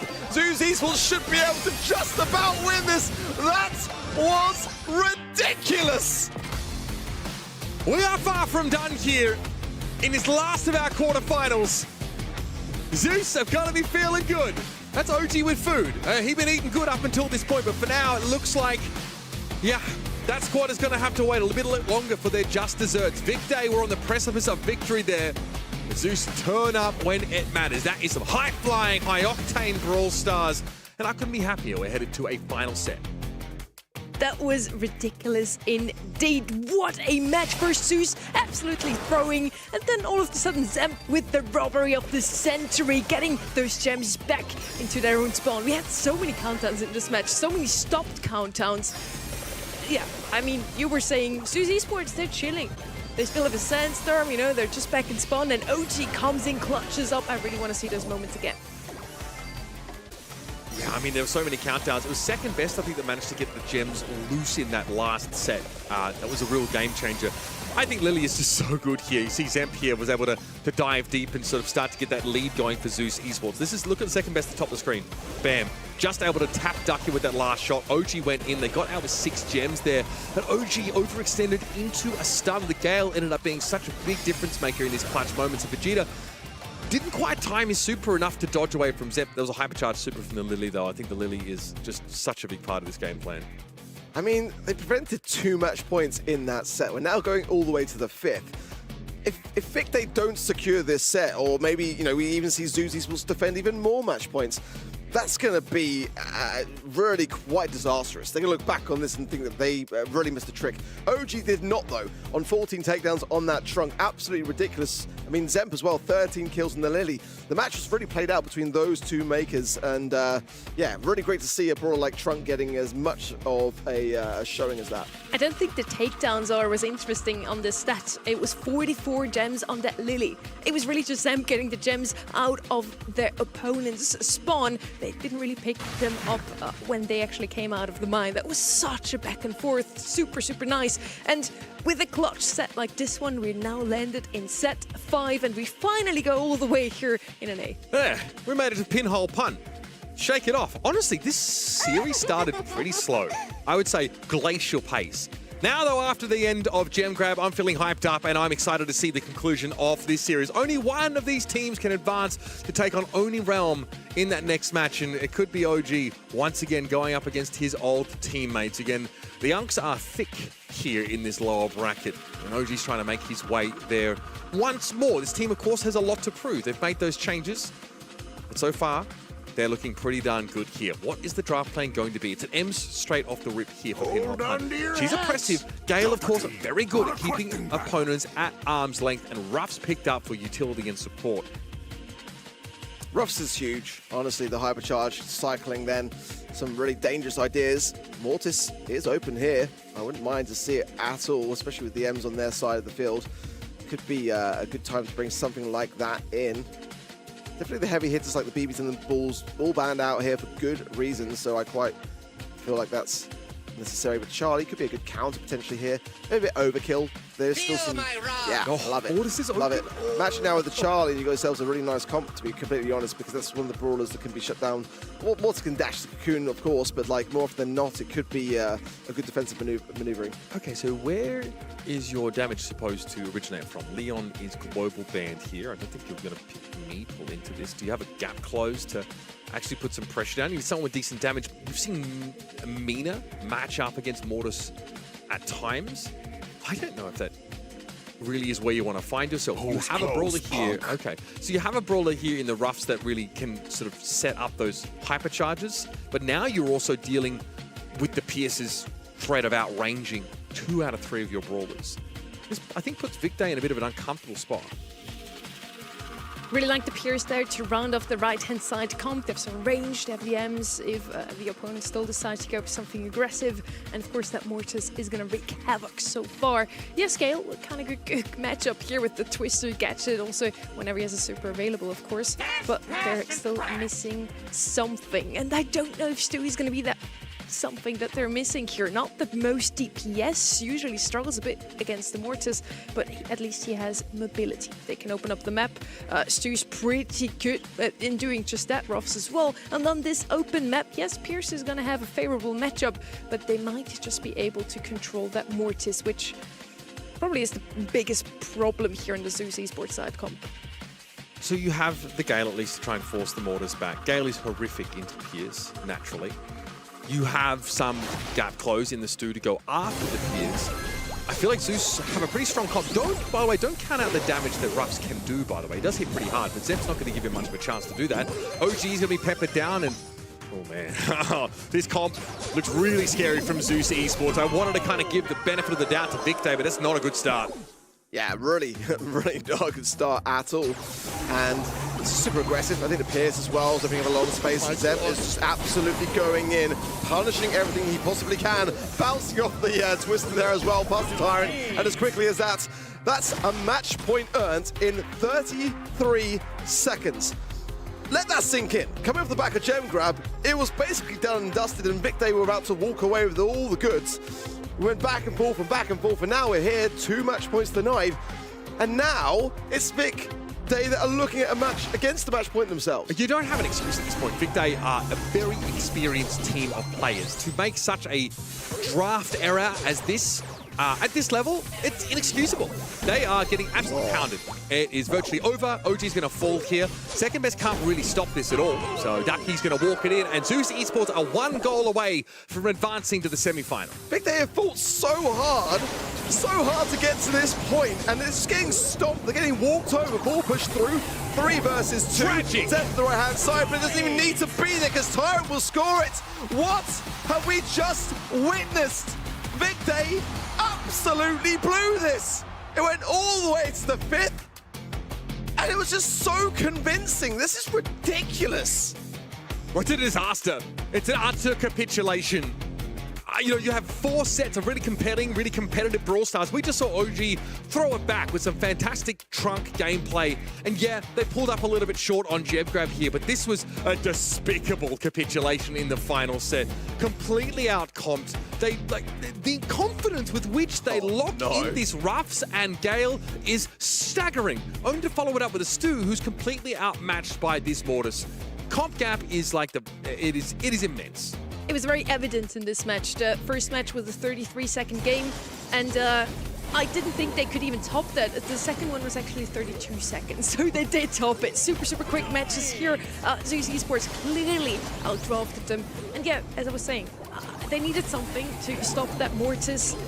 Gale was already there, but he was clearly not enough, and that Stu lost. Didn't really add a lot of value to the content. These aren't even replays, it's just watching the match back, isn't it? I mean, it's just unreal. I mean, it literally is. There's not even a highlights reel. It's just like, literally, let's just watch it all back twice. What is Ruff supposed to do against Ems anyway? I feel so bad, honestly. As you put it so nicely, they fought so hard to get to this point, Big Day. It was a 3-2 series, and then to end on pin or punt that lasts 1 minute in total. Bro, they walked into the airlock and ejected themselves. Yeah. I don't know what to say. Yeah, I think we're all speechless, so we're just going to show you a nice, colorful graphic. How about that? We're going to have a quick look at what expects us in this semi-finals arc. Yeah, this is a huge one. This is now the point in time where do Tribe exit the competition in the same place in which they did last month? Or do they, upset the team which, won the whole thing in February? Team Electros, of course, the current reigning champions, and the Tribe, a massive redemption arc to try to come back in this this story, really, because again, last year they were only ever finding themselves in the grand final. It wasn't a question of if they made it was a question of do they win it, and 4 out of 6 times they did. After that Oni realm as well, curious to see how they're going to fare, and the big question of were they tested in that quarterfinals match enough to really make a stance in the semifinals. Yes, Tribe Gaming was in the grand finals every single time, won 4 out of 6, and last month they faced Team Electros to knock them out in the semi-finals. So that's the first time in a whole year where they're actually stopped by this exact team they're facing now as well. You get ready, Beck, by the way. You can talk about our predictions so far. I missed a couple Preds today, unfortunately. I did not believe in Tribe Gaming taking it over Vatic, and Vatic definitely surprised me, unfortunately. For my predictions, it's Tribe Gaming making it ahead, in fact, for all of us. Then Vic Day fall to Zeus. I know that you and Ark are both happy about your predictions. I really thought Vic Day would be able to show up and beat these guys, but I feel like they're just not coming in with the competitive spirit for the future that Zeus was boasting. We're pretty aligned in this one. Nobody still believes in Tribe Gaming, which is a huge surprise. Once more, they have been the most consistent team ever in the history of NA Brawl Esports. And we still believe in the rookies. Yeah, I mean, curious to see, what will happen in this next match. I feel like Team Electros are still kind of like a very big favorite here, but they have definitely taken a bit of a hit this month. They're not necessarily looking as dominant as they were last month, so this could be a 50-50 as well. Lock in your predictions as well. You still have some time before semi-final number 1, either Team Electros or Tribe Gaming. And if you get your predictions right, you're going to get the rewards that we just showed you. You can now also win rewards in 2026 for playing the Championship Challenge all the way through our LAN events. The first one being the Brawl Cup in Berlin. And ready, I hope you won your Championship Challenge. I hope you got all your Chaos Grubs. I decided to only play one Brawler in the Championship Challenge this time. I played with a couple friends, so no, I actually didn't. But I will do it next month. Just trust. Why are you side-eyeing me? That's This terrible. guy I lives. play with pro players, and I have to do Come the on, challenge no, I every mean, month. just get it done, man. Don't make excuses. Just get all the way forwards and. I could have Hey. lied, by the way. Instead, I lied. decided to be honest, and Appreciate look what that. happens to me. I'm punished for being myself. This guy lives with 4 pro players and That's doesn't true. even I don't wanna win hear the about that. challenge I don't wanna hear challenge. about That That's is crazy. true. No excuse. I am super excited for this one. It's a little bit of a deja vu. It's the same semi-final as last month. It's Tribe Gaming versus Team Electros. Team Electros, was it a real surprise, honestly, that they're here? Well, it's a surprise that they're here in the way that they have made it, because I think we saw them more challenged in that first quarterfinal than any of us expected. They are a squad that, for me, are just so dangerous. And I feel like their chemistry is just unmatched in this competition. They are the team to beat. They truly are. And last month, Team Electros won against Tribe 3-1. Ark, I believe you have a little bit of analysis for us for Team Electros' gameplay Yeah, let's so break far. it down. Yeah, it was crazy. Honestly, like I was watching, it was so enjoyably from the sidelines last month, and this was a moment that for me was really important. I want to keep an eye on Snow on that left-hand side. He's got Hypercharge and Super, and this is kind of like the moment where he needs to retain that Super. Memon is the person to get everyone into the mix and maneuvering around the map, and Duin is the person who needs to make the play. He's the playmaker in this regard. But Snow there pops the Hypercharge, keeps the Super. He needs to get that ball through to Duin there, and you can see the low HP. Really quite a tough position because this requires all 3 members to be retained on their feet.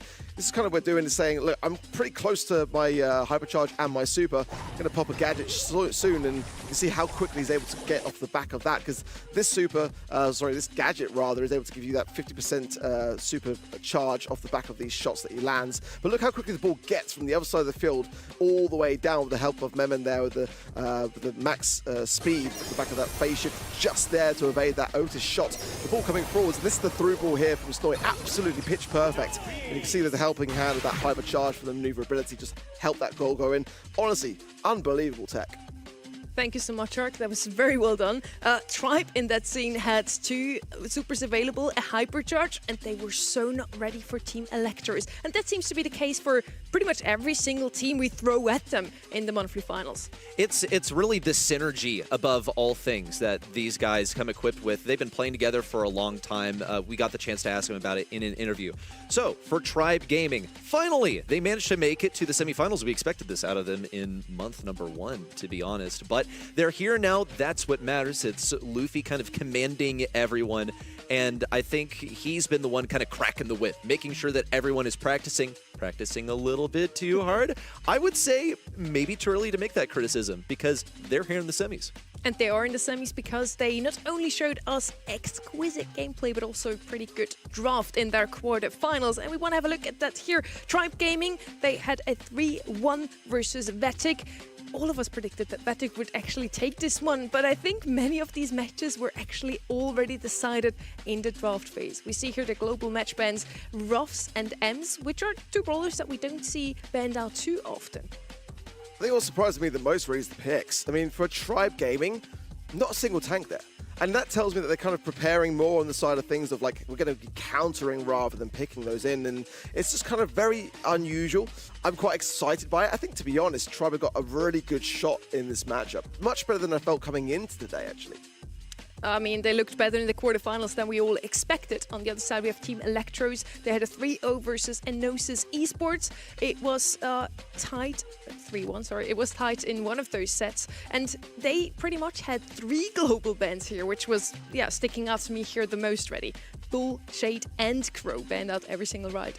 Bull makes sense to me as a global match ban. When you look at Shade, this is, I feel like, pretty targeted. Also, they just don't want to be upset by any of the weird stuff. Versus Enosis, I think they expected, as the favorites, to be, presented with some kind of surprises. And they didn't want to deal with any cheese, any of the stuff around walls, no, like, fire, like Legacy, Shade, last pick. We'll see the global bans come out this time. Bull and BV banned by Team Electros. They're saying, look, this time, first of all, we don't want want to deal with Bull, but this whole like BB shtick that you pulled with with Vatic, no, like miss us with that entirely. Where you saw Tribe bait Vatic into picking BB repeatedly, only to counter it with like all anti-tanks. No interest. The global bans tell us so much about a team. Many of them just banning out the meta brawlers like that Bull and BB you just mentioned. And then Tribe Gaming on the other side, they had Ruffs and Ems first round, and now they're with Ruffs and Otis. Those are just solid brawlers and good against tanks. And guess who is on their roster? Still a lot of options in that regard too. Yeah, Thank you. Like the Kenji, Kenji could be definitely up there now as, the Mortis. I mean, that Otis ban is quite pivotal. Despite the BB and the Bull being banned out, there's definitely going to be an element of Tribe looking towards that next tank that's available. And we may even see some Ash later on down the lines as well. RBM loves that brawler and just gets a lot of good results to it. And, it's one that they don't even need to scrim. They just know that they can pick. Yeah, like, honestly, that's a big thing in, like, what we're seeing, this evolution now of, like, the scrims data. Because a lot of teams won't even necessarily play or bother scrimming a brawler because it will just keep it off the record. Because they know they don't need to practice it. They're already the best with it. Talking about scrims, these two teams are actually the two that have scrimmed the most in this region. No other team has reached, I think we're close to 500 sets played from both of these teams. 529 sets. It's super insane. Yeah, I mean, how many games have you played in recent days overall? Yeah, nowhere close to that. And that's an entire set that they've played, by the way. So this is what happens when you lock in and you are playing Brawl Stars all day, every day from dawn till dusk. I wake up, I eat briefly because I got Brawl Stars to play, and then I play for 12 hours straight, maybe pop a dinner in there, and then talk about draft as I drift off to sleep. I hope you're all ready for this. I'm so excited. This should have been our grand final. We already get it in the semis. We're eating good today. Tribe Gaming versus Team Electros.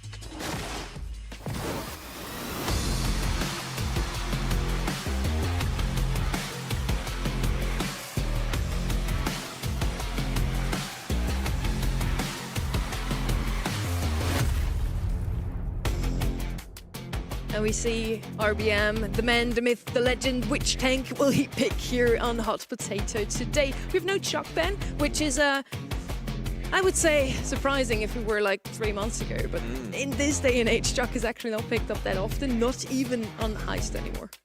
Cordelius ban also. Only Charlie remains as a way to really deal with Chuck. Unless you just base race him, you get even more damage. Amber coming in as the anti-aggro from Team Electros. Don't often see this brawler first picked, but if it's Team Electros picking it, then I've learned not to question it because they really are, playing 4D chess here.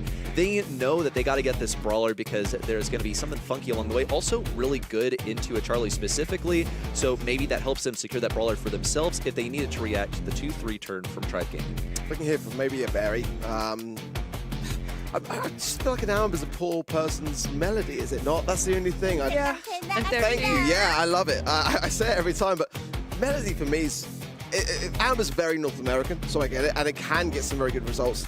Maybe we could follow up, but definitely just prefer the melody myself. Lumi there for the defense. Really, really good to hold on to that mid control, especially with that icy gadget she has. And yeah, we now have 2 brawlers for the damage already with that Melody and Amber.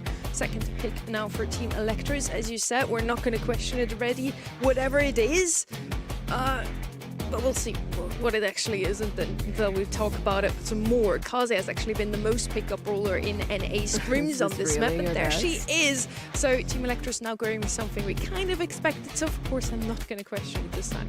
High DPS should be able to play versus that Lumi quite effectively, utilize the walls, and then get on top of Lumi where she's really, really weak. So I think also picking up that Amber is just one less thing that would deal with that Kaze pretty well. Just hold down auto aim, basically, to deal with that brawler. Now, do you want to go for the Charlie at this point? Probably not, because what, you're going to be facing this Amber? Also, forget about those walls, because Colt's going to be breaking them open, so no thrower play. I think Team Electros considered a thrower briefly, thinking this will be a good matchup against the Lumi, as long as Melly doesn't have a dash that's also quite manageable, but with the last pick being on the side of Tribe Gaming, can't take the chance of them running a wall breaker themselves. Love the Colt pick. The Kaze, by the way, has got a 100% win rate on their scrims on the side of Team Electros, so I really really love the Colt being wide open at this stage is normally banned as well. Like, it's going to get picked up. Daryl's kind of a wild card pick here for Tribe. I quite like it, especially with the aggression that it brings combined with the melody, but the Colt able to break things open over time, it's a tough one, really. I think that it could really overwhelm though, and that's where Team Electro's got to be cautious. My storyline of this month is to have a different winner in each of the regions. So far, we have achieved that in every single region with Fraser Raccoon, Humble, and New Heights Gaming winning. I'm not sure now if Tribe Gaming has what it takes to take down Team Electros, but I'm hoping for it. Last month, we expected Tribe Gaming to resume their reign of terror over North America and keep that #1 title. The only thing that could disrupt that is the Kid Wonders on Team Electros. They managed to do it last month. Can they knock out Tribe Gaming in the semifinals? Well, Team Electros are already off to the races. They're getting pretty close to breaking open that shield. Tribe Gaming yet to answer. Yeah, perfect there from Memen to ensure the amplified shot onto the safe and rotate it around. Now, Luffy going to make a dash for the safe, but shut down immediately on the defense by Memen coming back in on that spawn side. Diego Gamer does get a tap, not too much as RBM rolling in now. Some damage, gets a crack on the safe as well. Luffy charging in. It's an easy one for Snoy as he continues to hammer away at the safe. Memen seems to be almost invulnerable. Did manage to get that safe down pretty low. Now it's Doan's turn to play defense. He's going to post up at mid for as long as he can, but backing away gradually versus Luffy since he's not interested at all in feeding that super that Luffy's going to use to dash right on past them. It's an aggressive play once more versus Tribe Gaming as Memen pushes up. RBM going for the assassination attempt onto Doan. It looks fine. Snoy, meanwhile, moves up on this double-pronged push alongside Memen, who only needs 2 more swipes to take it down. It looks good. It's game #1 for Team Electros in a total shutout.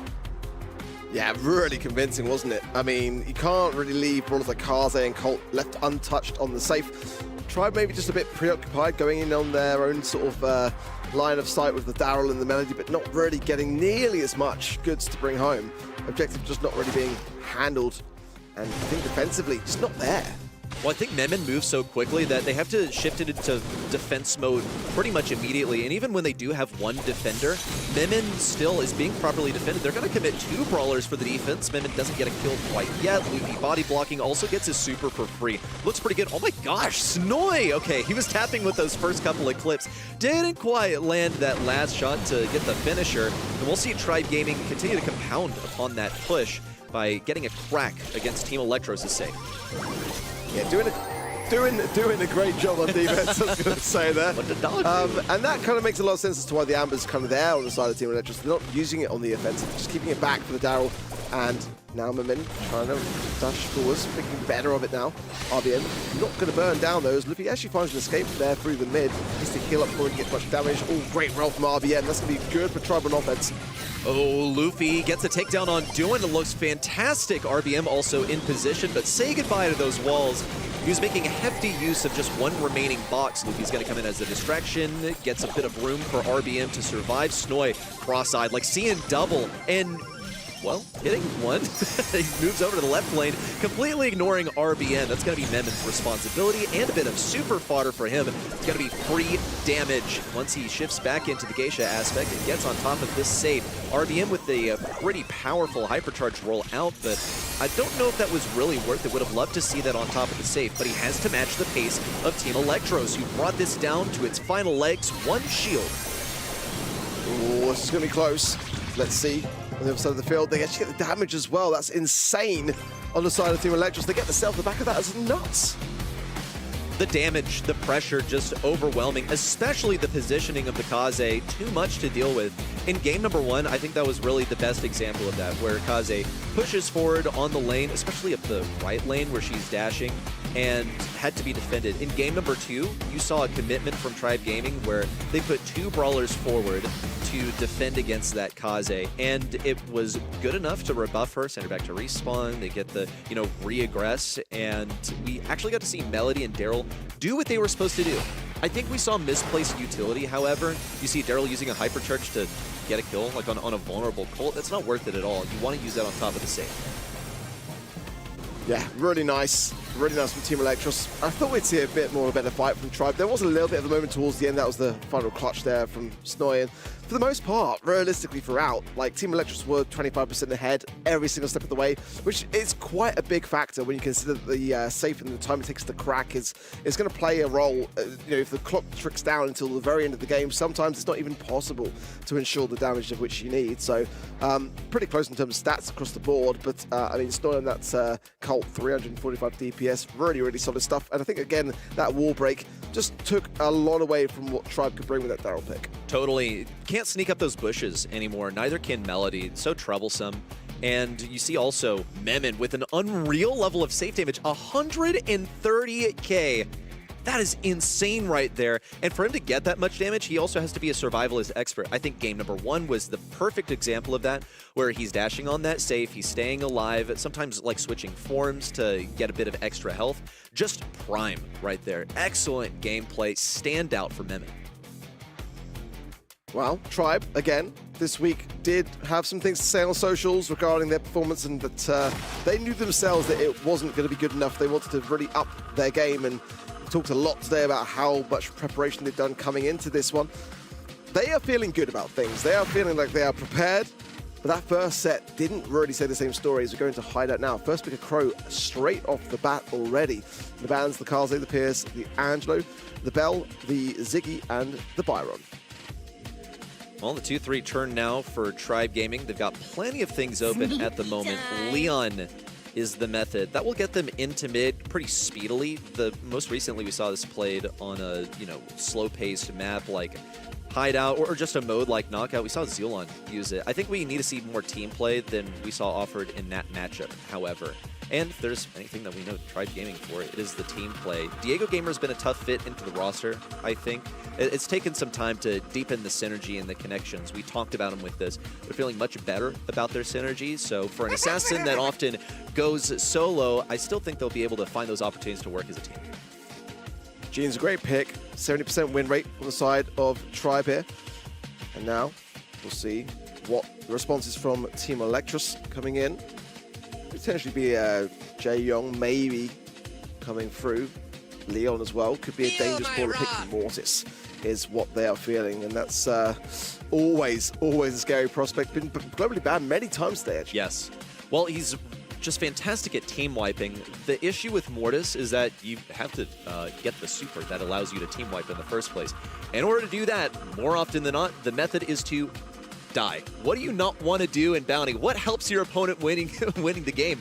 Giving them stars, you can't really afford that. Now, we've seen the mechanical execution of Team Electros for, well, this is the second month in a row. And, okay, cool. That's going to be a great counter for the Leon. It's a #1 counter for Leon in the game. I don't know if it's as good as it used to be in the days of yore, but back to the Mortis, it's going to be execution heavy just to get the super. And then maybe they can chain into a hypercharge. I'm not so certain about it. Third and final pick, yeah. Leon, Gene, really quite dangerous. The Pearl is a good response. It's just, again, like seeing it so much in South America. It's not going to be the flashiest of brawlers, but I love what Tribe are rocking with here, realistically. Gene going to helping hand the Ollie to be able to maneuver forwards in the map and the heals. The Leon, super aggressive. Just about whether Team Electros can really pop off with this Mortis. The Pearl, of course, going to be a pretty good deterrent into the Leon. That's kind of like the thinking in that regard. Then, that's kind of my only reservation, actually, realistically here. The Leon, going into the Crow can jump away. Going into the Mortis, can dash away. Going into the Pearl, despite having the weakest hypercharge in the game, it's still going to do a lot in that circumstance. Yeah, just a survivalist expert over there. So, I'm curious about how this one will pan out. Can we put our trust in you, Team Electros, to take a second set over Tribe Gaming? Do you have what it takes to make it to the grand finals once more? Well, it's a blue star for Team Electros. That's part of picking Mortis, is that you get the blue star for free, but they are determined to stay in this aggressive position. Note also a lack of wall break for Tribe Gaming. It's going to come down to Diego Gamer on the Gene to break open the stronghold on the left side. Really popular position to sit in. This is crafty from Tribe Gaming, though. Put up the lollipop drop right behind it to grant some additional speed and invisibility at mid. Thing is, for Team Electros, they weren't interested in it to begin with. They just want to stay alive. They're perfectly perfectly fine hanging back in their spawn. Snoy especially, if he doesn't have to shoot, then he's sitting on high damage with a gadget that could one-shot Diego Gamer. RBM utilizing the speed of the back of these walls as well, and that star power sense. Doing, shielded up, all good for there from Snoy to be able to deflate that with the gadget as well. Tribe going to be hunkering down with the back of these Gene Magic Puff heals. Just the 1 star with Team Electro's no takedowns just yet, and time still ticking down. Now the speed off the back of this lollipop drop. Luffy, oh, that's great. Evading the shots as well. Man. Danger coming in. Oh, the Thunder Strike doing this, just forced into the air. Whoa. Did better than I thought he would do, actually. That second star's going to come down. That's ridiculous. How do you survive that? An invis Leon attack in point-blank range, and you still hang on. That's insane for your team to trade, of course, and maintain a 6-star advantage. Only 2. A measly 2 stars handed over to Tribe Gaming. They rebuff this next attempt at offense. Memon now baits out the attack from Luffy. Has to know that he's supered in, gonna dodge these shots. Over to the obstacle as well. Tried to get Luffy to auto-aim. They still take him down. I just can't believe how well they're playing. Team Electros with a 12-star lead now. 10 seconds to go. Just pop your hypercharges while you're at it. Farm some elo off of these guys in a monthly final. Just hang on to the last 6-star advantage to get game number 1 of set 2, and I am mind blown. Is it Electros playing well, or is it Tribe playing bad, or just a combination of the two? I think it's that for me. Electros are playing really, really super well, but that exact thing that I was thinking coming into the game, it's to me an error in the draft. I mean, you can see that the Leon should be getting more value, but the Crow can jump away, the Pearl can pop super. You know, they've got to really use the Leon into brawlers that are just not ready with that utility, and I mean, that's kind of the problem with this, but it was a great play from Luffy, using that lollipop drop as a backdrop to then use super and then take that line in towards the kill. I mean, I thought it was going to be a surefire takedown, but it just wasn't. I want to also draw everyone's attention to what we didn't see. We just saw it off the beginning of the game, Memon getting hypnotized by Ollie. That's a deterrent, but the thing is, if you never have to play aggro, then it doesn't really matter. If you have the blue star, then it doesn't matter. But Tribe Gaming finally get an advantage, and we might get to witness the second thing that we didn't see, which was a gene pull, okay? It took forever for Diego Gamer to get there. There was just no one playing aggro into him.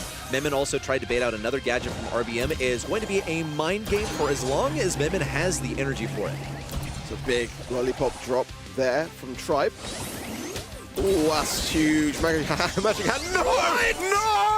That did not just happen! Memon was unreal. There's no way you should be surviving that. That is absolutely disgusting.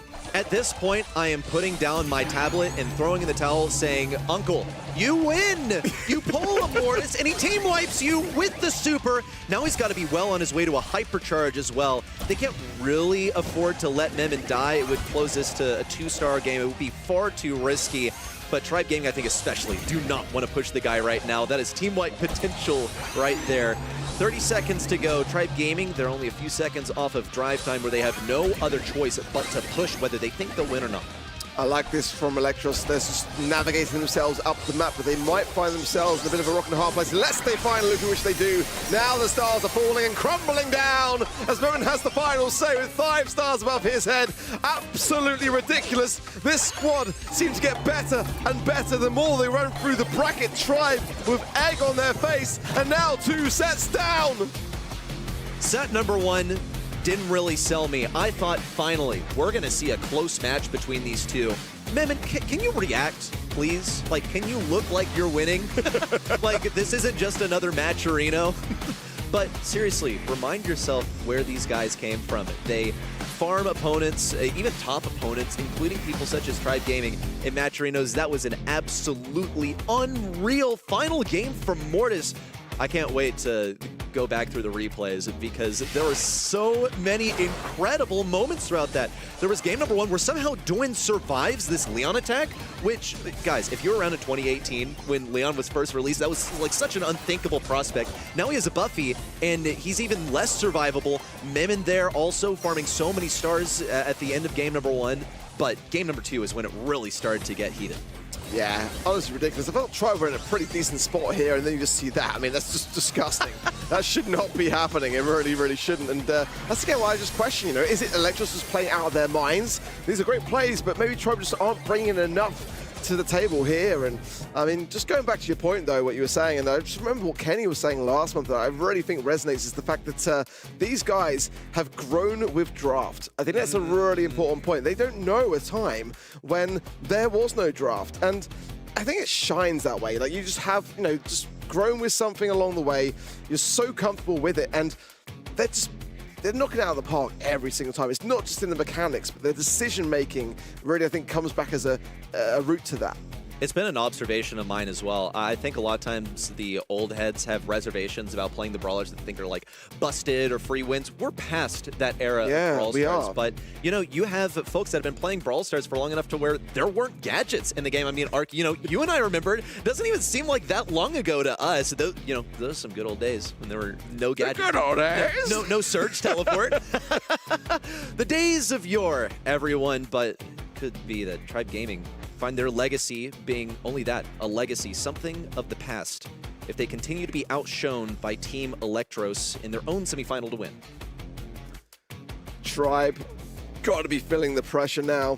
Again, to lose in the semis for a team like them is a massive deal. This is the thing, they've got such high expectations at this point.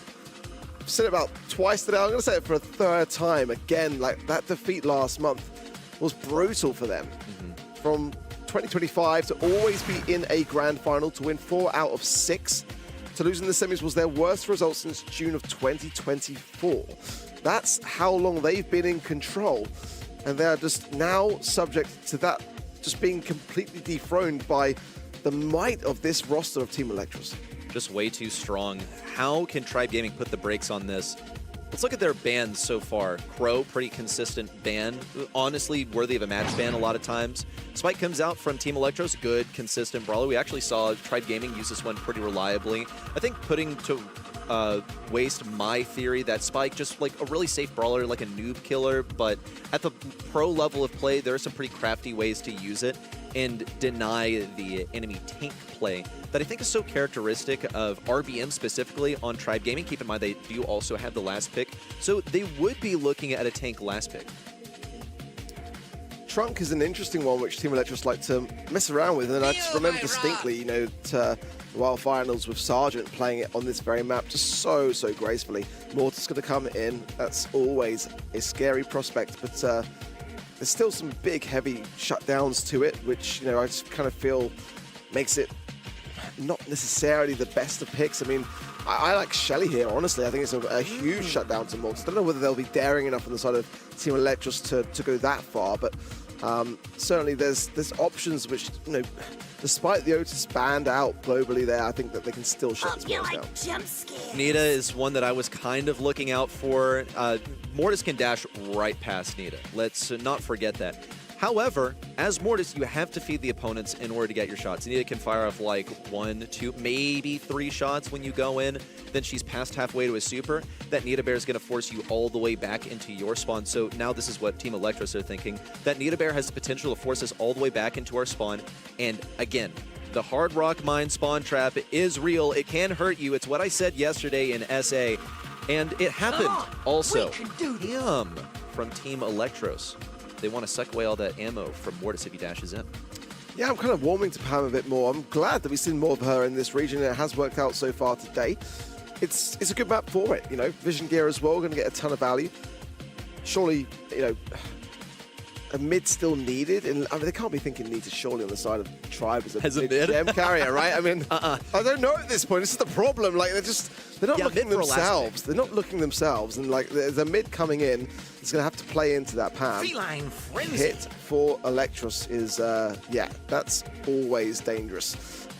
Especially when you've got gem carriers and stuff like that. You know, a kit with a hypercharge can be that very thing to come in and really cause some chaos. And you get that stun so quickly, too. So, you know, a Mortis attack is going to give you 3 shots on him. You should be able to get your stun pretty fast, get your hypercharge. Also, Tribe Gaming, who is their mid? It's whatever it is. It's probably going to be vulnerable to the kit attack. I think a lot of times the response to a Pam is let's just go Bell, but Charlie is the method that they go with. I think the Spiders should be able to soak up some stuff.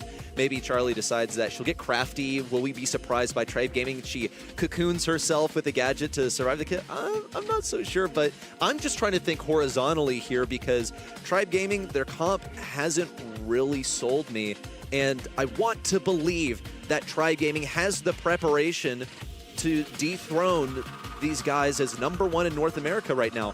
Because if we truly see Team Electros go on to a grand finals, then we will have no other choice but to acknowledge that these new faces are the future of North American Brawl.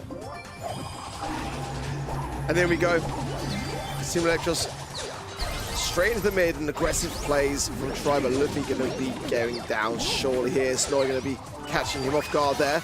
Look at that. Just look at the way that Team Electros explode into action. It's honestly absolutely ridiculous. And Tribe already off the respawn, coming back and seem a bit scattered. It's fine because Tribe Gaming, they're more of a slow burn composition. I'm a little surprised that Luffy didn't get his super off of that second push in. Diego Gamer gets pressed really, really hard. Duin also forced to abandon a little bit early before getting the kill on Diego Gamer. They're not going to rush it. They're just going to play slow and controlled. This is how the Pam is supposed to play, and they just have like such a spread of different play styles. Finally, Luffy gets the super and sidesteps that attack from Memon, but look at the position he's given up. Now, I don't think this is an issue for Charlie. Knows that they can just cocoon him. It'll be an easy one for Luffy. Tries to change the super. No hit on the Duin. The near kill on the Snowy is almost pretty good. Yes, he does so well, just shut that immediately down now. Memon coming off the back of that invisibility cardboard box. The cocoon, the gems here in danger. Diego Gamer goes down. Hypercharge now as well. Memon just continues the assault, getting a second. It's a complete and utter walkover. And Luffy's going straight into a 3v1. He's doing okay with the result, but what do you expect? Of course you're going to go down. Memon had the super in the perfect time of 5 seconds to go. The Demogorgon's down on the right side. Now make it 3. Team Electros all the way back to into the corner, and nothing that Tribe Gaming can do with this amount of time remaining.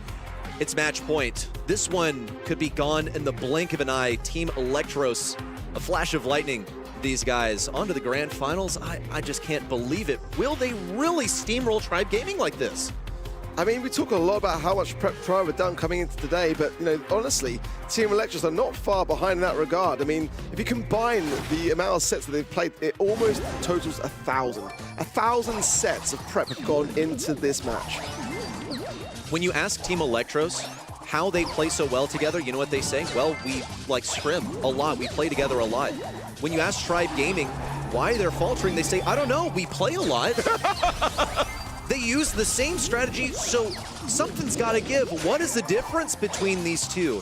Is Team Electros' effort just superior to Tribe Gaming's? We'll see a concerted effort from the squad to get Luffy in the back lines. Duin is forced back hard, but a pinch between Duin and Snowy is enough to shut the Mortis down. But this early game pressure, the death of Luffy, actually does gain a pretty serious advantage for Tribe Gaming. They can't afford to play off the tempo lead now with RBM pushing so deep into Team Electros' spawn. This is the most promising game that we've seen so far for Tribe. Yeah, Luffy's been doing a very good job of just buying time for his team and you know, getting the Nita into those back lines every now and again. Just keeping Team Electros busy and away from their objective. It's like the final stand, though, so it feels, at least in my opinion, for Tribe Gaming to try to rekindle something to go home to say that we've got a game here and there, but still sets seem far away from me. Kind of a worthless push in from RBM. Gave away a bunch of control. Probably didn't get in that close to a bear. He might be 1 or 2 shots off by this point. He's determined to play against Memon, who's determined to waste his time. Here comes the hypercharged super. It's firstly on RBM. The defense from Luffy making a double kill. Just throwing himself at the issue and can't accomplish anything. Team Electros, they take back control of mid.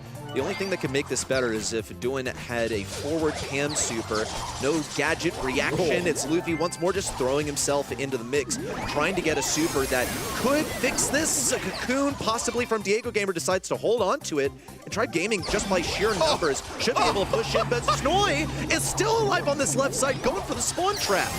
It's ridiculous, the amount of value that he's gotten in that position. He was on 80 HP before, and he's still there, still being a problem. But Luffy coming in, the bats, the combo spinner, that is a play that Tribe needed. Can they get away? The Snoy is still there, the Bear are going to come through, and he should get that kill there as well. So Tribe should be safe and sound now. Reset nonetheless. Can Electros make something of it? It would be really, really nice if Luffy were able to defend here, because he's the one with team wipe potential, and he knows that the enemies are going to be throwing themselves at him, but he has the most mobility. But could he be cornering himself? Well, he's in the back corner, 3 seconds to go, doing approach from the top. Oh! Tribe Gaming barely survive.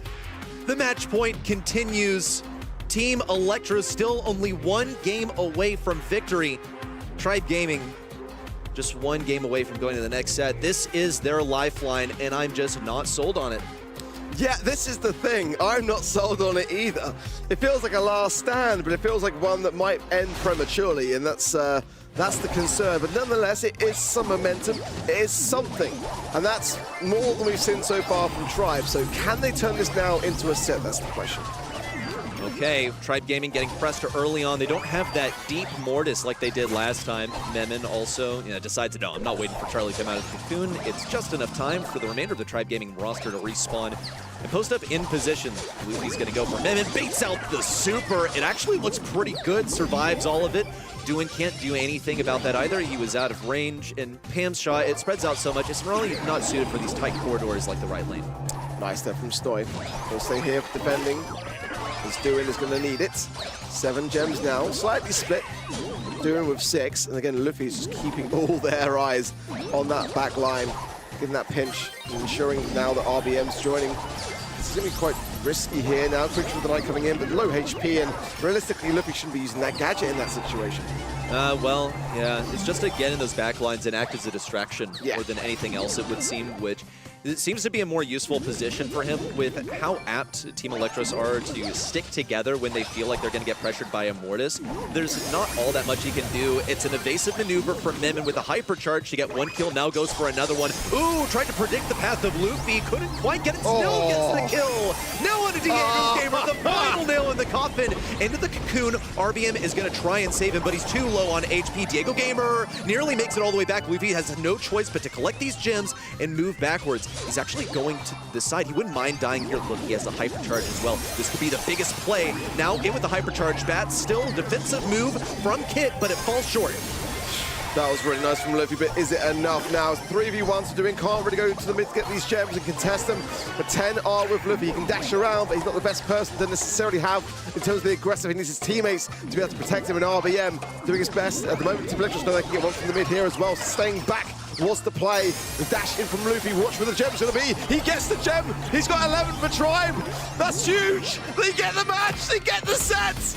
That's saved the day for Tribe Gaming from the brink of defeat to the brink of defeat part 2, just less so, because now it's not a game separating them, it's at least 2. 1 more set. Look at Luffy, the expression on his face, head and hands, because he is the driver for the team in forms of motivation, in terms of, hey, let's go, come on, let's practice. He's the one who wants to play Brawl Stars all day. He's incredibly mechanically gifted. He has worked for this level of skill, and he had everything resting on his shoulders. At the beginning of the day, I asked you if this is the start of a new era, the era of Team Electros, or if someone has what it takes to take down those rookies. And it would be so beautiful if the team to take them down would be the last era of NA, namely Tribe Gaming being so dominant in 2025. Team Electro is still looking pretty solid. This was such a close set, especially that game number 2. Yeah, honestly, for me, I'm still not sold on Tribe, but I still respect the fact that they didn't take it lying down. They at least have got a set to show for it, and they had some great moments, honestly, some great steals. But again, against Team Electros, the way that they are playing, it is just very, very scary. I mean, the only reservation I have is, if this draft doesn't go their way, we're going all the way to the 5th and final set. But look at those stats. I mean, the Kit player was absolutely unreal from Memon. I'm really surprised, to be honest, that Electros didn't secure that set. It just felt like they were going to be able to turn that around. But got all credit to Luffy, really. I mean, the entire time he spent in those back lines, just being a distraction. Main character energy, like solo leveling type of stuff, as he's all the way back there. He's, you know, playing that 1v1 as well versus Kit, and actually coming out on top in the later stages, managed to adapt to the playstyle of Min. It's incredible to see the individual players going neck and neck in what has been such a team play centric narrative. That was so interesting to see. We have 25 gems on both of the gem carriers and then 29 on the Mortis. He's just stealing them. Super well played. And if I just look at the stats overall, yes, that definitely was Team Electros winning the set. Most kills, so much DPS, most gems, but in the end it was just Tribe Gaming turning things around in the last few seconds. So they came super close to being out of the game in a 3-0 sweep. Now, last month it was a 3-1 overall. I'm sure Tribe Gaming would try to do better than last month. So let's see if they can at least push this to a set 5. I think they realize the enormity of this situation, and this is why you prep. And they have done that. You can't take that away from that for sure. Finks banned. Good to see. It's kind of like the first thing that I'm looking for here, realistically. But Lu going to be open. Bo really haven't seen much of it in this region, and I don't mind it. I mean, I'm not overly sold by it, but just kind of an interesting observation, really. Let's see. Yeah, Lu first pick. Yeah. I mean, it's kind of like a big brawler hat to have on your side of the flying through. Now, Buster, Team Electros just don't really care. Well, is it that they don't care, or is it that they were like, your next pick will be Lu, and then Tribe go, Lu? What? Like... predictable, maybe. This is also a favorite for Luffy. We've been saying this for years. You put Luffy on the Lu and you win. And importantly, he puts a circle on the hot zone. Now, Luffy as a player that executes should be the one entrusted with the Lu play. It's tough to hit those shots. You shoot like a short barrage. You have to strafe with your shots to hit them. Very, very dodgeable. Usually the thing that shuts down a Lu is your shots being avoided. I'm just still looking at that Ember, kind of smiling. It's such an innate pick, but it's actually so good into Spike. He can't put down his love punk, get it against her. It's not really going to cover him from anything. On the left-hand side, we also have that Buster.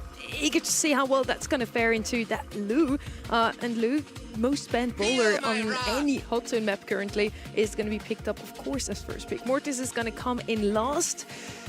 Now, Mortis was the key to Tribe's success in the previous set. Let's see if he can repeat that on the left-hand side. Now, Leon would be my pick here, I feel. It's pretty good because of damage. You have that lollipop drop. You have some secrecy. They never know where you're coming from, you know? And they just need something in Lu's face in the end.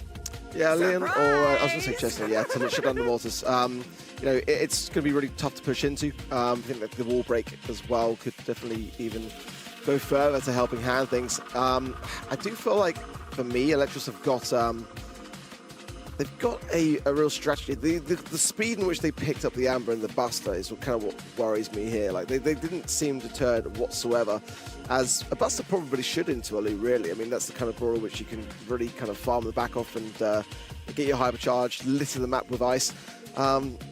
It's just kind of a bit concerning, really. I just see a bunch of potential for this Amber to get super off of the Mortis and then block up all of mid. You also have Duan, where they're going to kind of stay near so he gets his super for free. Oh, wait, I take it back. He's going to play aggro. Even Memon comes around the right side, not even focused on the Mortis matchup. Nice. It looks like reactive Brawl Stars with that Chester pick, but Memon's going to take any matchup he can get. He just wants to play. He just wants to win a lane.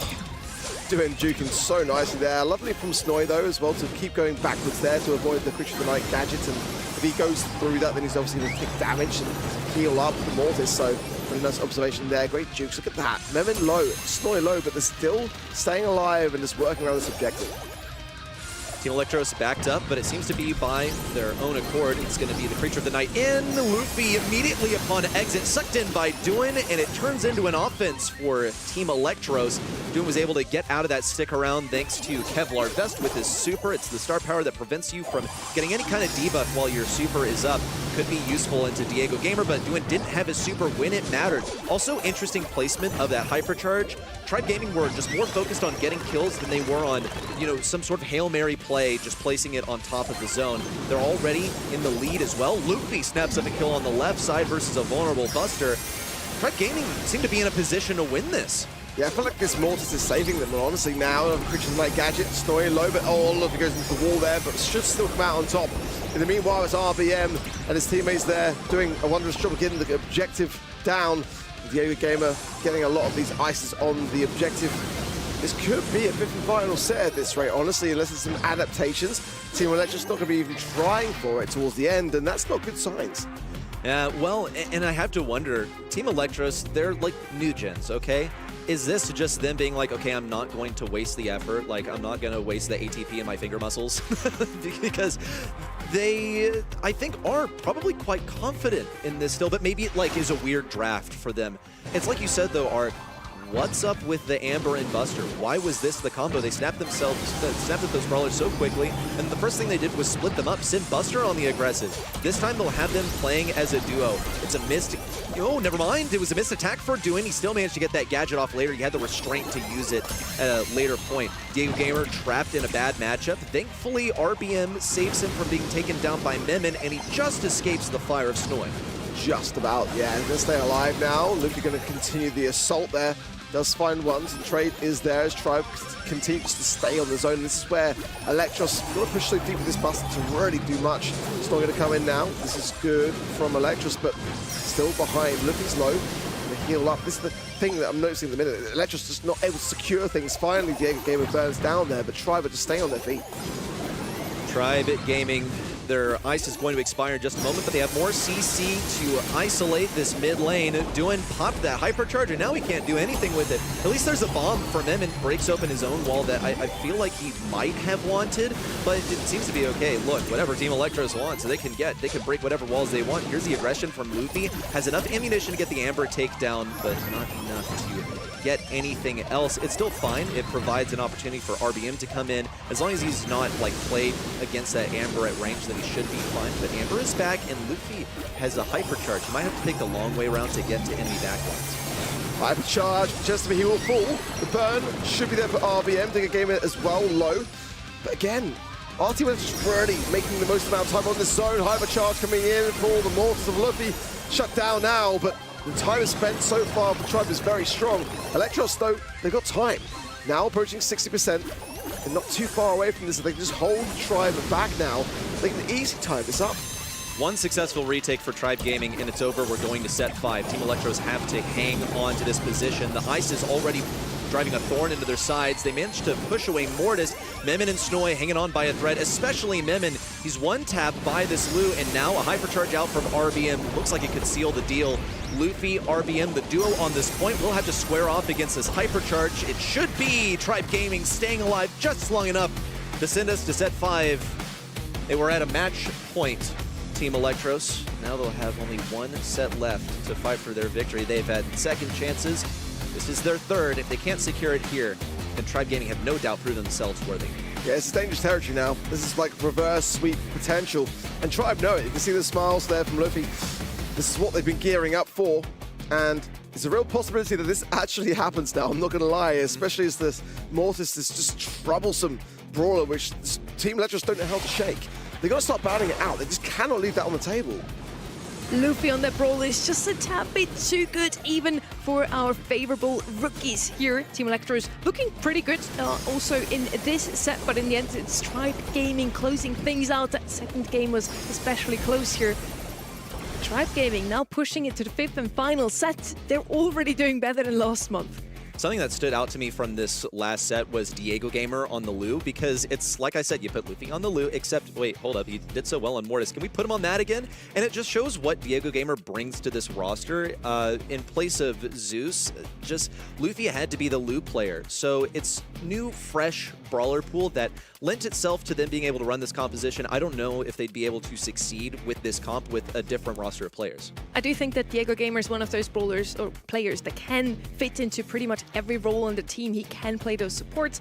Tanks, he doesn't usually really have to with RBM and Luffy on his roster, but I think Diego Gamer is just someone with a very wide brawler pool. Yeah, for sure. I think he's a good supporting role, but I'm kind of more interested in how Luffy's doing today. I feel like he's now the aggressor of the squad. Like, RBM's sitting back a little bit in that regard. We haven't seen any of his tank brawler picks really coming forwards into the forefront. they're just really dependent on this Mortis, and that's why I'm just kind of surprised that it's just being left open as much as it has been. I think we're going to see it shut down now, maybe, but like, maybe it's too late. Maybe the damage is already done. Team Electros has won last month, but they still stayed very humble, and maybe they don't feel as consistent just yet. Maybe the nerves are showing a little bit, and after an almost reverse sweep right now, I hope they keep their nerves under control.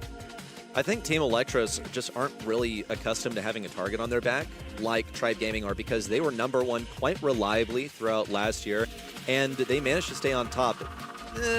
Maybe didn't do enough preparation last month, I would say. I think also just like the team dynamic was kind of off as they adjusted to this new roster. Let's get into the draft. It's set number 5. It is one mode to win it all, and I don't think there's a more fitting way to finish than a bit of knockout. If we go to the ultimate round where everyone has only one life left, now that is cinema. Let's see. Meeple available here. Could be an option. Gray as well. Could have drifted away, but definitely still, for me at least, something which could be viable. Byron, but with the Ollie ban, still viable as a brawler pick and still going to be helpful, but not going to have that kind of synergy. Gene going to come in for Tribe. And again, straight brawler, as long as you're landing the magic hands, and we've seen already today a couple of instances where that was not the case. Over now, Team Electros, we'll see how they're feeling. I mean, again, Byron and Daryl is something that I've seen in their scrims. It's options here. I think Byron and RT even are a pretty good match, a pretty good synergy. Let's see if they're actually going to pick him up. What is always open is either Rico, a thrower, or Brock. You want to either open up the map, maybe play something like a Pierce, or you don't, and then you want to play something like a Rico or the throwers. They're going to side with the first option here. Does make sense when you already have that RT. He also brings quite a bit of range in. Now, what's going to be the last pick here? Once more, could be the Byron brings in that range or something to target that Gene a little bit better. Yeah, I wouldn't know what that is, honestly. But maybe a bow to help with the breakage. Gray would do the same. Or they actually bring in the Devil still. But yeah, with a broken open map, Byron makes a lot more sense. And as I said, yeah, Yoli is banned out, but Byron and RT are so good together. RT's just so good in the long game. They're going to have Brock in the early game to break open the map with the Byron, and Brock at that range. Really solid comp. Piper coming in now. So I think what we'll be looking at now is possibly not wall break, just to jump away, because now you're facing a sharpshooter matchup. Yeah, it's like That's like clever. You know, you're damned if you do, you're damned if you don't. Like, do I play a throw? Well, I'm facing wall break. Do I play a sharpshooter? Well, now he has like iframes to jump away from my shot. And for Piper, was this really the best sharpshooter that they had? They could have a free kill versus the Byron. Okay, that's a really troublesome brawler. It'd be great to take him down. But use a homemade recipe against a Brock, he's just going to jump away. So it's like completely countered there. At least Piper does have more serious range than Brock. Arc, we're headed into set number 5. It's Team Electros versus Tribe Gaming Part 5. This one's for all the marbles. It's for the Grand Finals placement. Will Tribe Gaming ascend to their former glory, or will Team Electros prove that they have ushered in a new era of North American Brawl Stars? This is now a real test for Team Electros. Probably their biggest test this year so far. Had a match point, it was denied. Tribe were, had nothing on the board, 0 sets. Now look at them flying into a real position of potentially making it into today's grand final. No kills or deaths so far, just shaping the map so far. Snowy in the middle, just getting tapped by the Piper slightly here, but it's the bush that for me is quite key, because as time goes on, going into the rounds, it's going to be really obvious to where Tribe are lurking. Love also just to see how Snoy is playing over here. He's always depending on those heals from Memon, so if he gets tapped up with the Piper, he's not really so worried about the homemade recipe. Now the walls are forcing everyone together. Luffy is marching forward. The bottom right lane falls. It's 2v2. The heals are online. Snoy with the rocket rain down. Luffy in close range. Shouldn't be able to do anything. What? Got the kill versus Memon? Now that's pretty cool. Sidestepping, Snoy body blocking. That actually looks a little bit promising for Tribe Gaming. Okay, they lost the round. But if you're able to avoid the body blocking by the guy who's getting healed by Byron, then there is a way to have some counterplay. Rocket Fuel for more break potential. Luffy low. Can't really go on the aggressive here. Vengeful Spirits will find Snoy from Diego Gamer. But now Merman back in this position of being able to heal. Luffy, though, could tap, goes for the homemade recipe onto the RT, though, instead. choosing to not go for the Byron might be a mistake in my opinion. Hypercharge, still not going to find anything, so a big waste there.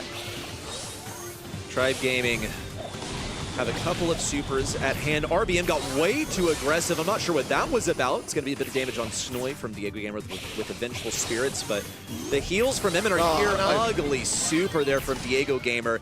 It's only Piper left to face anyone, and we know that Luffy could tap them all individually, but when it's 1-on-3, the firing squad comes down. Once more at match point, Team Electros. It's like they saw in set number 3, they only need one game to win it all. Go to the grand finals, it's where they were last month.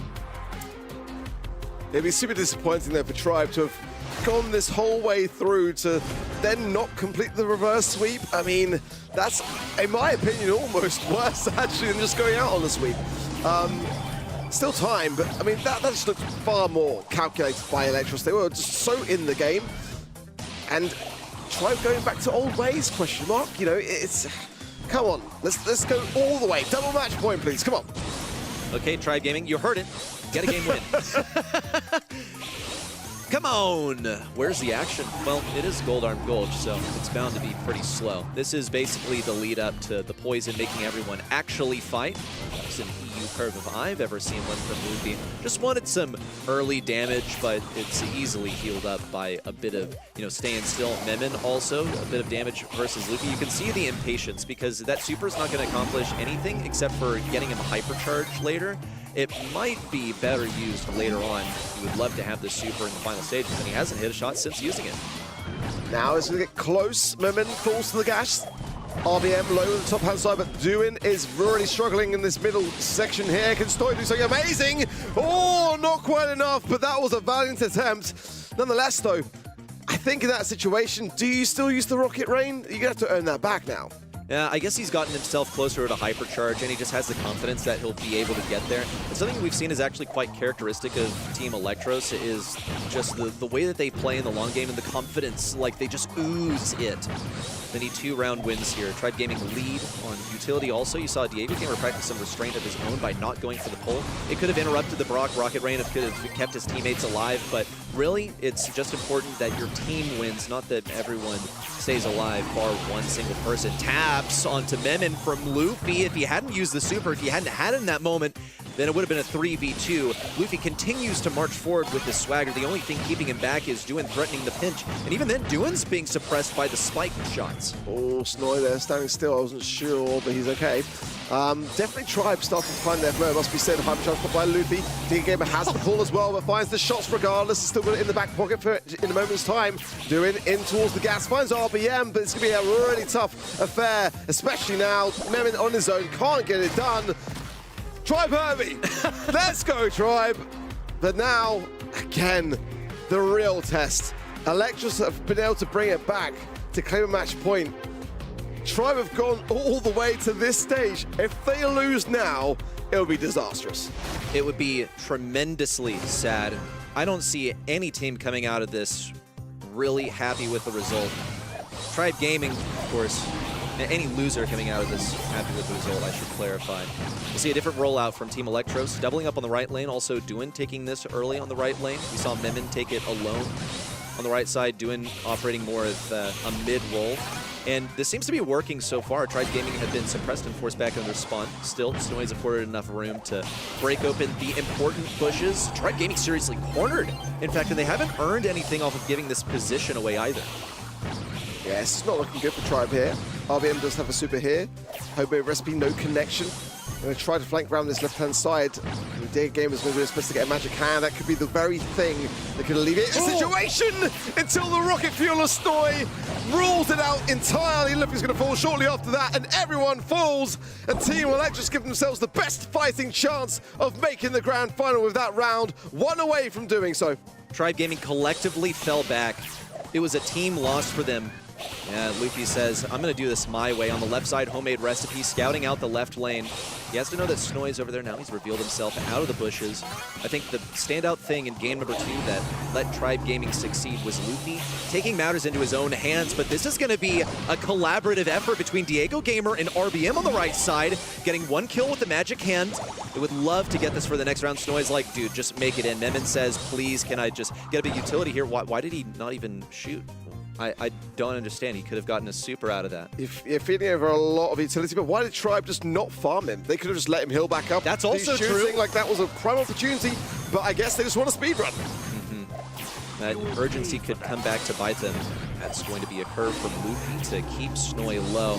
Diego Gamer had the sight line, then Vengeful Spirit would be pretty juicy right now. RBM on his way to a hypercharge. That's the first kill on the Team Electro's Tribe Gaming. Have the advantage. Are we watching a reverse sweep?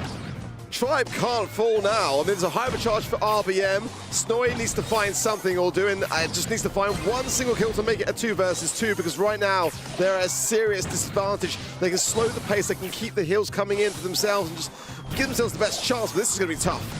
Snoy has a super. It could be a kill confirm onto someone, but he doesn't want to get too close to Diego Gamer. He doesn't have a way of avoiding it. Hypercharge to block off Doin. It zones him in on the bottom side. Snoy falls. Doin after. Tribe Gaming once more in the grand finals. A new era of North American Brawl Stars? Not quite yet. Back on top, but a job that is still not done as far as they're concerned. When Tribe make the grand finals, they make it to win it. But what an upset. Team Electros, the last month's monthly final victors, will fall in the semis. And that guarantees ourselves a new champion in North America, a new champion in every single region this month. Starting to our wish.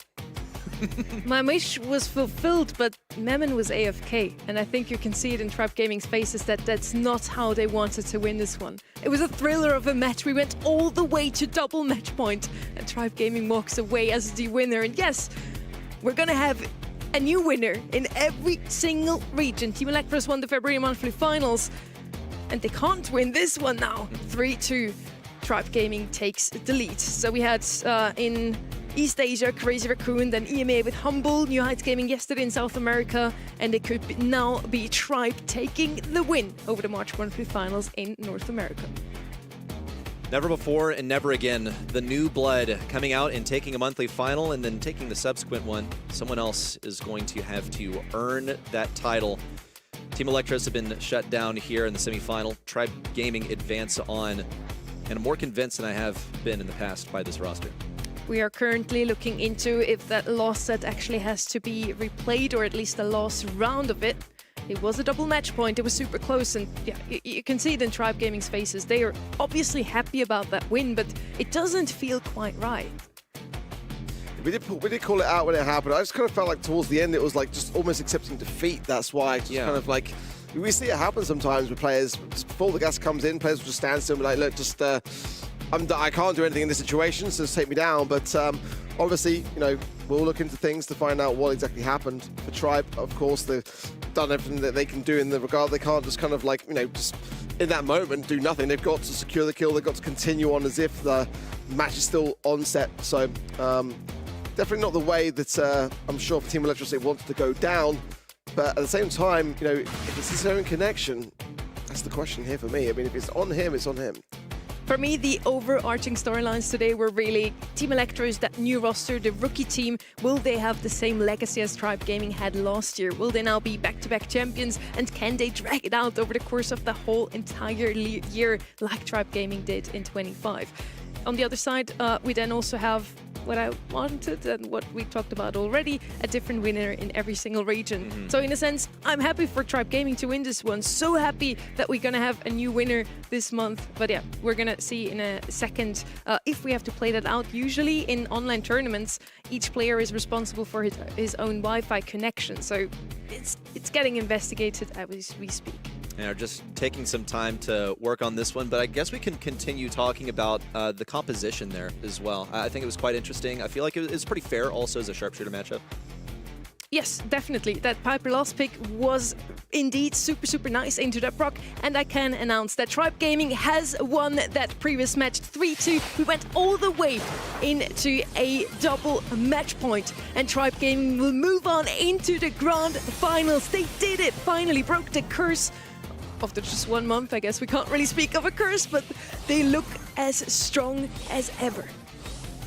I don't know whether these look as strong as last year, though. That's the thing, you know, like that was almost a sweep. The doubters are still there. We look at it as a five setter as it was, and a reverse sweep that it was. But I mean, we can't forget how we got there, and it was looking like Team Electrus were just stomping them at the beginning of this one. So in the grand finals, I mean, I'm still not even sure they win the whole day at this rate. And they've definitely been able to assure themselves that they can, you know, not buckle under the pressure. I think that goes to say quite a lot. It's a vast improvement on last month, but I'm kind of waiting to see what happens in this semi-finals too, really, before I make my decisions. This is so crazy for me to see the stats. 7 kills on Snowy. I don't think Brock is usually that good into a 1v1, especially against the Piper, but on the other side we have a pretty even scoreboard here. Luffy with the most kills, and he stood out to me so much in that previous match. Also in the 2 other sets Stripe Gaming won, where he was on that Mortis, he was the definite MVP. That he's so good on both the Assassin Mortis and snipers like Piper is actually mind-blowing to me. Yeah, it's like he hypercharged in set number 3, like IRL, and then that carried on through the next couple of sets because he looked completely different, I think. He started off with the Mortis, the Piper to finish also, just the way that he played Piper also. You saw him saying, you know, don't worry, I'll handle it. Just walk straight forward, hit every single shot. When we look at, for example, like the stats of Snowy, how is the guy getting 7 kills as a Brock? It's because he's able to dodge so well and almost nothing more. It's like not really the matchup so much as it is the mechanical skill of the individual players. All 3 members of Tribe Gaming just cover such a wide brawler pool. We already touched on Diego Gamer earlier. We talked about RBM being so good at tanks. He didn't actually play many tanks today. He's so good also on some solid support, some long-range brawlers. All 3 of them really just so variety. Very. Noun makes a lot of sense. Varied, thank you. We're gonna have a look at Tribe Gaming now standing in the grand final. They're still waiting for their opponents. It's either gonna be Only Realm or Zeus Esports. One of these I expected, the other I did not. I thought it would be Vicday heading on to the semifinals. It was in fact Zeus Esports, which even though it's opposed to my prediction, I'm actually more happy about this because Vicday came into this not scrimming at all. They beat Tribe Gaming in the final upper bracket round to qualify, and then you're facing it Zeus Esports, who are absolutely like putting their hearts into this. They're trying so hard. It's Tyrant trying to carry on his story in Brawl Esports. He's not satisfied with it fizzling out now. You have new talent such as Zip, and then Second Best for some reason joining forces. So yes, I would love to see Second Best make it into the later stages of a monthly final once more, harkening back to the days of, 2020, 2021? Some good times back then. I mean, I am looking also at that Only Realm team, realizing that I don't know what we're supposed to expect from them this month because that was the most non-game of non-games I've ever seen. So I think that makes this out the semi-final quite compelling in that I have no idea what's going to happen. We had such a sweep start into the day. We had 3-0s, 3-1s. It looked like this day is going to be over very quickly. And then at quarterfinal number 4 was already super close. Zeus Esports versus Vicday took it all the way to the 5th and final set. Now semifinal number 1, you just watched it. Double match point in a knockout set. Absolutely mind-boggling. And I hope that semi-final number 2 is going to be just as interesting. We have Only Realm versus Zeus Esports standing here in the semis, and one of them wants to face Tribe Gaming. Both of them want it. Only one of them will actually make it.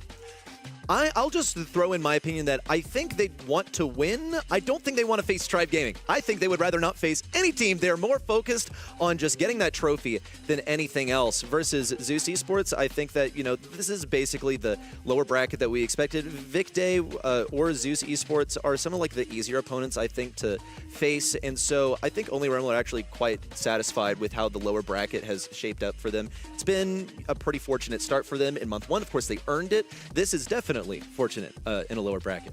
We had the OG matchup already before with OG versus Tyrant, there's the old gens. Now we have Bobby and Sans coming in against Tyrant once more. They bring in Patchy. He already played in the BSC, of course, last year, but now he's joining this duo, and we wanted to know from him how he's fitting into the team so far.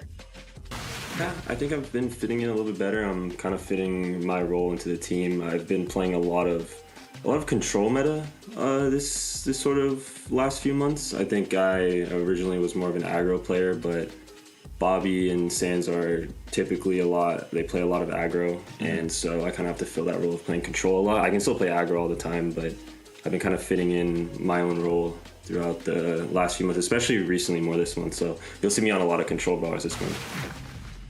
healers, supporters, which aren't brawlers that are exactly in the meta. They're really just there to counter the meta.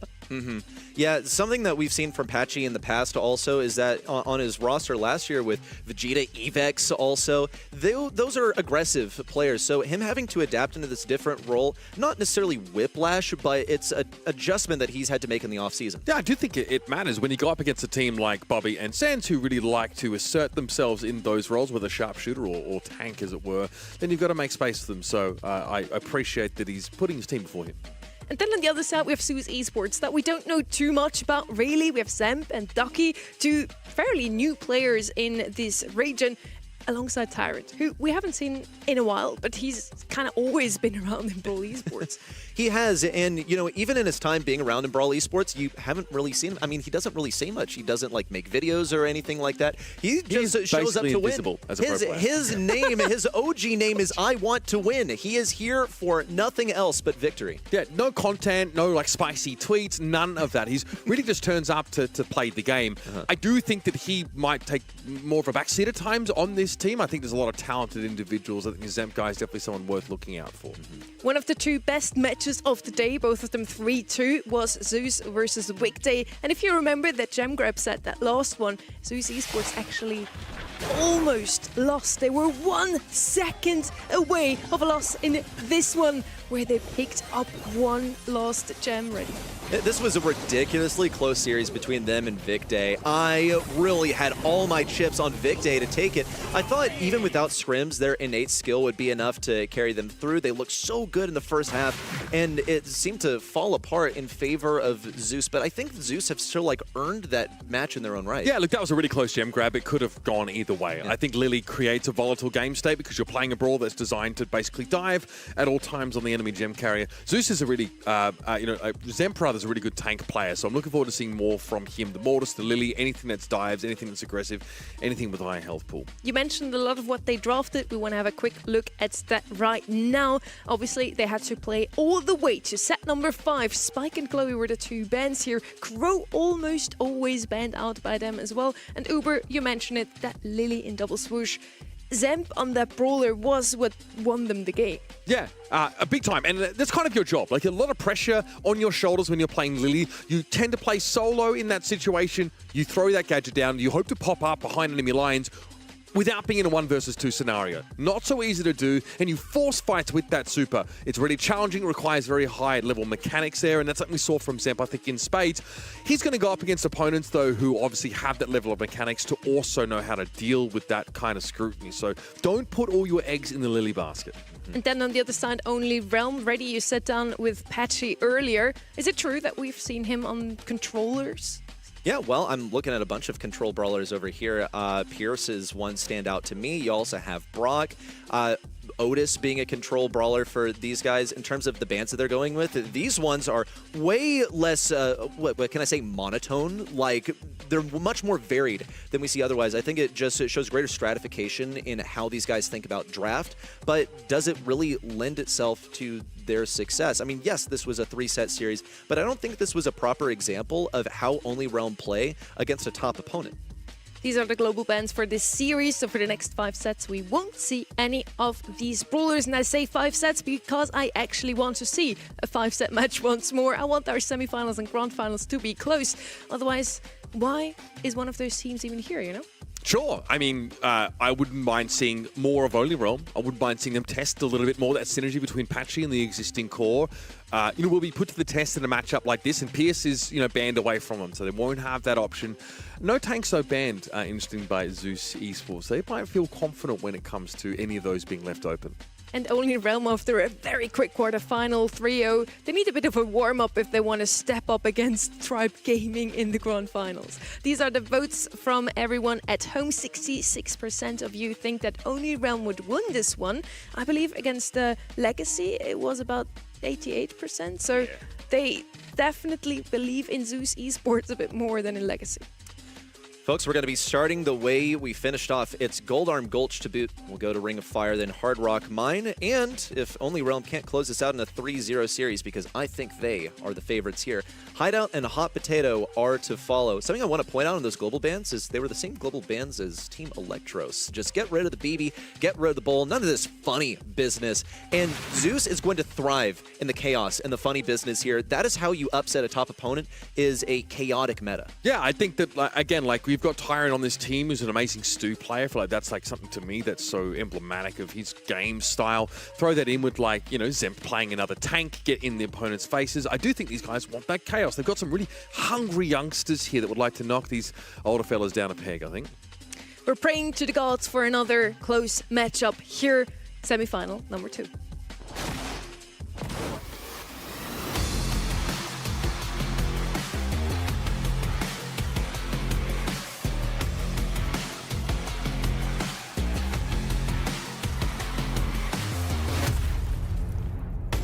And we are in Gold Arm Gulch here, only Realm versus Zeus Esports. The bans are already in. They do not want to see Spike. Neither of them. Rico's going to be banned out here. Ollie, lots of the brawlers that we've just seen before are banned out yet again. First pick on the right-hand side. Byron, again, always a great option. Or RT, that was the first pick in the last round. Let's see if they're going to do something similar. Crow's also still possible. They're going to lead with Leon. I think this is a powerful option for coming down the lane. Just a lot of invisibility. Also, keep in mind the typical like diagonal dynamic of this map where you have the central zones, bushes on this diagonal, and having speed inside of there, having a bit of invisibility on the diagonal is going to be crucial for the sharpshooter matchup. Only Realm are going to have to either suck it up and go, okay, well, I guess we're doing this now. Or they could go anti-turret, or they could just opt to not play the sharpshooter diagonal. Yeah, we've seen teams, I don't know if this is the map for it, but even like pick Gale against the Leon. I think the Crow to reveal the Leon and make it harder for that invisibility to kick back in is good. It's been a go-to pick for this team. We've seen some of these squads just kind of ban Crow like actively all the time, but we've seen this same two pair of ballers actually out in the open from these guys earlier, the Brock and the Crow combined. Brock again can open up the map, so they could come in later with a sharpshooter. On the right-hand side now, probably no throwers available right now. If you want to open up the map, you shouldn't play a thrower. And the blue team right now has that in their own hands. They can also just decide to play Rock Laces, not open up the map, and still pick a thrower last pick. And that's why I love to pick brawlers like Brock early into the draft. On this map, we have on the right-hand side now RT being picked up, and I mentioned it before, just super solid on knockout overall, because in the long run, when the smoke comes in and you have a super, even a hypercharge available, that's going to be free kills left and right. Yeah, you become the wood chipper with all the projectiles, the blades surrounding you, but you have to hit your shots. So who's going to be the one piloting the RT? Who's the one that they can trust to hit those shots? Mortis is going to step up the momentum here for Zeus, of course. It's going to, I think, also disrupt some of these back lines. Sands won't be able to dash away. So that's only, of course, if he doesn't run rocket laces. They should also want these walls, so I think Sands kind of has to run the wall break anyway. Yeah, okay, so you need an answer now against two brawlers who really want to close the gap on you. Opening the map is still going to be of paramount importance, and finding ways to get intel. Get that information, like reveal whoever is inside those bushes and make it hard for the Leon to sneak up on you. I thought about the Pearl in a roundabout way. There's obviously, you know, her innate ability to break open the map. She's also not a brawler that you really want to dive on. And Overcooked is another good way of having ticking damage, making it take longer for someone like a Leon to be able to re-enter stealth or stay hidden in bushes. Exactly, Pearl and Crow so good into a Leon. Both of them will reveal his position. And then the Brock that can decide to open up the map is certainly going to help against that Mortis on the right-hand side. Zemp on that Mortis, though, is looking fierce. Yeah, I'll be scared of the Mortis here. That's definitely something to bear in mind. But you do have a comp that doesn't really want to be dove on here. Let's jump in, start things off, because Gold Arm Gulch, the first map in this series. The winner goes on to meet in the grand finals, a Tribe Gaming who looks pretty scary right now. Last month, this Only Realm roster lost to STMN in the semifinals. It was such a massive disappointment. We saw it on Twitter. They were so down in the dumps, doubting themselves as a result of that. because STMN came in with the lowest scrim win rate of any of the top teams, and somehow they lost in set number 5. Only Realm, this is their ticket to a grand finals. They just have to be ready to claim what's rightfully theirs. Zeus Esports comes in as an underdog hard. However, their performance in the quarterfinals, I think, surprised us. We'll see who gets the upper hand. In the early stages, we only see the super earned by Tyrant. It's the dynamic we expected with the speed and the invisibility granted by the Lollipop drop being a major assistance. Zip in, but it's only a trade. Sand's going to come forward now, looking a bit more dangerous as the gas begins to encroach for Ducky. Looking to dive! Oh my goodness, that Leon damage is filthy! It's round 1 for Zeus Esports. Only Realm. What do they do into this? Well, Sands needs his super to be able to push away this Mortis properly.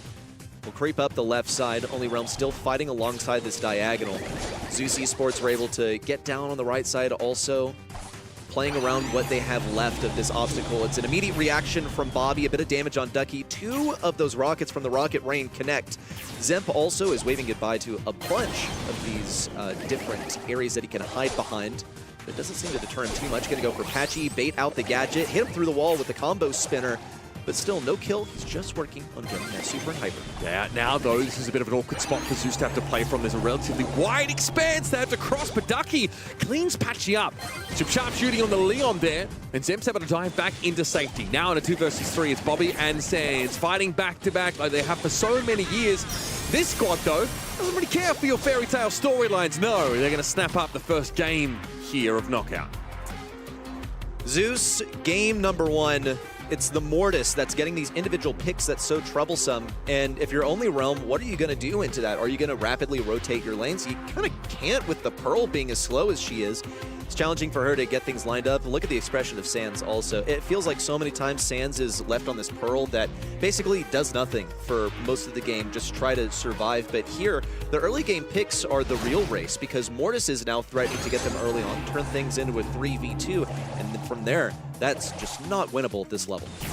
Leon scouts the bushes early on the left side, and Ducky realizes that only Realm are all grouped up here on the right. Ball's broken open. First things first, Zem felt like there was an opportunity to threaten Patchy. Definitely wants to try and avoid the Pearl at all costs. Sands, however, has kind of struggled to build these supers and actually be an active deterrent to any of this upfront pressure from the Leon or the Mortis. Sands needs to hit shots to do that. Frankly, his Lollipop drop makes it hard to draw a bead on Zeus. That and the fact that he's a burst fire brawler. His shot is so long, it's made of a bunch of different projectiles. Individually, they don't charge up that much, and he can't wall peek using them. With Zeus Esports rapidly retreating, but finding new places to hide thanks to their speed, it's challenging for him to do what Pearl is supposed to do, act as a deterrent, something that you can't dash on, something that sits under her teammates to use a super when she is pushed. They're going to have no choice but to push now. Patchy's getting isolated on the bottom side, needs some pressure from the top side. Zemp actually gets trapped in the corner on the top left. Patchy still comes in for the assist, but it's Bobby's kill. Round 1 for Only Realm. Okay, the dive on Patchy pretty unsuccessful, and for whatever reason, Tyrant doesn't have any ammunition to clean off the Crow. Bit of an odd exchange there. It looks like Zeus needs to make this dive happen before the gas gets a little bit too close, because now, well, you're dealing with the Crow dive, which features in a vulnerability phase, and yeah, the Pearl super. So Zeus need to put it together pretty quickly, but now diving on them gets much harder against this Pearl that is ready to rumble. It is. Bobby also is threatening to rain some artillery down on them from long range, has that hypercharge. And don't forget about the fact that he breaks stuff for free. He's going to use it for a bit of damage versus Tyrant. I don't think that's really what he wanted. Would have much preferred to get rid of a wall, but the closer that he gets to Tyrant, the more he risks feeding that hypercharge, which is a win condition in itself. A single brawler can win you the end game. It's going to be a bunch of speed for Ducky as he's periodically popping in and out of that Lollipop drop. Just an unexpected assault at long range. He's working on getting the super for the end game. Hard to imagine what the win condition is supposed to be here for Zeus Esports. Feels like they're just waiting for this round to be done. In fact, that's kind of how it's playing out here as well. It's taken them too long to get an advantage, and so we are even up here in this first set with one unsuccessful Mortis dive kind of snowballing out of control. And I think that's the weakness of this comp from Zeus, is that if they don't get a Mortis kill early on, then it just provides a bunch of time for these walls to be broken open, progressively weakening their composition that's so reliant on the shielding that those blocks provide. and only Realm, only Prophet. Sands, his shot fans out, but it's fine if you have wide open swaths of land to fire down. Patchy also has knives that spread out. Doesn't really matter too much, and Bobby's just going to be here to facilitate the wall break. But if Zeus Esports pretty much flip a coin to where only Realm are going to push in the early game, they can shut down the early wall break. Yeah, they're not letting them into the map, importantly. There's some walls that can be broken here, but they're not all that beneficial for Bobby to do so with. And that shot there doesn't really move the needle. In fact, the lollipop drop persisted for a couple of seconds after the rocket fuel was used. So Zeus here slowly get back some of this map. The only Realm haven't really been able to put a scratch on him. Still, we need to see the red side actually make a push, make a play. They've got to dive in, and Zemp is going to be the one with all eyes on him. In Apache he goes and is flattened. This time Sands comes to the rescue, and that Crow Gadget's innate damage reduction really helps them. But Ducky is able to assassinate Sands, and Patchy's caught outside the map. They managed to get a kill, but they were in the total wrong position. Like, yes, man advantage you may have, but control you do not. Zeus Esports pretty much smushed them into this poison against the wall, against the water. There was nowhere to go. And again, only Realm decided to push this right lane early on. They could have opted to go to the left, but Zeus Esports, again, predict correctly that they're going to go over to the right. Only Realm are quick to fan out, however. They want to take up some control on the left side. And Patchy's sort of dangling himself as bait. I don't think Zemp's going to bite. He knows that he's just going to get jumped on. But there are mind games that he can play here. Just going to push Sands. Got him so low. Same for Bobby, but there was no combo spinner. Yeah, no super either off that. Combo spinner would have been the obvious choice. Patchy surely with this super can get rid of Zemp, and he does, yeah. Zeus just linger a little bit too long out in the open with low health. And only Roma well and truly poised to even this last game up. Ducky, of course, was able to equalize and make it a 2 versus 2 last time around, but I don't think only Rome are going to let him get away with that again. No, the only thing that they really have now, their only ace is Tyrant's Hypercharge, and only Realm are apt to get down these walls. They know that Tyrant's going to be hiding behind these. It's its only real form of protection. You can't dodge 3 different Brawler's shots at once. Just walking into the poison, that's, yeah, a round conceded to only Realm. They're just gonna save this for the next round. They at least do have Ducky super by this point. Zemp also has the aggression. Pushing the left lane, by the way, this is the correct choice because they have the walls to hide behind. Yeah. Again, they're eventually gonna have to try and fight their way across the map. Only Realm trying to play behind this L-shaped wall. Zemp, those been able to close the gap. You can see only Realm respect it. They do not want to let the Mortals cross to them with 1 dash or less. Hypercharge for Bobby. No super developed here. Maybe just trying to rattle the Saber a little bit and get them out of this corner of the map. Zeus, though, unconvinced. Patchy also with a hyper, and he also doesn't really move the needle. Big damage on Sands here. Dangerous stuff. Ducky's able to get close, and here's Tyrant with that hypercharge. Free damage through the wall onto Bobby. And there's no way you're coming back from this one. It's labored, it's belated, but eventually Zeus put only Realm to the sword here on Knockout. All of that effort to get their hypercharges. They've got Brock, they've got Crow, and then it's used to speed forward. I think Bobby thought to himself, it's cool, because I'll hypercharge forward and I'll dodge all the RT shots, and I'm going to get us so much room, and he immediately gets tapped by 2. And from RT, where successive shots get you a bunch of damage because you mark your opponents, yeah, he's like dropped below half health. He has to retreat. Patchy popped his hypercharge just to survive. They allowed themselves to be pressed into the back right so early on, and there was just no recovery. This one was already a wash. Like, Zeus Esports had already won the game by this point, just flexing their additional utility that they didn't have to use. But come game number 2, it did start to look possible for only Realm to make this work. Yeah, look, I think they figured it out, getting the Pearl in the right position. You can see there, great super from Sand that catches Zemp on the way in. Patchy followed it up with a hypercharge. And obviously, you know, now with that Buffy, hypercharge Crow, even without a super, is stronger in that his main projectile comes back to him, but still not enough in that last few moments there to tip things in the favor of only Realm. So Zeus end up with what feels like a pretty convincing win. It just takes him a while to get there. It did. Something I want to point out on the individual players' stats. Patchy, Ducky, the newest additions to the team respectively.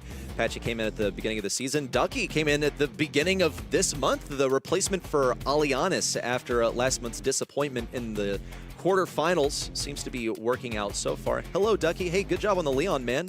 You think you'll be able to do it again in set number 2, or will only Realm be able to push him back? Yeah, not too shabby so far. I was a little bit surprised, I think, to see only Realm kind of struggle to come up with an answer to this Mortis game plan. They wanted the game to go long in the end, and we realized that it was Zeus the ones that had to make the action happen early. But even with all the wall break that we saw from Only Realm, there was always a niche, for someone like Zep to crawl into and to spring forth from. So, it's going to be Ring of Fire coming up next in this series. Hot Zone will be your battleground for your second set. Ring of Fire, it's home to Bo. A lot of times it can be great to get some supercharge for your teammates, get some hypercharge for them as well. Pam insta-locked for Zeus. I feel like this is very much a Tyrant brawler. I would love to see him run this back. I mean, dude, good old days. Because Tyrant has been in the game for a long time. There was a period where him and the rest of the former Tribe Gaming roster ruled North America. They were #1 reliably for 4 years in a row. He's now leading Zeus to victory so far and falling back on some of the old stuff that they love. Yeah, like you mentioned, expecting to see Tyrant on these less flashy but more control-oriented brawlers, like we saw the RT from him earlier on. Okay, Stu going to be snapped up virtually straight away here, though. Staying power sometimes doesn't mean resilience, but mobility. So being able to dodge those incoming projectiles here and also find openings to go in and go aggressive. This is very much a patchy-coded brawler. Yeah, it's so patchy-coded. Loves to play the Stu, and he's so talented on it as well. So I'm looking forward to seeing how this one plays out. However, he's also had to say that he has to play some control now. Brawlers, yeah. So is this as much of control? Is this the aggression? We saw earlier Stu using a hypercharge to get all the way behind the enemy team. So very much aggressive play. Amber is going to be a much more controlled brawler. She is basically here to sit at mid and hold down auto aim a lot of the time, and she can also shrug off some like pushes in by aggressive stuff, get the orbital fireballs around her to deal a ton of damage, and it's also possible to shut her down. However, the Crow's been banned, so they have safeguarded themselves in this regard. Obviously, Amber can clear the bushes on the other side of the map, which makes it a little bit harder for like the sharpshooters or potential longer-range brawlers. Fortunately for Zeus, they're not drafting any of those. No, they're going to be going back to probably the Zemp Mortis, which once he gets in behind, can be pretty devastating. It is interesting to me that like Mortis is really being prioritized over Lily or some of these other assassins here that feel like they have more utility or the ability to get behind enemy lines are detected. This is really mechanically demanding to play Mortis here, especially against some of these compositions. So now, Only Realm have to think about what happened in the previous set. Can they draft an answer to it? Because you follow up with a very solid sharpshooter. It feels like B is very much at home here on Ring of Fire. Now, with this B selection, a lot of times B is just like not really that great of a brawler. Like, she can play as a sniper. She's outclassed by other snipers. And really the final part is that she's just kind of fallen off. However, in specific matchups, she absolutely thrives. Poco's wide open. This could be a Poco opportunity. And now it's just not at all. She hard counters it. So, well, now I think there's a lot for Only Realm to deal with. You have this B kind of out of nowhere. Allie's going to create aggression on the backlines. It's going to be super difficult for Pam to hit her because while Pam does a lot of damage in close range, it's only if you are existing in that spot for long enough for all those projectiles to connect. So she'll find her home in the bush. Allie's going to repeatedly jump on top of her. You do run the risk of feeding, but I think Allie is fast enough to take down a B who's sitting further back off the point. Same goes for the Pam, but where's the anti-turret? Are you really going to send an assassin in to take down a darn turret? I don't think that's really worth it. It's going to be really hard to deal with. So much so that I don't think the B needs to worry about taking Honey Molasses here. You can stay on Rattled Hive and then just make use of healing to be harder to kill. We'll see what the plan. Yep, Rattled Hive straight off the rip. It is the go-to gadget here, but Honey Molasses can be helpful when you're getting jumped on. Bobby deals with Zemp off the rip here, and Sans is going to get quite deep trying to do his best Zemp impression. The double jump over, Tyrant does get splattered, and that Iron Hive is easily dodged away from. No real range to deal with B now. This is the tough part, is that they can't deal with it unless Sans is here to create the aggression. Meanwhile, Zim picks up the double with the combo spinner. That's why he goes 360 degrees, is so you can pick up more than one. Who needs bats to get a collat? Only Realm, they do have the advantage for now. They were taken down in combination. But Zeus has established more long-term control here. Not only do they eliminate Sans in a defensive manner, Zemp goes for Patchy at mid, now circling around into Bobby. These respawns are so staggered, that's actually a huge loss of control. Yeah, I mean, Sans sure can get over the wall here, but Zemp is more than happy to fight an alley. This is looking very good now from Zeus. They've got a healing turret set up. There's no anti-turret, as you astutely pointed out earlier. I guess outside of this Amber Super, Bobby with a hypercharge removing much of the grass, but Sands would also like to make use of that himself. So now doesn't really have the ability to get those free jumps behind enemy lines. And Zeus have now caught back up into the game well and truly. Hypercharge activated here for Ducky. And an Iron Hive that eventually catches on to Bobby, but he's going to get out of range. You can see how impatient Sands got there as well. He's like, oh, come on, can you please get close to the bushes or to the water? I need to do something. Ends up throwing himself into 2 enemy brawlers in kind of a worthless attempt. Patchy's dashing forward, trying to create some space for Only Realm, but still Zimp is tearing up the back lines. Ducky with one final set of Bs to shut these guys down. Matt Trino pinned in the air. Zeus Esports with what appears to be an outdraft here in set number 2, get game number 1. That's a work of Zimp, by the way. He is the team drafter. No expressions yet. It's not over, but he's got to be feeling good. Yeah, look, I think the Mortises look fantastic. Couple 2-for-1s there from Zimp as he dived deep. And the alley at times has looked fine for Sands, and he's a very mechanically proficient player. But when Bobby is obviously eliminating a lot of the grass, it makes it a little bit tricky for Sands to, undetected get behind enemy lines. It's what we call a non-bow. 2 brawlers that can work against each other sometimes. You also have Sands facing the healing once it is up. Oh my goodness. And Zimp encircling, just no assistance from Bobby. He was on high health, is sat so far back. I just feel like he could have been there to help out. The team dynamic is sort of starting to fall apart. Sands actually gets 1 kill, 2. Looks finally good for Only Realm. Bushes intact, moisturized, feeling in their element. 2 brawlers on the point, but no Sands just yet to push back Ducky. He's in position now, has Gadget active. Needs to get over here and get active himself so that Patchy can come in and finish off the kill versus Zimp. Now, Sands has been very disruptive. A bit of a problem here, but with Patchy going down, now Zeus are poised to start to bring this game back. Bobby's in a bit of an awkward spot, wants to try and come forward. Does not have the Dancing Flames gadget because he realizes he'll get burst down too quickly by Zimp if he turns up. Another nice combo spinner finish, and that's another aggressive thrust by Ali Stifle. Patchy's thinking about coming around behind this turret. Meanwhile, on the home point, Zimp gets those hypercharge bats out, but dies to the fire of Bobby. Only Realm are all over Zeus Esports. They're trying to take down this turret. It's going to be the responsibility of Patchy. Now Bobby in with a hypercharge. Zimp dashes right past it onto Bobby, and Zimp ends up getting taken down by Sands, who rotates forward into position behind. Meanwhile, Patchy just staying alive, being a distraction, baiting out the shots. Tyrant doing his best to also suck away some ammunition. He's not going to survive this burn, and Zimp this time denied on his aggressive attempt at a kill. Yeah, this could be it here. I think Only Realm managing to come up with the goods, and Bobby has been really hard to push over this round. The Amber into the Mortis. You notice that Zimp, even with the extra shielding, has at times struggled to deal with that flaming threat. Dive on Apache here, not quite enough there from Zimp. The Stu survives at about 700 HP, and Tyrant can't really afford to worry about it because Bobby is lighting him up. Oh, the Iron Hive doesn't connect, but one of the Bs do, and that's important now. Zeus have gotten back into the game. Sands is trying to disrupt them here, but Zeus had too many players on the point. It's really a fine margin between these 2 teams, but that's still 2 sets now for Zeus. A 4% difference to end things off. That has to really, really hurt. If you're Only Realm right now, you're thinking, oh my God, are we letting this happen again? The bracket has been bestowed upon us. We don't have to face Team Electros at any stage, right? Once again, they're on the opposite side. We have no Tribe Gaming to face. There's no Vatic. Just Zeus. You just have to get through Tyrant and Zimp's new squad. Ducky was a recent pickup as well. Ducky with the Y and a B emoji after it. I can imagine for every player on Only Realm, they never could have foreseen themselves in this position, down 2 sets against a team that I can't picture them ever taking these opponents seriously. Yeah, frustrating, I think, for Only Realm because it feels like they've barely got a warm-up coming into this game, and they've been met with a brick wall pretty much straight away.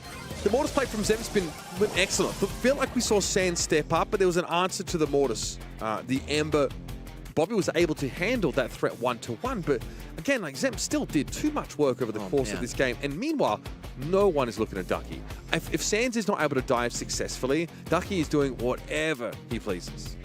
7 kills on the B, 14 on the Mortis, and Zemp is a player that we talked about before, how dangerous he truly is on these Mortises, these Lilies. So maybe those are brawlers you actually have to ban out against this team.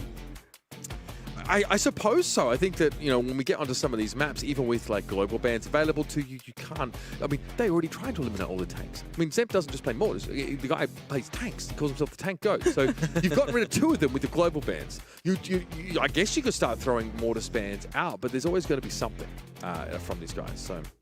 It's pretty much what I'm thinking. Like, they've already gotten rid of the 2 premier aggressive tanky brawlers in the game. It helps to also stabilize the draft, normalize things quite a bit, but still just not able to push back that Mortis. But did they really even draft anything that stuck out to you as a Mortis counter? No, not to me. And it feels like, I mean, it's not like they're playing entirely blind drafts, but I feel like they're very much playing their own brand of Brawl Stars. They refuse to kneel to these opponents and play Brawl Stars on their terms. In any case, if Zeus Esports takes this next set, this is already gonna be determined who will make it into the grand finals. It would actually be 2 teams who came through the lower bracket, who lost in the monthly qualifiers, both Tribe and Zeus Esports actually not having the best start into the March monthly finals. And it would also mean that the casters are back at cursing with our predictions, honestly. We cursed Vatic, we cursed Team Electros. We all said only Realm would take this one, and they're 2-0 down. Oh, I don't want to see my Preds. That's fine. I mean, that's a sign of a healthy region, in my opinion. I'm quite happy to see this level of froth in NA if it produces like a team that can really compete on the world stage, which I'm sorry, but for NA, like, it's been a while. It has. They've been on the South America trajectory for a hot minute here. While, regions like EMEA are pushing ahead, East Asia are pushing ahead, we need to see, a real king out of this region. So I don't mind if they're going to go back and forth a little bit here regionally first. It's important to have that, inner region competition to create the best players from the region. And look, if only Realm have to be put to the test, favorites they may be, they need to be spurred to keep trying and keep improving to be real competitors on the international stage. They made it to semis in the last month, so they are still, it's not like it's over. It's not like they missed a qualifier or anything like that. So they're still in the mix. It's early on in the season, but we need to see the signs of life early on. These guys have been afforded the chance to make a grand final 2 months in a row. It could be Zeus shutting them out.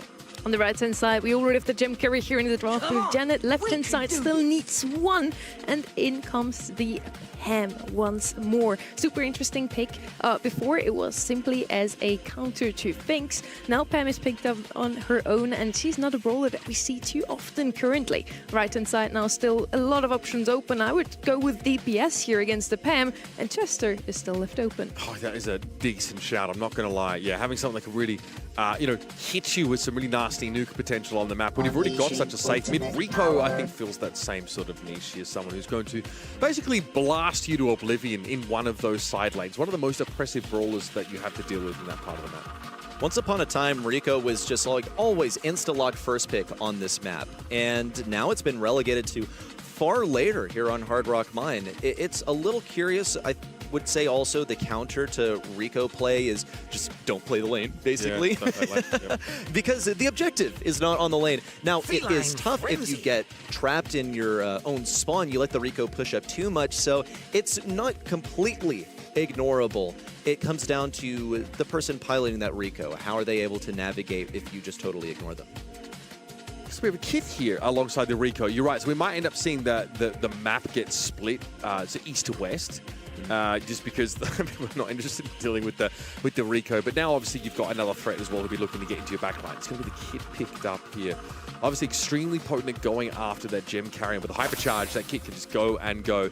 The Lily response, very reasonable here. Janet is one of the safest mids, one of the hardest to remove, but you have a gap-closing assassin with burst damage and the element of surprise from that gadget. It's about as good as it gets. Even that might not be enough to really put Ducky under pressure. We have Spike and the Lily on the left-hand side, and then that Pam that I believe only Realm hasn't played in Hard Rock Mine in any of their scrims, which is such an interesting pick to me. They must have known that on the other side we're going to have some aggressor here with Kit coming in. Now, who's the better brawler at turning things around at the end? Lily or Kit?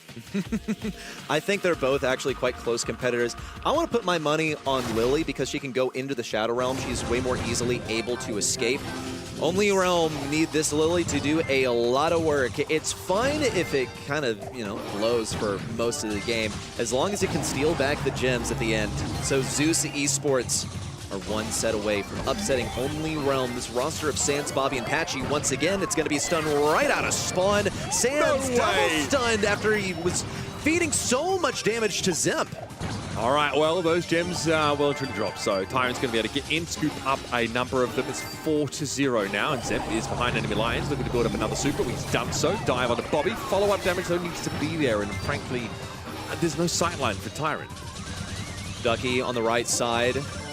Not the greatest super ever. At least he's established his position over here. No one really wants to mess with him. Meanwhile, deep in enemy territory, Only Realm sacrifice their Lily they may have, but they have that hypercharged super. It travels really fast, it ricochets, and it sends enemies to the Shadow Realm. That's exactly what Sans would like to get onto Janet. It also travels so quickly that if you're at a pretty respectable range, then you can get it. Well, he's going to get comms on where Tyrant is. Tyrant's forced to fly away. Still has the hypercharge, so it's not really the end of the world, but a double kill on the enemy side hands over so much control to Only Realm. Yeah, I feel like I agree with your assessment. The Lily, I'm feeling favored. No, is favored against the Kit. In all cases outside of hypercharge, which Zep has just been able to develop. Sans might want to try and take the Kit out of the game now. But we'll see Zep back away. He is going to be the kill. Wow. Wow. They just died. They all just ceased to exist. Nicely done from Sans. Perfect little chain of eliminations. And that gives Only Realm the lead. Now they're in position to start to close this round out. That's got to be the most insane double kill I've ever seen from a Lily in my entire life. Sans has the metal to make this happen once more. Went for the super onto Zip. Couldn't get the takedown. Bobby still only needs one gem. Zeus need two. It's a game of tempo. At this point, you have to get a sizable lead on your opponent. Ducky with a hypercharge. It looks pretty good. Zip with a hypercharge as well. Bobby can't stay alive. Sans also stunned. Oh, and he picks up the gems. It's the last thing that he wanted, as he does have to play aggro. Moves in, looks for the kill on Ducky. All it does is stun things out for a little bit longer. Equalizes the gem count. Sans cannot afford to die. That is the most troublesome thing for this team. Their aggro is part of their win. Zem's happy to trade 1-for-1 though, as the Rico is back in the game. 11 plays 11 now in terms of gems, and this one should spawn favorably for for Only Realm rather, as Bobby's about to snap that one up to start the countdown anew. Zem, that's probably not where you want to find yourself there. There's a lot of healing thanks to that Pam. Tyrant Star now with hypercharge available, just tries to super and clear that out of the way. Yeah, not going to happen, though. Behind the Indestructibles, the Janet damage won't be enough, and I don't know if anyone will be able to get in there. Ducky definitely gave it his best attempt, but I think it was more focused on Patchy. Bobby also due to fall with these gems. Sans can pop into the Shadow Realm, but he didn't get that hairy. Also trying to bait Zem forward. That's big damage for Patchy. One more will do it. There's Sans for the assassination. Gems back in their possession. We're getting pretty close to the final gem spawning. Tyrant gets to soar away with a treasure trove of gems. Still, I think, no, not quite enough time. They have to interrupt this countdown. Bobby closing in. They would love to get a kill here. It's what they need. Everyone circling around Tyrant. Can't escape with a backstage pass. It looks like he popped it into the wall. All these gems recovered. No, at the final second, Only Realm have just enough gems. As regulation expires, they stay alive. Just enough health as well. They were very low, but this Pam healing has been so instrumental over the course of the map. It gives you a place to fall back to when the Kit tries to dive. You can't be diving someone sitting on top of a healing turret if you're the Kit, and frankly, Zeus don't have a reliable way of clearing them out. It's not match point quite yet. Only Realm could be waking up here, but this one was traded back and forth so actively. Yo, Patchy, there's a cat on the right side, and you're dead. That's the way the Kit matchup goes when it's not versus someone who's skilled in the close range matchups and not, brawler-wise. Tyrant's going to fall with all these gems. Bobby traded for Zip as long as Patchy can get this shot. Why? Does Patchy not have the faith that he can hit a close-range shot, so he feels the need to close in and go for an auto-aim and then never use it? Zem got away with absolute bloody murder there. Really, that was disgusting. Okay. Yeah. Still, 5 gems on the Kid. So that's not ideal. However, Zeus have gotten off to a good start, and they have a gem lead. They're low in health, though, and Sans is pushing the line of scrimmage quite far forward. Tyrant here in a weird situation where he gets to play that much more aggressively. This is an odd interaction, of course, as you can sort of fly around with the Janet and throw some of those yarn balls down. That's Patchy out of the picture. It's the brawler that keeps on giving. Kit, assassin, support, freaking, you know, bombs dropping from the sky. Yeah, airstrike. Nothing is off the table. It's plenty of combinations that they can go for. Zeus Esports, though, have gotten just a slight advantage over Only Realm so far. Has the hypercharge Zimp, that is. Would love to stun Bobby, but he knows that Sands is ready on the right side. I can't believe Patchy managed to push back Ducky. Zimp knows that it's drive time. Bobby gonna be taken down, making 2 kills. Tyrant tries to fly away, gets 1 kill. Sands forced into the Shadow Realm just to stay alive. And these gems could hand over to Zeus Esports, only barely don't. Yeah, that was nicely done there. Good timing off the gadget for Sands. Bobby with 4 gems to his name as well. Patchy's done such a good job at controlling Ducky on this round. And that's it. Only Realm, we're going to take the game away. The difference maker is the Lily, but everybody contributes there to a really important set win. Comfort brawlers for individual players here. Also, Spike, you know, not necessarily that difficult to play. However, Patchy is going to make him look like a fantastic brawler on the right side. Yeah. Take a quick break, man. Stand up, walk around a little bit. I feel like after he walked up to Kit and then gave him 3 shots, got taken down with the cycled super, he's like, dude, I'm finished. I need to lock back in. And it worked. He also got to the appropriate matchup on the right side. As difficult as it is to face a Rico on lane, he took the appropriate position and he just played it so clean. Yeah, I like what we saw from Patchy here on the Spike. Hard to find success against the oppressive laning of Rico, and we mentioned sometimes you just sort of opt out of it entirely. This is good though. Patchy knew he had to just basically blow all of his shots there to keep the Pam alive.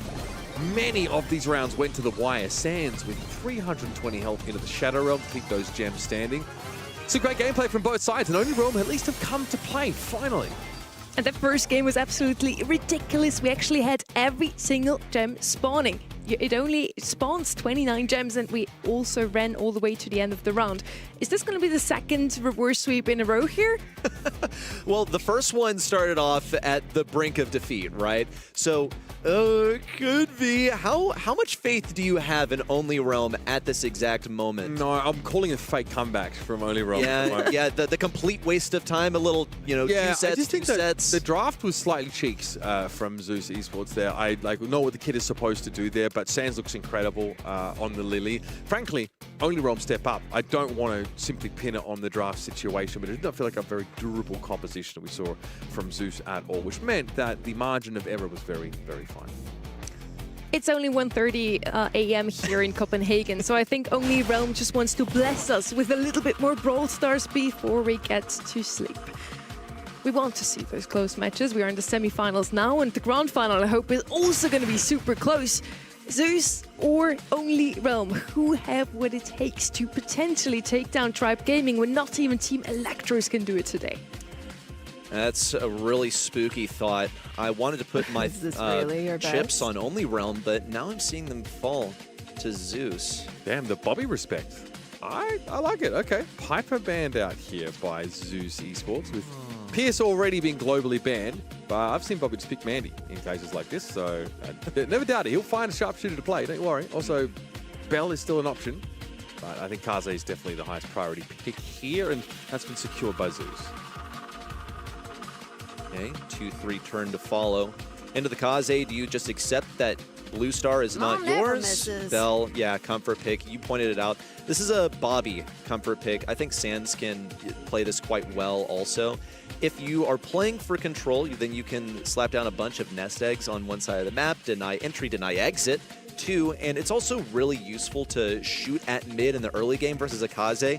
Sometimes the response to a Kaze is to just like try and kill it the moment, nuke it from the moment it tries to get the blue star. And if you hit her with the bell, then that brawler is going to be carrying back that contagious shot back to its teammates. Okay, I really liked the Jaeyoung that we saw last time from Only Realm. I think they actually played it out in the open. It was Sands. Kind of cool, making use of that weekend warrior to like destroy spawner balls or to pressure people from behind walls. But yeah, another really solid pick for this map especially. We still have Jean left open here. Could be a potential pick here for the right-hand side and would be a supporter. It's going to be a different one though.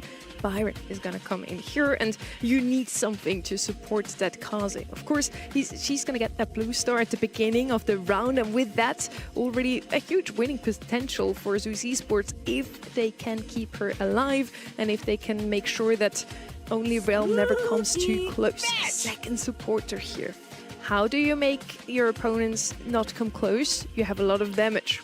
What do two supporters not offer? Is it damage? Exactly. 100 points for Reddy. Wow, and also, thank you so much. And then you also have the Kaze, who has to come in close and comfy with your opponents. They can't really hold them at range, and that's what you want to do. Usually when you have the blue star, left hand side now has a last pick. They already have the Jae-Young. Who do they want to speed up here? It is going to be the Jean, mentioned before. And when they have that hook ready, the super available, that Jae-Young speed is going to come in clutch. Yeah, it feels like budget Jean Max, the comp we always used to see on this kind of map. Obviously, Max offers you a little bit more individually. Neither team has really very high damage output, but I mentioned earlier on tonight, don't underestimate the damage that Jae-Young can do under Weekend Warrior. It's quite potent. But in general, yeah, this is going to be very much predicated on the blue star being picked up by the Kaze, and we're going to be looking at Only Realm that have to find a way to come forward. Can they choke their opponents out of the map? They don't want to overexpose themselves to be dove by Zemp. Wow, look how quickly Zemp comes up and grabs that blue star in the right side. Now, once Bobby gets this super, Zemp is going to be a slippery one, but he could drag him through, get that pull and break down some walls. Patchy with first blood on the right side versus Tyrant, who totally outranges him. That's an excellent response here from Only Realm. They don't want to back away too much because they would love to hang on to this position. Doesn't seem like Sands is too intent on occupying that left side either. Even though it's a strong position to keep your opponents in their spawn, Zeus Esports were a little too high for them to assume that position. They'll opt for defense instead. And anytime a brawler is trying to aggress Jean, it's a great deal for the Jean because he'll get a super off him. Sands is so gross. Oh my god, he tapped away. Another Weekend Warrior kill secured here by Patchy. Nice gadget use. I told you, do not sleep on Jae-Young's damage output, especially if he can speed himself prior to using that gadget. That's how Tyrant got picked up in the first place. And again, the ranged damage is really enough from Zeus Esports to dissuade those moments from Patchy, who wants to speed forward. And now, there is a magic hand in the mix. I wonder if anyone on Zeus Esports clocked that he has that pull. He may have been off screen. He was in the bushes for a while. Could be some knowledge that he's holding back. Zemp moved forward to try and bait it out if it were there. Don't know whether they're totally certain that the pull exists, but they are respecting that effective radius of pressure that Jean's pull typically exerts. 25 seconds left. It's about to be the point of no return for Zeus Esports. They have to push in now. The Sands is hitting everybody, man. This is insane. Zemp tried to step up. He got hit. Tyrant wants to make his way through. Ducky's getting hammered. He actually ate a nest egg there, so he's in grave danger. 10 seconds left now. Tyrant's going to come with a hypercharged super. Dangerous on the Bobby, but Zemp just gets flattened. Sands is tapping like crazy. Ducky with the super. Patchy doesn't mind going down here because the job is done. Nice opener from Only Realm, and they convert. Patchy looks so awesome on the aggression. He dealt with the Byron really well. It was just like not proper backlines for the Byron. He was not far back enough, basically, over towards the right side where he was able to get damaged by the Jae-Young with the Weekend Warrior and then the damage to follow. Also, let's not forget the early stages where Patchy kind of overextended but profited because of it, because he got the kill onto Byron. You'll see him on the right side once more, gets the opening kill versus Kaze. It's a blue star, it's a 2-star, and another one for Bobby. This is a fantastic way to open game 2. Jae-Young's pretty sick, man. I'm not gonna lie. Just being able to hit on the other side of the wall is a big difference maker, when that's kind of what Zemp is depending on to actually take any sort of map control. That's sick. And we talked a lot about how Patchy's starting to find his place in this team. Already seeing the chemistry start to take place here between him and Bobby on the right-hand side of the map. That stuff has to be pretty unspoken, so looks like they both landed on the same idea at about the same time. Zeus Esports have a 3-star gap to close at the moment. Do they really want to try Patchy again? Well, he has everything they want. Blue star to break the tie. The 3 stars they need to reach the 4 and get to Only Realm's count so far. No one really wants to make the first move. I think Zeus Esports are intent on waiting until the later stages. Ducky, gets a super for some support on his Zemp. Zemp knows that all he's going to do is feed damage to the opposing side. Jean has a super. It's a nightmare situation for Zeus Esports. All they can let happen is for the time to expire and for Only Realm to have no other choice but to move back. Yeah, I mean, the truth is the Kaze is really designed to get that blue star. Outside of that, especially against this comp, there's not much else to be done. Zemp is finding out the hard way. Dash forward, Weekend Warrior used by Patchy. He is looking for a fight. Ducky is extremely low. Tyrant gets caught out. Yeah, they're getting flattened. Okay, Magic Hand is going to catch Ducky out. He was already low as it was, and we're heading to a set 5, folks. I'm going to give it to you straight. Yeah, there's no way for Only Realm to lose this unless something catastrophic happens. A bit of foreshadowing, perhaps. Sands lands no, doesn't land the mark, but he's got Zem pretty low. Same for Ducky. No vision on the right side. It's a little complicated for Patchy, but when things are in point blank, he's able to land those shots so effectively on the left side. A little torturous for Ducky as he trips every single nest egg. His entry into the home zone disrupted. Well, looks like Only Realm are doing exactly what they needed to do. Hey, look, all you got to do is win 3 sets. It doesn't really matter when. Yeah. That is fair. Although I do think that if you want to try and avoid the hypertension aspect of being a pro player, you want to win them earlier on in the series, or ideally all of them. Unfortunately, for Zeus, they didn't quite get all 3 of them. Now they're going to fight tooth and nail to stay in this series in a decider set. Great tenacity, I think we're seeing here from Only Realm to come back. Also, just great game plan. I'm really liking still seeing the Jae-Young on this bounty map. And I want to say it once more. Ready? What were they missing? Yeah, damage. Only do damage. I really feel like that was a classic outdraft. On the Zeus esports side, they had the Kaze as first pick. Super nice pick. Picked the most times ever on a map like this one. You get the blue star, you win the game if you only make sure you survive. But they have nothing to hold Only Realm back. They just speed up the map with Patchy on that Jae-Young, and he every time got the first kill within just a couple of seconds. Yeah, when you have the Kaze already on your team, you have to make sure that you actually make the comp work. And we see it here. Again, what are they missing? Damage. Good job, guys. I mean, Tyrant also was getting farmed. He outranged Patchy for the most part and got his rear end handed to him. Then he swapped into the matchup against the Bell. And Sands was, yeah, this DPS is actually pretty sick considering that we had, you know, almost the max length of round possible, having like 277 DPS on the Bell. Like these shots are being hit, which means that the positive feedback is constantly giving you the shield to withstand the pretty anemic poke damage that's coming. So Bell feels basically unkillable. And Zemp was a spectator for the entire game. Bro, I hope he's getting his star drops. Because that's about all we got out of that experience at all. No blue star, no maidens, no dub. It's tough. Bell to chip them down, and then Jae-Young to confirm those kills. Really well played from Only Realm. And once again, that was a complete outdraft. So now for set number 5, I want to see some well-balanced comps from both sides. So we actually see a good game and not just an absolute stomp. Oh, set 5. How I knew you were coming in this match. There's no way that Only Realm were going down to Zeus without a fight, and there's no way Zeus was going to get the upper hand without having to go the absolute distance. Let's break down some of these bans as we wait for number 1 to come in from Zeus. It's Nita, Ruffs, and Crow. I think Crow's pretty consistent. Ruffs just because they don't want to deal with like hypercharge madness as well as the wall break. On the other side, it's just good, consistent stuff banned out. They want to play with basically the other brawlers than the ones du jour, du current meta. Yeah, they are all like the serviceable mid-range brawlers, right? Some are stopping power or like dive potential. That's kind of what they're going for here. Rika locked in pretty early on now. Ducky, his job on Hard Rock Mine was to really flatten that lane and probably force Only Realm out of playing like the vertical lanes and trying to split the map differently. But he lost to Patchy. He lost to his fight. He straight up was getting 1-to-1 here. The Colt is super interesting.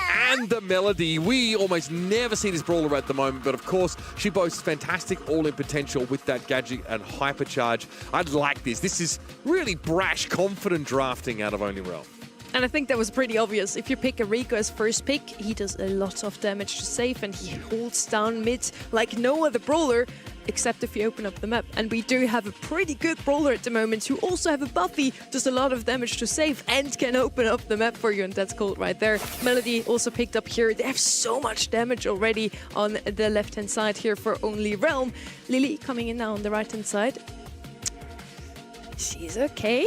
I mean, Colt does not have any inherent mobility. Fair, but she will not do too well without walls either. Yeah. Now if they round the comp off with the thrower, we have the happy trio of we're just going to be spawned camped eventually when all the walls are broken open. I will say that Colt can get some evasiveness, you know, with the Buffy. He's able to move a little bit faster with each shot as long as he's running slick boots. So it, like, could help him juke things out. I think the priority here for Colt, aside from anything else, is going to just be the wall break. That is the response, because with Colonel Ruff spanned out, that's really the usual way that you get this accomplished. And you can see how much Zeus are doubling down on the presence of those walls. They have something that needs bushes, they have something that needs the walls, and I just, whoa, yo, what's Bobby laughing about? I'm curious, do they feel that confident right now? They haven't even picked their last... I mean, oh my gosh. Okay. Wait, this would be a legacy Shade game, because point out the wall breakers on Zeus. They've taken away the last wall breaker in Colt, and now they can just opt to leave them all open. This is a brawler that Sans spams. This is his comfort zone. This is their set to win. They have all of the factors going for them. And Zeus had to be expecting this, by the way, because Shade is one of their top brawlers as a team. Semi-final number 1 ended in a reverse sweep. Now this one is shaping up to be the second one in a row. Can only Realm complete it, or can Zeus Esports claim back some of these points and that last set to make it to the grand finals? Bobby does open up the wall a little bit here. I guess these vertical ones less useful to try and crack this map open somewhat. Patchy going to be accosted by Zeb early here. Patchy, who doesn't actually have extra durability outside of the use of that gadget. Without music notes, it's really not worth it. Multi-low launcher here for Ducky in the mid, and only Realm, frankly, just get mowed over. Patchy very quickly off spawn. Now needs to go after Tyrant, who's got some pretty impressive safe damage already. Well, they've killed everyone. There's not a remnant of Zeus Esports on Only Realm's side now, so they get to hammer away. They say Bobby alone drops 25%. That is how strong Colt is right now. It only took him 4 clips, but he has to know that Zemp is moving forward. What? Doesn't even get taken down. Sans and Patchy together managed to help him out for the elimination. Sans has the super that he wants. Doesn't have the hypercharge quite yet. It's a pretty good laser. Patchy's also focused on these kills. Now has a wide open space to walk counterclockwise around the safe for the maximum damage possible with Melody. Yeah, pops that gadget as well, just to stay long enough to get a knock down to that second stage, or rather that third stage of shielding. Here comes Sans as well with a hypercharge super. Remember, every clap is hitting for maximum damage under hypercharge. It is really scary to have to deal with Shade under those conditions. Sanzo just pops a normal super, wants to threaten the safe, I'm sure, and keep that damage coming. And again, hitting for a 4% per hit. Pretty respectable now, as Bobby and Zeb are going at it, but Zeb in the Shadow Realm can't really go after the safe here, so needs to try and split between dealing with anti-personnel and anti-safe measures. Patchy's also got to be just one shot off of a super. As Bobby falls, Patchy knows that he's so close to victory. Gonna go for it? No! Actually spams his dashes into the wall. Could that be a throw? It's 50% on Only Realm safe. The shield has been procced. Only Realm just need to make one solid push forward. Just go ahead and pop the hypercharge. Sans gets the tech for the double long slap, and it just looks wonderful for Only Realm. An outcomp, the smile on Bobby's face when they saw it's Shade. It's exactly what we wanted. Sans showing a little bit of emotion here because he knows that finally he held up his hand saying, please, please let me finally have this. And it looks like his wish may be granted. Like what we're seeing from Only Realm. The drafting is excellent. Perhaps those years of experience are starting to show when that was an area of their game that they often felt most criticized for. Again, we'll open up the map. So this Rico just doesn't feel quite as oppressive, and Patchy is already eyeing off that safe. This is going to force Tyrant into defense mode, and Zemp flattened already. Sans is loving life right now. He gets to play the Shade, and he makes it look awful good. Zeus Esports are taking heavy hits on their safe. They're doling out some damage to Only Realms. However, it's not without some casualties suffered on their side. It's going to be an aggressive play forward for Sans. Looks for 1, 2, 3 slaps. Meanwhile, Ducky contested on the right side. Zimp as an assassin doing his best to defend, and he actually will get a super. It's completely whiffed. It hit that obstacle on the left side. Just the worst possible situation. Sans also going to be outside of this wall, trying to defend against Zimp. Gets one shot, but not the next. Bobby now thrown to the realm, pivots and gets the kill. Patchy still alive at mid, has his super, has all those notes. It's looking good for Only Realm. What can Zeus do here? Yeah, again, Only Realm just forced their way back into the map, and it's a double clap there for Sans. Really no coming back from it now, as that safe is knocked down to 50%, and Zeb can barely get into the map. Bobby has a bullet storm, and he turns it into 10% safe damage. Here comes a Melody. Patchy with the gadget pop there. Ducky able to stay alive, but it's map control that's been garnered by that aggressive play from Melody. And now Sans will knock Tyrant out of the game. More safe damage? Thank you very much. It is teetering on the edge as Patchy comes in with an extra bit of damage. Only Realm is so close here to completing the reverse sweep. 3% remaining. Sands, all he has to do is go forward, use his gadget, and get that last bit of damage on the save. A crit would do it. Gets it! And that's Only Realm headed to the grand finals. It's what they couldn't muster last month. It's what Sands and Bobby couldn't get together until the final month. Sorry, but the narrative here, I just can't keep up with it. Last month it was about the rookies, and now our grand finals is literally Unks Anonymous. It is. What is going on? I mean, that's exactly what we wanted, right? Something different every single month. And Only Realm delivered. They did not make it into the finals last month. They dropped out in the semi-finals. Guess who else dropped out in the semis? Tribe Gaming. So they now improved. Both ends with 10 kills. Bobby opening up the map and doing the most damage across the field, and it kind of played out exactly as we predicted. At the beginning, Zeus Esports always were the ones to actually hit the save first, got some damage done, but as soon as the map was open, it was Only Realm completely walking over them, and I really got a feel from them here. They were 2-0 up, so close to make it into one of their first grand finals ever, and the draft just wasn't it in the last 2 rounds. The first pick Rico on Hot Potato, though, is a little bit of a head scratcher because it really opens you up to literally any wall break in this game of Brawl Stars. And that's exactly what we saw, right? And the fact is that, yeah, I love this from Only Realm because they realize that they do need some walls, right, to make the shade work. But if they knock out one of the vertical walls in the middle of the map, the Rico's effectiveness is drastically reduced. There's no longer this nasty corridor that you basically have to stay out of entirely. So half the map is for the shade, and the rest Bobby just knocks out with a Colt and just has this sick sightline on the safe. Exactly. Zeus Esports 2-0 up, and then they just get outdrafted 3 times in a row, really. So unfortunate. Ready? Who are you thinking is going to take the grand final now? We're going to have to say goodbye to you in a second, so... Yeah. I'm just going to cast my prediction here. I'm sorry to Only Realm, but I put my chips on Tribe Gaming this time. They put in the work and the hours to take what's theirs. Okay. And let's have a look at this grand final now. How did you call it so nicely, Uber? Unks Anonymous. Unks Anonymous in the grand By the way, finals. they're like average age of 20, so you know, like I'm obviously stretching that term a whole lot here, but it is the previous household names in North American Brawl Stars returning for a victory lap, perhaps. I mean, only one of these teams, of course, advances victorious here, but we've got the youngsters of Team Electros, Enosis, who also looks really promising, Vatic, who, you know, suffice to say, they spent a lot of money on trying to, you know, have a strong case to be made for a championship here in North America. And even like this Zeus Esports team that looked really promising, strong game over Victor, a lot of 3-2s, by the way, that makes sense why it's so late here, but good to see Tribe Gaming find their feet and also find their footing with Diego in this team. You can say the same of Only Realm. We've got 2 teams with legacy cores that have brought in another player and have managed to acclimate them by the 2nd month. I think that's quick enough.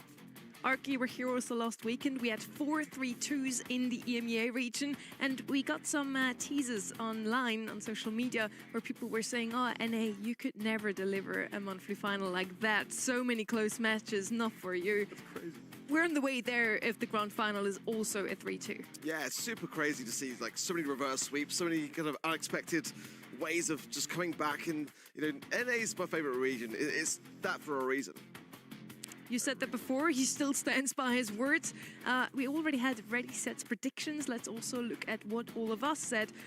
As I kind of said before, we are kind of jinxing today, not gonna lie. Vatic had 4 votes of us, Team Electros as well. At least we were right now with Only Realm, but we were kind of close. We were almost very not right there. We all... well, I'm sure this can't go wrong at all, right? There's no way that we all end up being wrong. No. I'm sure Tribe have this, guys. Don't worry. Let's see if Tribe Gaming can get back into their era. I hope all of the viewers at home have also voted, because you can still get those pins. You only get them this weekend, so they're super exclusive. I really hope I get this spray. It's so, so cool. But yeah, anyway, you can also now get rewards by competing in the Championship Challenge, qualifiers, monthly finals. So if Tribe Gaming wins this one, they get a Chaos Drop per round. It actually would be clever to stretch it all the way to a 3-2 to get more Chaos Drops. Don't do that. Big brain. It's very late here in Europe. Yeah, to be fair. give us a compelling and exciting grand final, but we don't have to drag this out, guys. It's okay. You know, we've got lives to live. And of course, they want to gain some points, not only through the monthly finals for honor and glory, but also towards the Brawl Cup.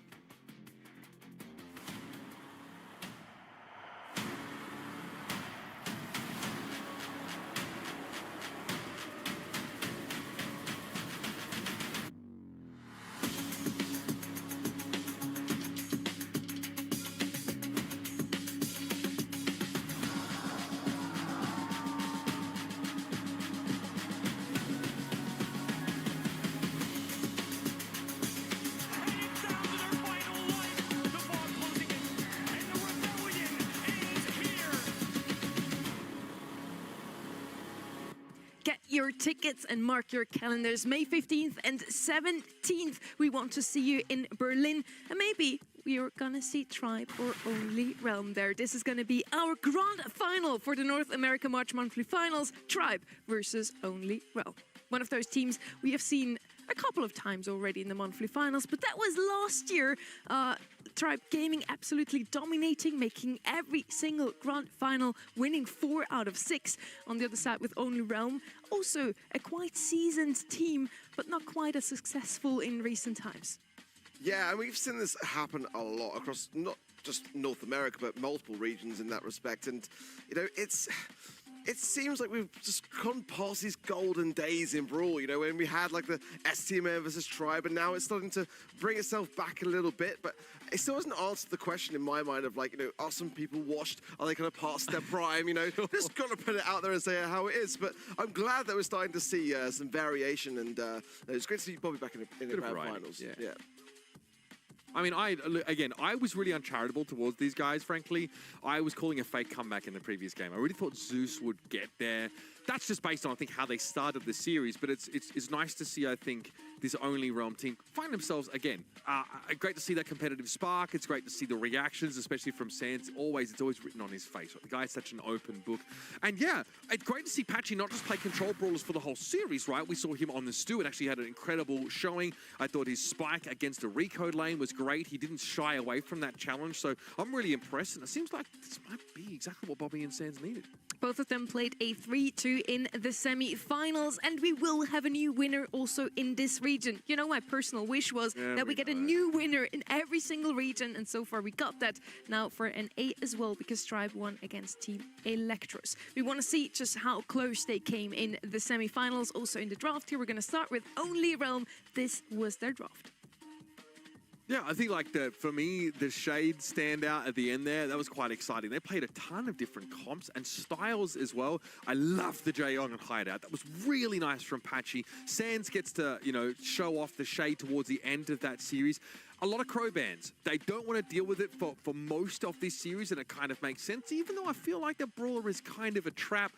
This pick and ban was very much about them trying to find ways to deal with Mortis or to deal with that aggression and make sure that tanks were not allowed to be played at all. Sans hates Crow. Like, if there's one thing about Sans, is he loves Sandy, he hates Crow.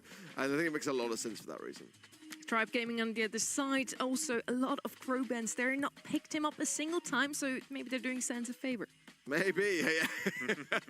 That could well be the case in this grand finals for sure. But again, the thing that's really surprised me about Tribe today is just like how little they are picking up tanks. Like they're focusing all their attention in just kind of like working around it, not picking the counters and allowing, you know, Yuffie to go on these kind of like Mortis tears. So great to see finally a global ban for the Mortis, because that's been a long time coming. And they're still winning out a lot of the tank counters with Ems in the first round, then Otis, now Spike, and always accompanied by that Ruffs. They really seem to hate this brawler. They do not want to see him whatsoever. Yeah, I don't really know what their issue was with him so much. I mean, Ruffs has been fine, but it's terrible against any sort of gap-closing tanks like your Lilies or the Mortises of the world. So don't really know what the thinking is here, but it is surprising on that note to see Tribe Gaming shy away from tanks when this is the team that features RBM. Like, these guys are playing double tank when they possibly could.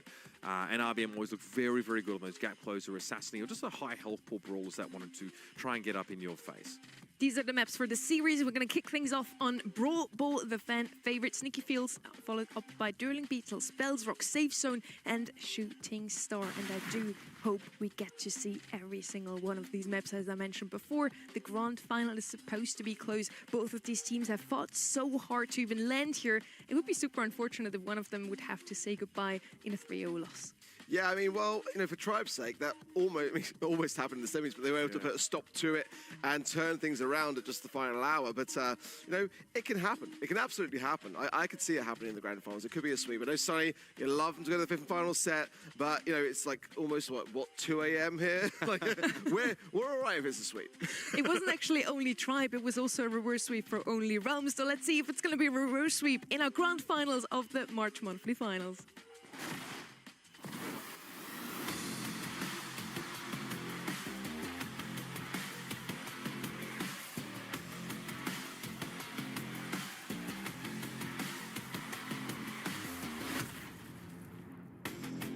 And this is going to be a battle between the Unks plus Patchy plus Diego Gamer on not old at all, but whatever. We're kicking things off on Sneaky Fields. Chester is going to be bent out. He was the one I was looking out for, such a strong brawler on a map like this one. They're going to go with Shade here on the left-hand side, just as we talk about Tribe not picking up as many tanks as in the past. I'm having an L premonition about a potential tank pick here. Do we get to see that sort of from RBM? Obviously, it's a reasonable option. There are other directions you can take your tank play. Notice the Bull has been banned, even though he snuck through global bans, and expect to see the second pick team have to spend a ban slot on that brawler. The only realm here, they're on the red side, and Pierce will be taken up straight away. Yeah, it's a solid brawler pick. It's definitely one that I feel like it's going to lend itself nicely to this kind of roster as well. Let's see. Sometimes Ashe is it's such a weird one, really, for Only Realm, but they do kind of consider it sometimes. People as well could be quite a decent brawler to consider. Definitely seen a lot of that already today. So RBM Ashe, we were seeing like every single month for quite a while. Yeah, do they want to? Oh, dude. Okay, really, Frank. I mean, we have seen like many of these buffied tanks banned out, and Frank's always been open. We haven't seen him banned at all. Finally getting picked up here. People still considering him, I guess, to some degree to have what it takes to win at this level. Pierce and Frank now on the side of Only Realm. Bobby probably going to be on that Pierce once more. Talked about it before, how Pierce really shines in the hands of those sniper players like the Luki and Humble, like Bobby on Only Realm. On the left-hand side now, let's see if your premonition was actually correct. Primo would be a really decent pick into Frank, actually. Vex is going to be the first pick here. A decent mid into any sniper who can dodge those incoming shots a little bit better. See how they follow up. Gus could be an option. Give a bit more of a helping hand over to the Shade. Potentially here. Frank, right? Sorry? You have to disrupt this Frank. Right? Yeah, I mean, but ultimately the Max is designed to overthrow. The Shade is going to be able to use the walls to be able to evade the Frank. I mean, the Frank's kind of already overwhelmed. I don't think they have to necessarily go in too hard with it, but definitely a shutdown would be the worst things in the world, but this is not that many. There you go, you got your wish. Well, I mean, honestly, I wasn't too sure about it until we saw the Frank get picked up. Now you have someone who, is able to disrupt that, Frank wind-up super. And it's such a classic RVM pick. I really only said I was expecting it because of the map we have and the team we're looking at. So it's gonna be fun to see that. We're definitely scraping the bottom of the barrel for tanks right now, though, with many of the good options or the best options off the table. You're spot on today with your draft, honestly. Did you study some drafts recently? I mean, I try and do prep, I mean, I don't want to reveal my sources. I have one page of notes. Your sources. Cough, cough. Stu on the right-hand side now coming in as last pick. They can open up the map with that, and that's going to help out that Pierce. I think that's the idea behind this whole comp, opening up the map with both Frank and Stu as quickly as possible. This is our first map of the grand final. Let's see who starts off on the better foot. Well, the Tribe, I feel like there's kind of actually more on the line here, simply because of just how consistent they've been over the years. For Only Realm, I think that, again, a roster which started out the year and patched out retirement. I think that was like one of the wildest stories. He was done. Yeah, he was. look at this already. Tribe wasting no time at all. I like that stall as well before the goal, because ultimately just get that utility as much as possible over and just feed and farm off of Only Realm. A bit of extra time, give him less time to come back into the game. RBM, wow, he is quick with it. Bobby struggling to connect with him. Eventually he goes down. Here's Luffy, though, trying to clap and maybe gets inside those blocks a second too late. Here come Only Realm now with a bit of mid-control. Hypercharge. Jaeger Gamer. Oh, that's nasty. Yeah. Here's Super. Disrupted slightly, but not too much. Not getting to a good spot. Hypercharge for Luffy. More speed from Jaeger Gamer. Really cycling nicely here is RBM going on the aggressive patch. It's looking really, really good. Luffy's got all the speed in the world. I didn't think... Oh, Bobby did a good attempt, though, but I didn't think he was going to be able to have enough behind it to prevent it, and that's already a really swift game. Yeah, that was a lot quicker than I otherwise would have expected. The Shade play is looking pretty good. I mean, you have to try and shut them down pretty quickly as that Shade gets a hypercharge. It gets pretty ugly. Starting to see what Only Realm's was capable of when they had that map control. Right, yeah, Super thrown down in the goal area. It looks pretty good, but I don't know, man. The Frank isn't quite hitting for me right now. Oh, nice cancellation from RBM. Patch should have seen it coming, really. Now Gamer goes down. This is an open, wide goal and net for Sans to be able to come through here and slot it through. RBM Gadget potentially here.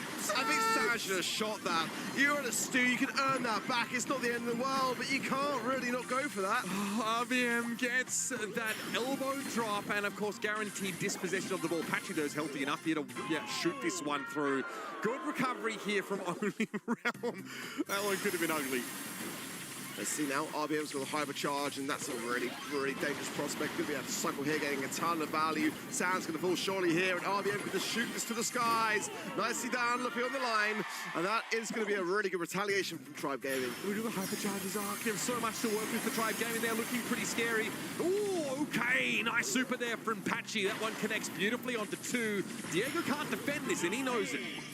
Yeah, it's a nice noise cancellator on that Frank already. That's kind of why Patchy was able to get so much value and continue the hypercharge forward. Good retaliation there from Only Realm, and definitely like the way that they are considering this prospect. They've got to just continue to run this Frank down, really, and that's all down to Patchy. Yeah, I like that a lot there. Patchy can get beat up all round as long as he hits a massive hypercharged super like that. All he has to do. RBM getting poked down. He's never going to get out of the corner. Luffy needs to stay alive here, and he knows it. Backs on up here. Super Diego Gamer has to face shifter ahead of it, but he's out of teammates, and, well, that ball's hitting the back of the net. Make no mistake. Yeah, that's really nice from Patchy there. Ultimately, no super on the side of Tribe from RBM to be able to try to defend it either, so Gamer, a hypercharge coming in. RBM just lowering himself forwards as well. A lot of scrutiny though. Probably full HP Sands as well. Going to be there for the defense, but it's just Sands on his own. Luffy's got the speed, gets the ball. Oh, Diego Gamer, lovely footwork from Tribe Gaming. And now Shade hypercharge waiting in the wings. Luffy can go full aggressive here, and he's going to. After the Frank first, there's no super build up here for Patchy. Until now, he takes the damage in order to earn it, but Luffy really just runs rings around him. I like the breakthrough there from Sands, but he's bitten off a bit more than he can chew with that Shade, and it is an open field now. Patchy desperately trying to keep them in it, but RBM shoots the ball past him, and that is the set taken by Tribe Gaming. Very close. Really back and forth, neck and neck. Sick. Really I thought Tribe was going to run it down really easily, honestly. But I did appreciate how Only Realm did put up a fight, and you know, at the end of that, it was so close. But just Tribe having that edge and bringing it forwards is kind of what we expected. At least no predictions. Yeah. Look, Patchy looks quite good. I also think we saw some clutch Pierce supers from Bobby. Obviously, that's a ball that doesn't want to be dove on at all, but Bobby's able to sort of throw that super down on him or in front of him, catch two players in it, sometimes find enough damage to sort of bail him out of what would be otherwise be a really nasty, like this situation here. Okay, it doesn't stop the goal, but we're seeing this a lot from Bobby, and then there are some cases where it works out quite nicely. Yeah, this is great from Patchy. Good smash, allowing that goal to be ensured. Sounds it, not really anything you can do. I mean, you've got to try to get as far away, but the speed of the Shade, it's just going to be a matter of time before they're able to get the goal, and then just not really much you can do on defense.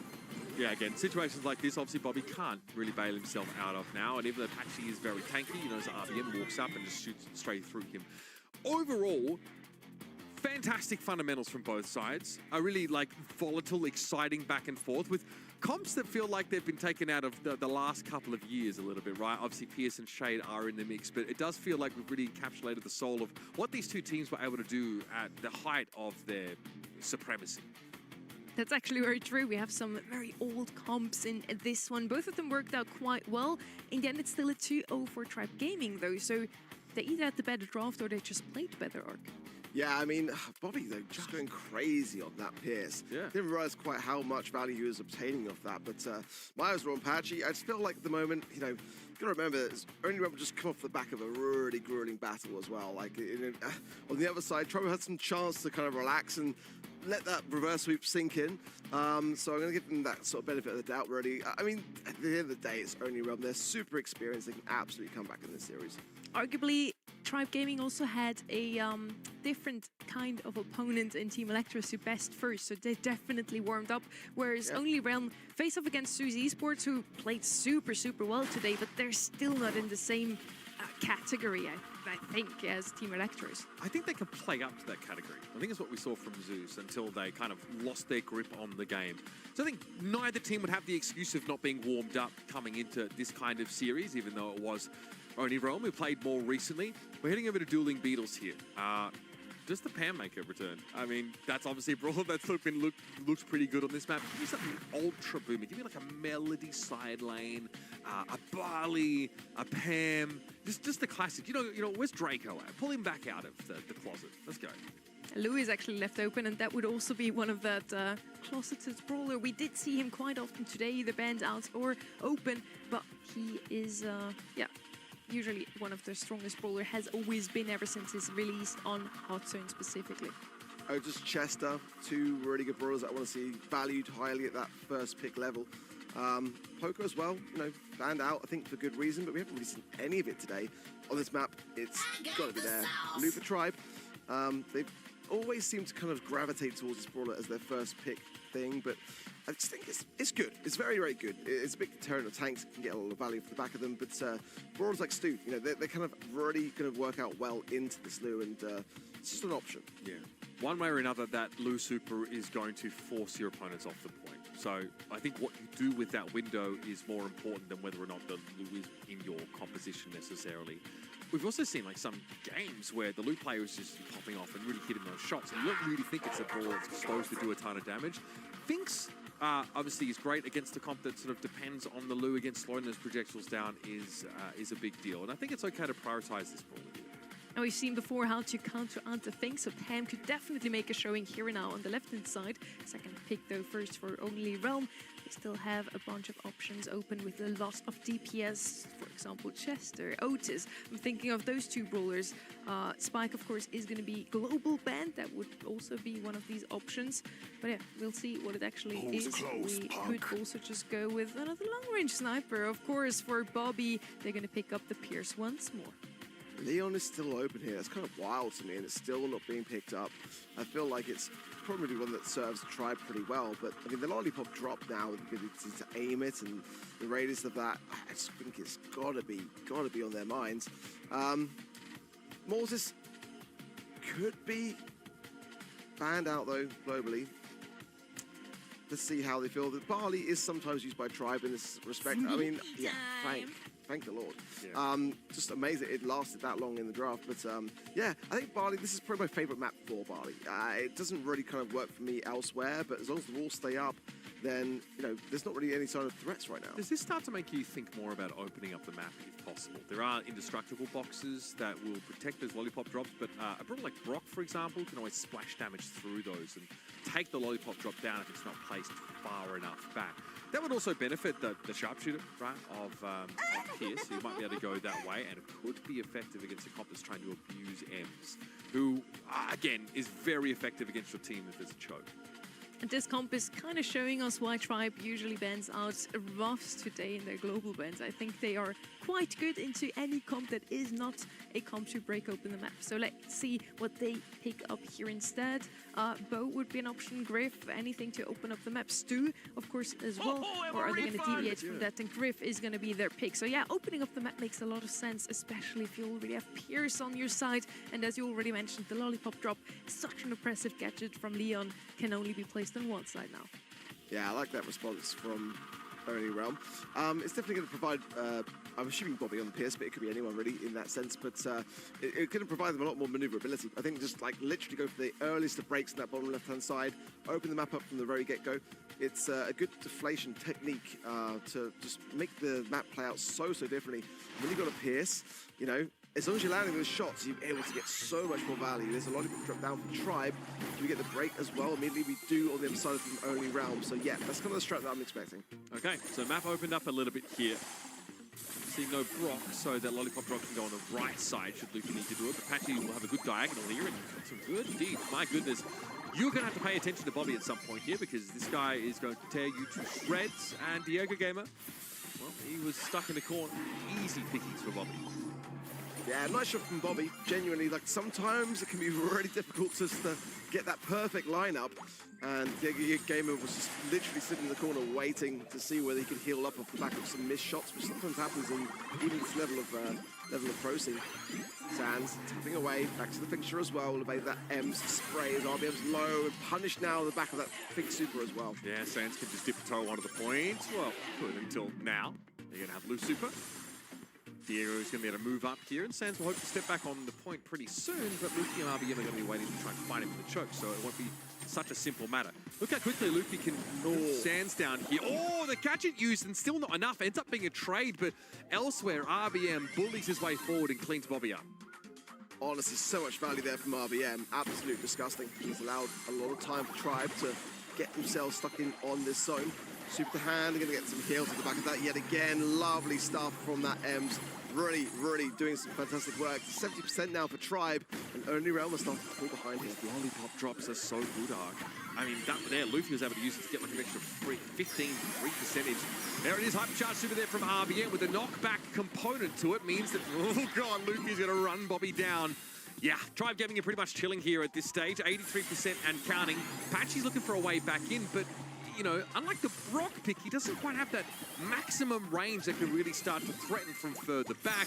And I don't think RBM is leaving for anybody. A commanding victory here for Tribe. Yeah, as soon as you get the M's so far deep, it's very hard to push up against it. And I just love the amount of value that RBM was bringing there. The acid spray gadget has just been elevated now since the buffies.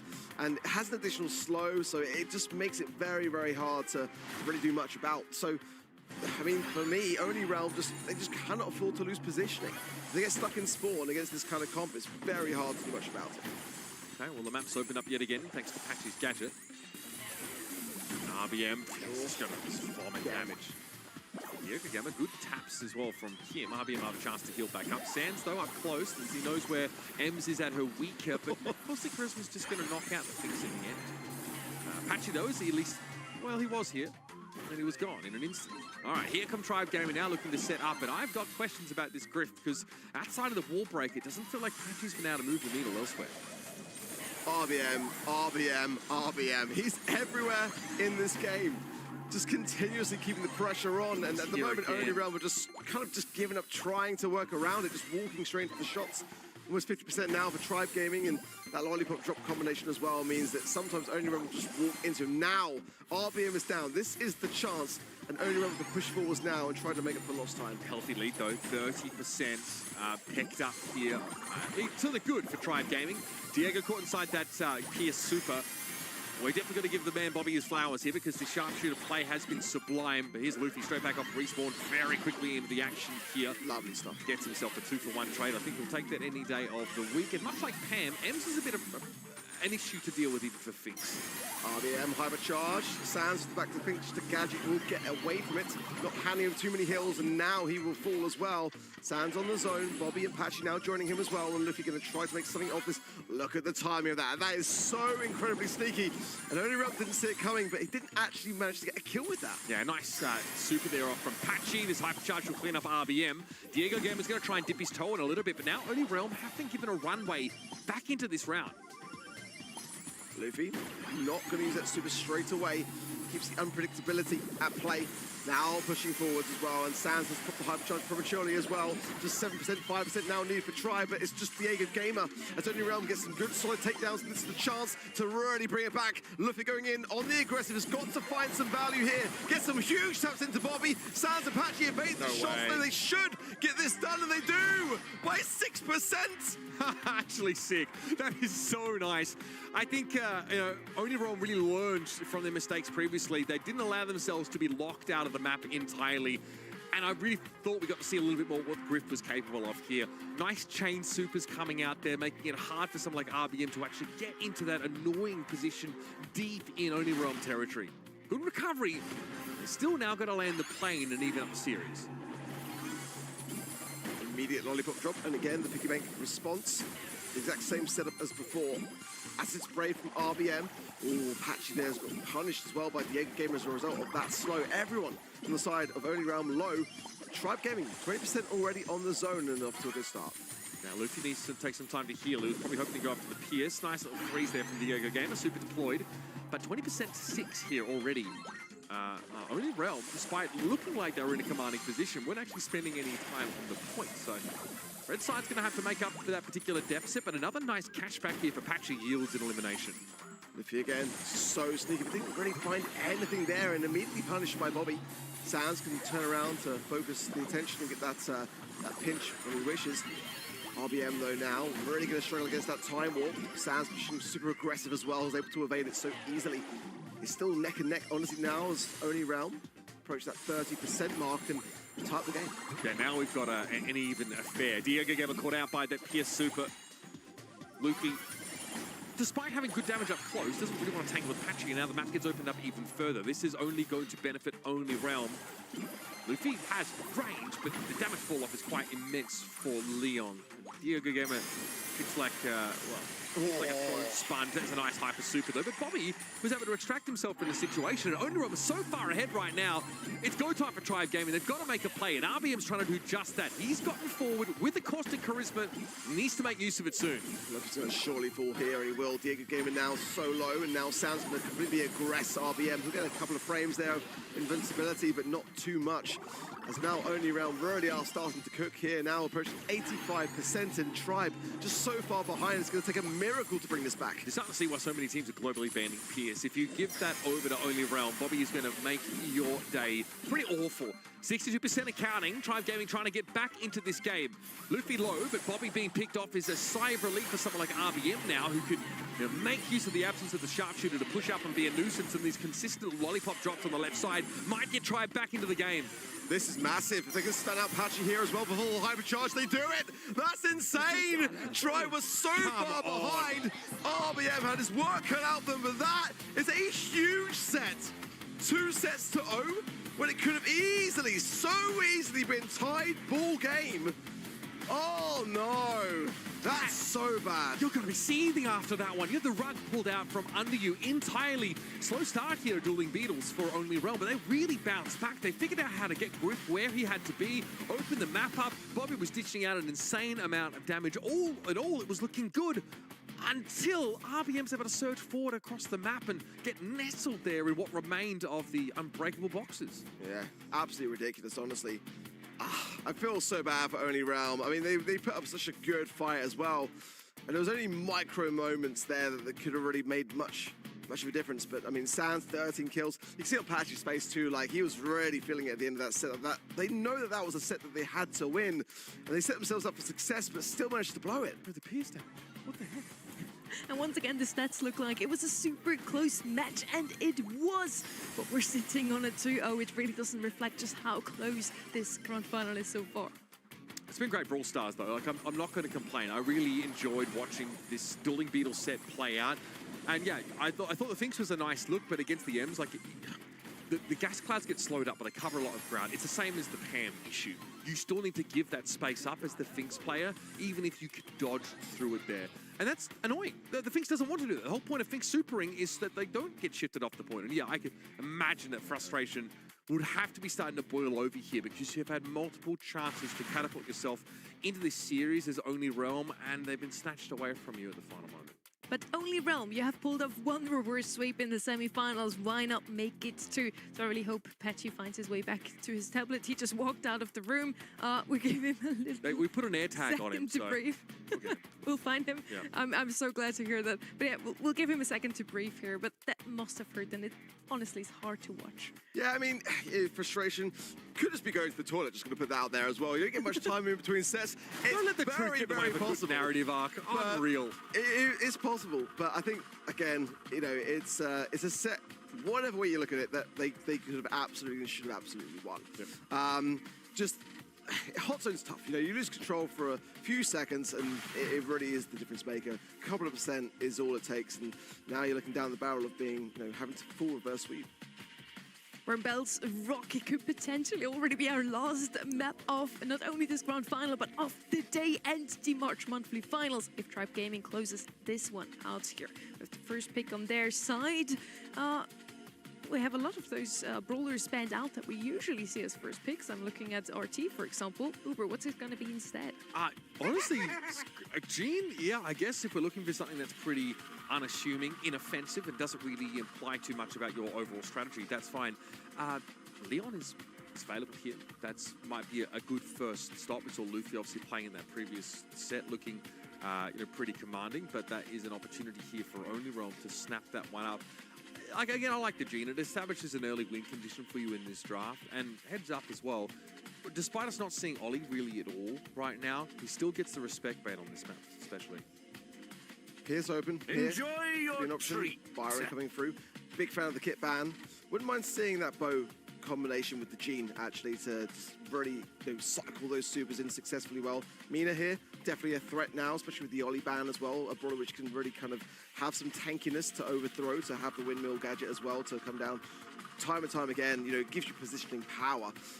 It's definitely up there in that regard. But sometimes tanky brawlers can come out to play this. The Leon, it was just gonna come down to it. It had to, and that's probably one of my favorite brawlers on this map. We discussed that Bow Gene comp before. We haven't really seen it in NA at all so far. Well, picked up very often last weekend. You just get that Gene super very, very early on in the game, which helps you usually win the round. Second pick now for Tribe. Is it actually going to be that? I'm sure they were hoping to pick up that Leon for themselves. Make a lot of sense to pick up Gene first, because Gene is quite a good counter to him. You can spot him even when he's invisible. They could also just opt for a bit more range here. Bell was the one coming to my mind. Squeak is going to be picked up instead. They just want to get rid of that lollipop drop gadget, it seems. That's fine, but I want to see a brawler who capitalizes on the map control you gain from spamming these Squeak shots. I was kind of wondering if we were going to get the, the Jaeong mixed in alongside Gene here as well, but there's like concerns about you having barely any damage to speak of, and you already have decent healing, I think, provided. Give me like a decent sort of mid to long range brawler, something that can approximate a sharpshooter. Yeah, Bo is here, and again, we'll be feeding those magic hands to try and bring them up more often. It's honestly really quite disgusting when you just see how effective this Bow Super Totem is in combination with brawlers like Surge, brawlers like Gene that can really just continuously have it. I think that for me, the Gene continuously having Magic Hand on a map like this, it's going to be really tough for Only Realm, regardless of this third and final pick. I just kind of feel like this could be kind of chalked. It's got to be a Pierce ready for me. Yeah. Gonna go Daryl. I mean, not what you expect when there's a kit ban as well. I mean, that's kind of where I can see Daryl working, is if you've got a kit available and you pair the two together. But this is really a bit of a Hail Mary. We talk about this boat turret on the right-hand side. They could have just picked up any thrower. Ziggy's actually open, and he's so strong on this map. And with Ziggy, they could have just destroyed the boat totem, and no Gene super available for the left-hand side. Daryl is going to be the last pick instead. We now have Byron with two brawlers that profit from his support. I mean, these guys think it's still 2025. I'm not going to lie. When that hypercharge came in for Daryl, he was all the rage for quite some time. Will it be enough in the Big 26? We are going to find out, folks. This may be the last outing for Only Realm here. It's a comp that's a bit of a head-scratcher for us, but they have gotten themselves the Leon, going up against Squeak and Bo with his Gene, though. Yeah, I like from Tribe the fact that they are cautious to push into the spawn to prevent the Daryl having super too early on. That's exactly how you're supposed to play it. Just go in the aggressive as best you can. because that's where Daryl can obviously be dangerous. Has the super now. Sans, the lollipop drop depleted. Exposed on the right-hand side. Bobby already earned a super as well for that splash. Looking to support the Daryl on the roll when it comes. Okay, here's that lollipop drop. Yeah, Patchy trying to surge ahead now. Close the gap a little bit. Here we go. No one to really slow up there. Patchy getting closer. Yeah, Luffy gets picked up. This must be the moment to come forward now. Sans got to respect this damage from the squeak, though, and it looks like he doesn't give it enough regard, but Bobby's there with a super to save the day. Nice finish here for Only Realm. Lovely stuff. Let's see if Only Realm can keep that up. I mean, it really depends upon Bobby having that splash for the Daryl roll to have everything ready to go in that regard. The Leon has got super as well, but I think Sans in the top right, so look out for him. The hypercharge available for the Byron is going to be even more devastating if they can time these Daryl rolls to perfection. Hypercharge super for Bobby now. Last super was a round end of this one. Definitely something you want to respect. And again, you need to see the Daryl coming, but Lollipop Drop makes it a little bit hard. You do see it coming, but it's on a bit of a time delay. He has that stealth assisting as he steps outside. So RBM's really trying to canvas any of these strokes to make sure that they get some sort of early warning. Those residue gadgets are being used off cooldown to make sure Daryl stays put. Young Gamer has got pulled. Will he get Patchy out the way? He does, but straight into his own demise. And Luffy, last man standing in the fall equally as quickly. That's a solid game and set, well, not set, but two good, solid rounds there for Only Realm. And gives me some confidence. I mean, this Daryl is definitely working. We haven't really seen yet Tribe really put him on the back foot in that regard and target Patchy before he's even got roll. And that's kind of what I want to see better this time round. You know, if Bobby's got splash, Daryl gets roll, there's not really much the Tribe are going to be able to do about it. Yeah, I agree. I don't think that there's anything built into this Tribe gaming composition that can stop the Daryl. Because again, he speeds at you outside of that lollipop drop and will, over time, build that super naturally. So the question of whether or not he'll close the gap is already answered. He will be coming for you. It's about whether or not you'll be ready for him. RBM's trying to get ahead of it with these residue gadgets. You almost turned that into a pick on Sans, but Bobby was on hand with the healing. Sans trying to get that invisibility in the right-hand side, not finding any connections into RBM, nor is Bobby. Some good dukes on that side of things. And again, it's a matter of time. Daryl's going to get a roll, and then Tribe are going to be on the back foot yet again. They've got no utility, so Only Realm using that to their advantage really nicely for me. They know exactly how to approach this. Nice depletion of the lollipop drop. Again, Patchy has got roll. Bobby's there for support, and now going in straight in. Oh, that's this time. actually really well for Tribe. The Hypnotic Puffs as well, coming out clutch. They should be able to get around here just about. Luffy's low here. Not as easy straightforward as a 1v1 here as he'd like. He might even deplete down. Bobby's doing so. Oh my word. 90 HP is absolutely ridiculous. That should have been a bit more clear-cut. Okay, still though, it looks like Tribe can survive the Daryl dive, but essentially RBM has to throw every shot on the Daryl, and Diego Gamer needs very, very good healing. Lamp Blowout doesn't really seem to do the trick. Here RBM's just caught. He's in an awful spot. Tribe weren't ready for the dive this time around, and that was a very quick round. Yeah, and I kind of feel like it's pretty clear-cut for me that this is going to be a potential set going the way of Only Realm. Not really seeing a super touch from Luffy either, by the way. I mean, that I thought was the whole strategy of bringing it in to helping hand Diego Gamer, but they're struggling, really struggling. Daryl's got roll, everyone's got super. Now Sans going for the strike, but these mines in the show's position here, if they don't time this correctly, he's going to go down to 2,000. Yeah, he will as well. That was not great, and that's all credit to Tribe. Yeah, Magic Puffs really stretched to their limit there, but it paid off, and now Patchy's got no choice but to go in and try and get this one over with. Okay, really felt that Only Realm had comp and they had a strategy that was nigh unbeatable, but Tribe Gaming are showing some really impressive composure under that level of pressure. And they might try and find themselves some super before the gas comes in. Bobby would like to do the same, and okay, yeah, well, again, that is the end of the game. No one's carrying their supers over to the next round. Nicely done by Tribe. They have a chance to end the series now in this next game if they can continue to be in position in advance to deal with this Daryl dive. Yeah, for me, I'm still not confident that Tribe have got enough of a grip upon what Only Realm are bringing in. It just seems a bit shaky. It seems a little bit hesitant, honestly. And when the Daryl's rolling in and when Only Realm was going for the strike, I really just feel like Tribe can so easily falter in that regard. But now pushing in a nice manner, the lollipop drop depleted again. This is the time to really focus their attention on this Daryl and just try to get a better grounding in this mid. They are aware of where Patchy is right now. Sans, they might have a chance to dive in here. Diego, though, keeps a respectful distance from that lollipop drop zone entirely. I'll be trying to spray shots at RBM, but none of those connect, so not a lot of pressure on the Squeak, but there is a super earned by the Byron early.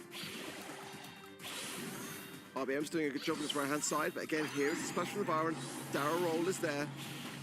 If Sans had super, they would have already gone in for this strike, I feel, and see how many shots he's away from getting so, but certainly there's not really much for Trevor got to be able to defend this. Now comes the roll from Patchy. Vengeful Spirit's out. There's a lot of heals coming in from Diego Gamer as well. Scans in Viz on his right-hand side, but he is spotted immediately. There's the pull. Patchy comes in. Oh, but it's not a good one. Try went down like flies. Yeah, the Byron Super's too good. It just flattens you, especially when you're back to the gas as it is. Patchy didn't even have to be perfect in that round. He just had to attract attention, pop his gadget, and scare the living daylights out of Tribe. Tribe Gaming, 2 rounds, and it could still be done in a sweep, but only Realm now have got themselves a large amount of grace. With 1 round away from being able to take this set. Sans, the lollipop drop again, and that additional speed makes it so much easier to shoot these shots. RBM going to be poisoned just for a little bit here. Diego Gamer must land this pull. Starting things off with the Magic Hand would be massive. Especially if it's on sort of like a Byron who could be nuked down before he has a chance to actually, you know, like throw his own super at them. That would provoke a response from Oni Realm, but would see Tribe be advantaged, especially if the Byron goes down early. The Tribe would rather be more reactive about this. Diego Gamer's not really posturing that aggressively. Okay, he does flash it there. Here comes Patchy. Where's Diego looking, though? He's looking for the Byron. Unclear. Oh, Super doesn't quite connect, but RBM's seen better days. He is going to tick down, and it's Luffy on the Sans as Bobby was picked off. Not enough. Only Realm stay alive in the series. They'll begin to mount a comeback. Really surprised as well that the strat that we kind of like was foreseeing with both Super Totem just wasn't the case. Running tripwire and didn't really kind of get to see where Tribe were looking to get the value off the back of it. We saw it just towards the end there, a little bit of stun, but didn't see the bow get really the mines at all, except for that kind of one game which they won. But you know, it just wasn't really working. This Daryl Byron combination was just so much stronger.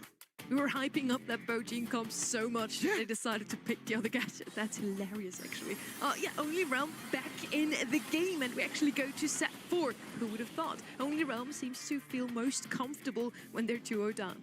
It's crazy how one-sided, though, most of these games look. When Only Realm's comp did what it was supposed to do, it was, yeah, there was really nothing that Tribe Gaming could do about it. That combo, obviously, of the Byron and the Daryl was very, very potent. And yeah, like Tribe, like, shouldn't have been that close, surely. Exactly, like they barely get themselves out of some of these rounds. Sans on the Leon really felt like he was decoying, which is fitting, I guess, considering how the brawler operates. But you know, for the most part, he was there for the cleanup. I really do think the Tribe, yeah, they got bested when it came to the draft. They're a really solid game plan. It was more important than solid. It was simple for Only Realm to put together. I really do think that's what you want to do this late in the day when the stakes are this high. For me, now, if Only Realm have slowed the pace, they got a real opportunity to be able to add another at this point. That was a real big risk, in my opinion, but a risk that paid off. And now, this could get really interesting. I think it's already super interesting. We finally have a game. It looked like a 3-0 sweep from Tribe Gaming, but Only Realm a reverse sweep once before. They might be able to pull it off twice. For Patchy, it's actually the first reverse sweep ever. For the other two, Bobby and Sans, I feel like they get more reverse sweeps than any other team. They so often struggling in the first 2 sets. Yeah, why do I feel like they also get reverse swept a lot as well? I just seen so many of these heartbreak scenarios for the STMN team back in the day where like they were looking good and all of a sudden not so much. So I wonder if we can ever get a stat for that one. Either way, I'm sure they'd love to go back-to-back on reverse sweeps here. And there's only one way to do it. It's find success here on Safe Zone to tie up the series. They're very used to long matches in total. Yeah. I think that's how we can summarize the experience for Only Realm. We're in Safe Zone. we want to see some snipers again. Let's see if Pierce is actually going to be banned out against Only Realm. Nope, they're going to leave him open. Let's see if they're going to pick him up themselves. Good bans though. Chuck, Melody, Colt, Penny, really big heavy hitters, and the Crow and the Bull. Definitely going to be potentially leaving things open to Bell. I think as a mid is very favoured in North America. I think that Only Realm wouldn't mind it in that regard. It's kind of like, yeah, I like to see the cars they come out here. That's the biggest one for me. 8-bit as well, and Angelo definitely going to be contestants here, I think, with the bans. Glowy sometimes makes appearances on this map, believe it or not. I think it's never a bad thing to go in with an Otis, just for any of the tanks that do manage to escape through here, because it's potentially going to happen. That's crazy. I mean, that's the first time Glowy has come up in this series, not globally banned at all. So definitely been an option on a number of these maps. And the safe zone, yeah, it's really good. Brock's an option. Kind of feels like it's fallen out of favor a little bit more, recently, but good to open up the map. You also can start to think about those that can traverse waterways. We've seen like a random off, like game mixed in here and there. Angelo, of course, on this map really can be good, but doesn't always have the level of safe pressure that you're looking for. Kaze, though, comes up pretty quick in this draft, snapped up by Only Realm. This still screams Pierce to me, honestly. If you have Bobby on your team, leave it open. Surprised that Tribe didn't pick him up himself, but Kaze is going to be picked up first. Does a lot of damage. Also, whenever she has a super available, the edges of her super will hit that save for a couple of percentages, and it's so worth to play a brawler like this one on safe zone. You do have some walls that can't be broken open, and with that, Kaze just is infinitely better. Hide behind those walls, get those snipes. Bell is going to come in instead of the Pierce. Bell is super good because if you hit your opponent in front of the save, you can bounce with the save and you get some save damage by just getting kills. Best Egg's also troll on this map. It's annoying. Let's see. Otis is kind of screaming to me like maybe Daryl even for Tribe here, just to have some continuous aggression, and there's no defensive maneuvering. They could bring in maybe a Cordelis if they really have to. There's going to be Glory, yeah. It's kind of an interesting... Man, you cannot miss right now. Nicely called draft. Yeah, we do have the Daryl. I think, yeah, I've never seen it played alongside the Glow, but I've got a feeling it's going to be bad news for Only Realm. On the right-hand side now, Melody banned out. Ember technically still open. We called her before the cheap version of the Ember, or they're just going to go with something to defend, actually. So far, pretty good damage dealers, especially that Kaze is just going to look into head up straight to save. 8-bit is that midway. Really good in defense, and once you have super available, you try to go up and deal a ton of damage onto the open safe. Bell also is kind of an indicator. When you want to pick up the 8-bit, you should also have her on your roster. It's been 0 days since a Bell 8-bit draft. We got that one yesterday as well, and it looked pretty bad in that particular series, but hey, different region, different day. I will, Bobby, of course, on any sharpshooter, looks quite powerful. Sands, we've also seen plenty of 8-bit games from him. And again, this is Only Realm trying to fight their way back into the series. They want to take this to a 5th and final set, and the way they do that is to get a sick comp and make it sing here on Safe Zone. Well, RBM and Sands going to join forces on this left-hand side. If RBM can get roll, they've got to be very cautious on the side of Only Realm to be able to be there for defense. I like this 8-bit. I've got to be honest. Already Patch has got the crack of the save. I think 8-bit in Heist is always good. I just love Diogo Gamer inside the fan storm. Does not care if he's blind because he's already tended to the Kaze, so simply just continues to go to work. He will get tapped out eventually, though, just as well, because Luffy would have been experiencing some of those bouncing shots had he not been removed. Nest egg set up by Bobby. That will slow RBM down. RBM has to be expecting this. It is an even game so far. Both teams giving as good as they've got. Yeah, now RBM has roll, and he can really just knuckle down this corner and just wait for his teammates to come forward to apply this pressure. Now just go in, gets a little cheeky touch on Sands on the way as well, and the roll that didn't quite crack that second stage with 53%, and maybe just a little bit more if they can find it. There's the splash from Luffy, and there it is as well. Glowy, so scary. Yeah, that gadget there obviously being able to give that extra boost healing to Luffy, but more importantly getting Diego Gamer out of trouble. RBM here waiting for super. Diego Gamer trying to keep him topped up in that meantime. Okay, yeah, nice little turn away there by Sands. He wasn't ultimately feared. Here's RBM recalling Rotator should be off cooldown, but he didn't have a chance to make use of it. There's Sands, who just bypasses Luffy, as Bobby's going to follow up on his own mark with a killing blow. Yeah, so Only Realm now, still behind, but have got a much better positioning in this mid. If Sands gets hypercharged now, combining it with that super, he could get straight onto the safe and cause a lot of damage. And for this reason, Tribe are still being very cautious. Bobby's got the hypercharge as well. I think that realistically here, they're going to go for it. Oh, that's not great though. Can they get some damage on this safe regardless? That's the question. Luffy again with a fat splatter. Can they get that 8-bit turret down? That's felt like a bit of a missed opportunity. Yeah, definitely. I mean, it was a hypercharge super from the bell. The mark did connect, but it took ages for Luca to get looked at. Here's Sands, muted up as they are, still able to do damage to the safe. Kaze pretty good in this kind of role. Luffy going to block some of the incoming 8-bit damage with that spawn invulnerability now, and Diego Gamer eventually is able to peel Kaze off the safe. Here comes RBM. Hypercharge has got them maybe enough headroom here. 5% difference on the safe, and Patchy's not going to get a sightline. Luffy's going to body block this, but can he do it in time? Yes! Only Realm can't find the damage they're looking for in the end. I think if you watch that back, you'll see just how instrumental Luffy was for those body blocks. I mean, the extra credits gadget was popped by Bobby. That is going to shred through a safe. And that crack was evaded. That was pivotal. All right, we'll head into another round here. So far, this glowy Daryl comp for Tribe Gaming's looked pretty good, and also definitely seems to fit their strengths. The trade. RBM eventually picked off by Bobby, who's already set up a nest egg in his home territory. And Diego Gamer can't body block this 8-bit forever. Patchy's able to get some free damage to the tune of 12%, and Diego Gamer has to gadget himself just to try and stay alive. We need to see RBM reciprocate with some damage on Only Realm safe, but so far, he recalling rotators out in the middle of nowhere. Yeah, not going to get confined too much that time round, but it's what Daryl's for in Heist. Try again, and he's got that roll. Diego Gamer's doing a good job of keeping Luffy alive here, and RBM got a massive long roll as well. Again, that safe still not cracked though. And now Diego Gamer's actually going to start to hit it himself, and with the help of Luffy now, this is looking much better. Okay, Luffy with a fat splatter in his wake. Sands protected from most of that damage now, but RBM is once more in position, simply waiting for the clock to strike midnight, and he'll have that super at the ready. Damage booster available here for Sands. Obviously, extra credits means you don't have that plugged in. Here comes RBM. Onto the safe he goes. Good damage. That is very nasty. Only Realm here now need to manufacture something themselves. Maybe from the left side as Sands will look to dive in. Hypercharge super at the ready, so it could be a fan storm for some extra 3 long-range damage. It requires some lining up, but there you go. These ticks of 1300 really start to add up. Yeah, nice work from Sands there. And this safe now going to be cracked.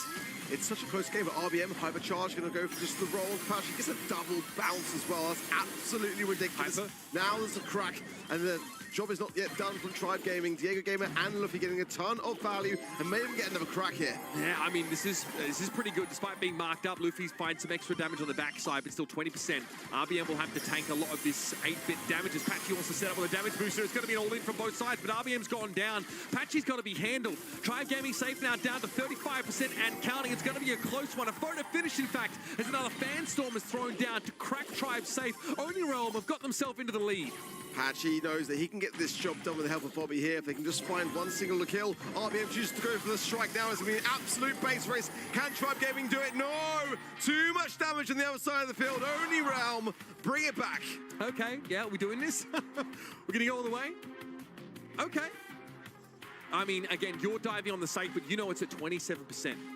So you can only crack it down to that last stage. It's not really a situation in which you can afford to all in, but credit to Tribe, they bit by bit built their way back into the game. Big fat splatter from Luffy into the middle of the map. And it's going to be Tribe waiting ready to for RBM here. Patchy coming in, pops the extra credits, and no one there to stop it as well. That's a really poor start for Tribe. So much damage, 3 damage at that. RBM now finally can trade some back of his own and does get the nice little knock, but just while he's away, Only Realm don't stop. They keep going after Tribe Gaming safe. Another damage amp removed. Diego Gamer has to be very careful here as that shot could have bounced onto him from Luffy. He doesn't really have a line of sight onto Bobby. Is RBM trying to go forward. Patchy with the damage, though. Nice taps. Another recalling rotator that doesn't really achieve much. And a fan storm that's going to tickle that safe down to 53. Yeah, not best alignment there from RBM on the wall.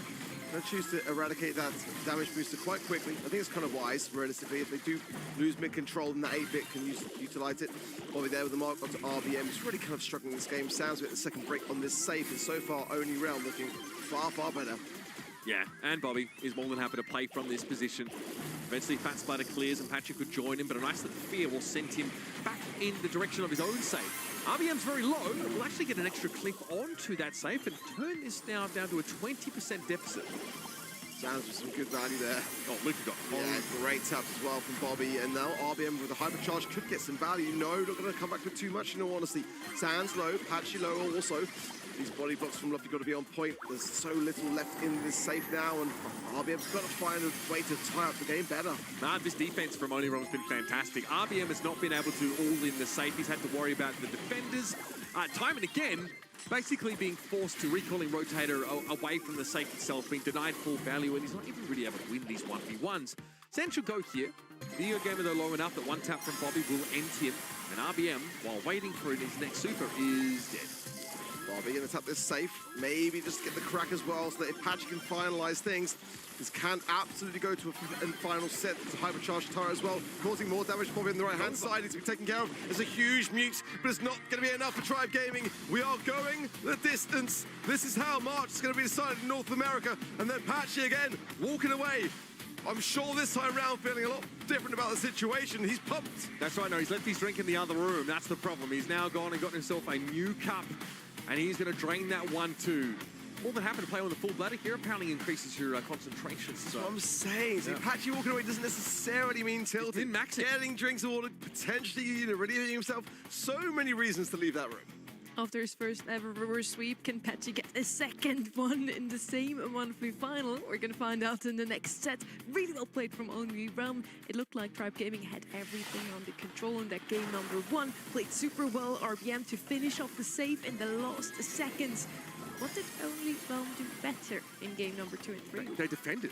They stopped trying to race against this Daryl, and they left a brawler back on their side of the map. And it didn't matter if it was the Bell or any other brawler, really. The 8-bit was also quite reasonable because it soaked the shots in from the Daryl and also intercepted them halfway through. But if RBM's able to do this all the time, then it's hard to keep up with the Daryl. I'm just amazed at how many match points we are seeing Tribe Gaming struggle with. You know, there was 2 in that game. There's definitely 3, maybe even 4 total match points that have been defended off here. And the more that happens, the more power to Only Realm. We're going to the 5th and final set. You know, you gotta feel like at that stage, they can continue to do the 17 kills for Bobby is absolutely wild when you think about how Bell is designed. It's not the most powerful abroad, doesn't pack the biggest of punches, but he's really just clearing up all the scraps. Luffy on 15 as well. Really good game for him, but it is really Only Realm that have just got all the wind in their sails at this stage. We do still have RBM there with the most safe damage, over 100,000 damage points. But it wasn't enough still versus Only Realm. And in the end, if it's Pierce or if it's Bell in Bobby's hands, all of these snipers just become super, super fearful. 17 kills on him. In the end, I think they picked up Bell to actually make that 8-bit Bell comp complete. And it worked out better today than yesterday, Uber. Honestly, like I almost forgot there was a Kaze in the game. And not that Sands wasn't having an impact, it's that it was more subtle and harder to see. He was literally throwing his Bandstorm with the safe every time it was available. There was one sequence of play where he hypercharged supers it and then has a normal super. So again, like ticking 1,300 per shot. He ends up getting like 7k, 70k damage on the safe rather, which is quite immense. So credit to him, quiet achiever in that game on the Kaze, but really stepping up. We're now heading over to Shooting Star. We are on Bounty, and we just talked about how strong Bobby is on these snipers. Bounty, you usually want to play those. At the same time, we do have Luffy on the other side, and we did see him pop off earlier on that Piper as well. Nanny band, good to see. Kaze, Crow, Mina as well, Jean, Bell. Pretty good bands from me for the most part here. Potentially 8-bit could come in North America. I'm not too opposed to it. Honestly, Angelo, I think, would be a good starting hand in this mid too. Breathe in That's the what Tribe are feeling. Like that so far from me. Jae Young as well definitely could have an ability to bring some speed in and maneuver things around. There's some dangerous comps in this kind of map, and you know, Mortis could still be an option. Gus, a very safe pair of hands I wouldn't mind seeing here from Only Realm. Would Only Realm opt out of a sharpshooter duel? Obviously, they're dealing with the, you know, one of the strongest in the game, but you could go Jae Young Pierce on this rotation, I guess, and then try and end with a Gus or something similar. But for me, like seeing Nanny Bell ban is alarm bells. It means they're going to pick Angelo and they're trying to deny your like good control. Close, punk. There comes the Pierce now, finally back in and Only Realm's hands. One of their most picked brawlers over all of the maps. Bobby probably going to be on that brawler. Luffy probably going to stick to Angelo. So there we have that sniper duel. Leon is going to take that mid control for the side of Only Realm. Left hand side now. Are they still going to opt for a thrower? Probably not into Leon. So what else could it be? Sometimes we do see a call just to pick up that blue star, but Mortis, for example, would take that over a lot more commonly. Enjoy He's banned your out, treat. so I don't know how many of those assassins you still have available. They're going to opt completely out of assassins, and there's that 8-bit that you spoke about, a brawler that we only ever really see on a map like this one in NA. It's a good pick. I don't genuinely mind it. It's definitely one that's going to struggle in terms of mobility, and that's where we could see Only Realm here and potentially overthrow with aggression. And it's tough to make work in the when you're in the back spawn side, but the damage booster, does help you hunker down. It does help you defend against that kind of situation. Sprout from Only Realm going to come through, and this just got super interesting. I mean, for me, this is crazy. I was wondering if it would be a buster pick here, like something that was generally designed to shut down these sharpshooters, and this is what Sprout does very effectively. You cut off the long sight lines. You're a thrower, of course, so you yourself are going to benefit from those hedges getting thrown in, and you also are going to let the Leon get up close into that effective range. Not to mention, of course, that Pierce can hit you from behind those walls. Sprout is an insane pick. Like, generally, absolutely bonkers. We just don't see that pick anymore, and for a good reason. Can Only Realm roll back the years, though, and make it look good? The Lollipop drop gives a free blue star, so that's a good start for Only Realm, at least. Diego Gamer using the water to just juke around those Sprout shots. And already it feels to me that Only Realm are getting up some positioning power here. Lollipop drop for Patchy. Now he's a danger. Luffy knows it. Doesn't hesitate to go back. Gets some heals over Diego, and as quickly as that, you can see how that one single gadget just brings back all the control. Pick up from Sands, gives him the lead. Okay, well, we knew Diego was going to jump away there. Nicely done by Patchy and Sands here. I'm saying this Sprout is getting worked on. There's not even a hedge available, which is huge. So the fact that, Sands can cut off this main diagonal now and essentially deny most of the map away from Tribe is kind of insane. You can still leave your Pierce to play the left side lane like they're doing here. But you can transplant the heads back and use it again later. 2 missed hills from Luffy and a hit to the wall isn't great. Need to see a bit more of a supporting role from this Byron pick. And already, we are seeing again Only Realm being pushed back, but this Invis now, as the nail goes pushing the top left-hand side from Patchy, is still quite dangerous. Now goes into the Invis, and just potentially looking to find Diego Gamer there, as it's still in the lead extending in favor of Only Realm. Can you imagine that?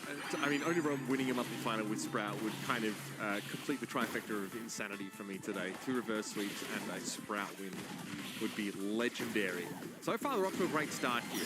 It's quite clear that Diego Gamer's not getting the best of sightlines. Bobby's very low here, but isn't getting the blue star. So not the end of the world if he were to fall. There is a hypercharge hedge that RBM actually has to respect, and Lutica is quite low here. Only Realm defending really nicely. Patchy using the helping hand of that Lollipop drop. RBM TPing forwards as well, but it's just too much for lead surely here for Only Realm. RBM like Sam just bobs a wall there as well, just to make sure that the message is heard loud and clear. Only Realm are doing it. This is the reverse sweep in full motion. For the second time today, no less, for them. Oh, it's so base. My goat just hedges himself into the corner of the map, knows that he's holding on to stars that cannot be taken away from him. Behind all of this, though, it's Pierce popping off yet again. Bobby's up against basically every sharpshooter that isn't banned and is dishing out some serious damage, and it's the Lollipop drop gadget that I think is a huge component of the success he's able to generate. Big heals early on to allow Diego Gaming to get into position here. Only Realm going very far back into the spawn at the moment, though. Big taps into Bobby. Patchy's pinched here as well. Oh, he put the Lollipop drop down there to try to tank for himself, but didn't quite work out. So at least hands over to Tribe, and of course that blue star. Okay, Patchy's back quickly enough, but that blue star loss is going to hurt. Now I have to see how Only Realm's composition looks on attack. Hedge will get him into the map. Sands just needs to make a little bit of space, but there's multiple diagonals that this Sprout has to respect. Good damage being done. Here's a damage booster right in the back corner, so Only Realm need to be careful now not to overextend too far, and I'm looking at Patchy here. I'm thinking of Bobby as well. Getting some really nice shots from his right-hand side, and RBM's going to need these hills, as is Diego Gamer. Big smash as well. Sans low is left-hand side, but it's a great idea from Diego Gamer to get behind this and try to pinch it out, but Patchy there as well. Support is there. Only Realm able to get some kills, but still the boost star now traded over, though, and that takedown from Bobby into Luffy. Just sick Pierce super that comes out. Bobby, again, just consistently putting damage out and sending it where it hurts. Now, Tribe Gaming have to charge back into the map, and they've got to try and figure out where Patchy is, for example, as he dances amongst his lollipop drop. Good damage on Diego now, who won't be able to heal until he stops firing unless he uses that super, which he must do now. Luffy collapsed. Patchy able to collapse. Can he dodge these shots coming in? No, it's a trade back, but Only Realm still maintain that 2-star lead, and RBM can't push up past that hedge. Sans simply transplants it yet again. Just 2 stars in and now, 15 seconds left on the clock, and Tribe have got to go quite rapidly now with the hypercharge. Diego Gamer gets a nice kill there as well. It's neck and neck with the blue star still on the side here of Only Realm. Can they hold on for these last final few seconds? Sprout Wall goes down. It's going to force Tribe all the way to the right-hand side. It's looking good, and Only Realm seal it. A reverse sweep, and they are your champions of March. 2 reverse sweeps today for them. Absolutely unreal. They are back in North America. Oh my God. Patchy cannot believe it, and nor can we. We virtually got maximum Brawl Stars from these guys today, and you better believe that Sans is going to be laughing all the way to the bank. That is absolutely a feather you want in your cap. And finally, Bobby's team gets off to a good start in a BSC year. This is exactly what you want. If you want to feature at Brawl Cup, it's wins like this that are going to get you there. After all this difficulty, finding an all to represent them, just so much faffing about in the preseason, they managed to settle on their roster. Patchy looks well integrated here, and Sans gets to complete the dub with the Sprout pick. What more could you ask for? In amongst the multiverse, this is that one instance where Bobby gets a good start to the year. Who would have thought that we would have found it? 2026 is their year. It looks like it. Top 4 last month. Now they come out on top with a double reverse sweep. And yeah, that's a pretty interesting story. NA truly delivered today. I mean, I'm blown away, really. Tribe, though, I feel like do take their foot off the gas a little bit in that later part of this series. The all-in composition on safe zone as well is questionable. Here, of course, we sort of see their comp is fine. They first pick that Angelo. They ban the Nani. Great, that's awesome. But they too heavily index into sharpshooters, which are completely owned by Sprout. And it's the kind of pick that you so rarely see, but these are veterans of the game. Legends, some would say. It depends how nice they're feeling on that day. This is what a legend looks like. Yeah, well, you know what? We've got our own brand of legends in Brawl Stars. Nobody else has any like that. And if you'd like to borrow them from us for any stretch of time, you're welcome to. But again, fantastic edge work there for your boy Sans. I thought it was just really clever, very heads up to go for a overlooked pick. 100 brawlers in the game, and that's the one they settle on. I really feel like Only Realm in both their semi-final and now also the grand final match pulled up their socks all of a sudden and after set 3 had a phenomenal draft. And this one, again, you just mentioned Tribe Gaming didn't have a bad draft, but Only Realm picks up that Leon first.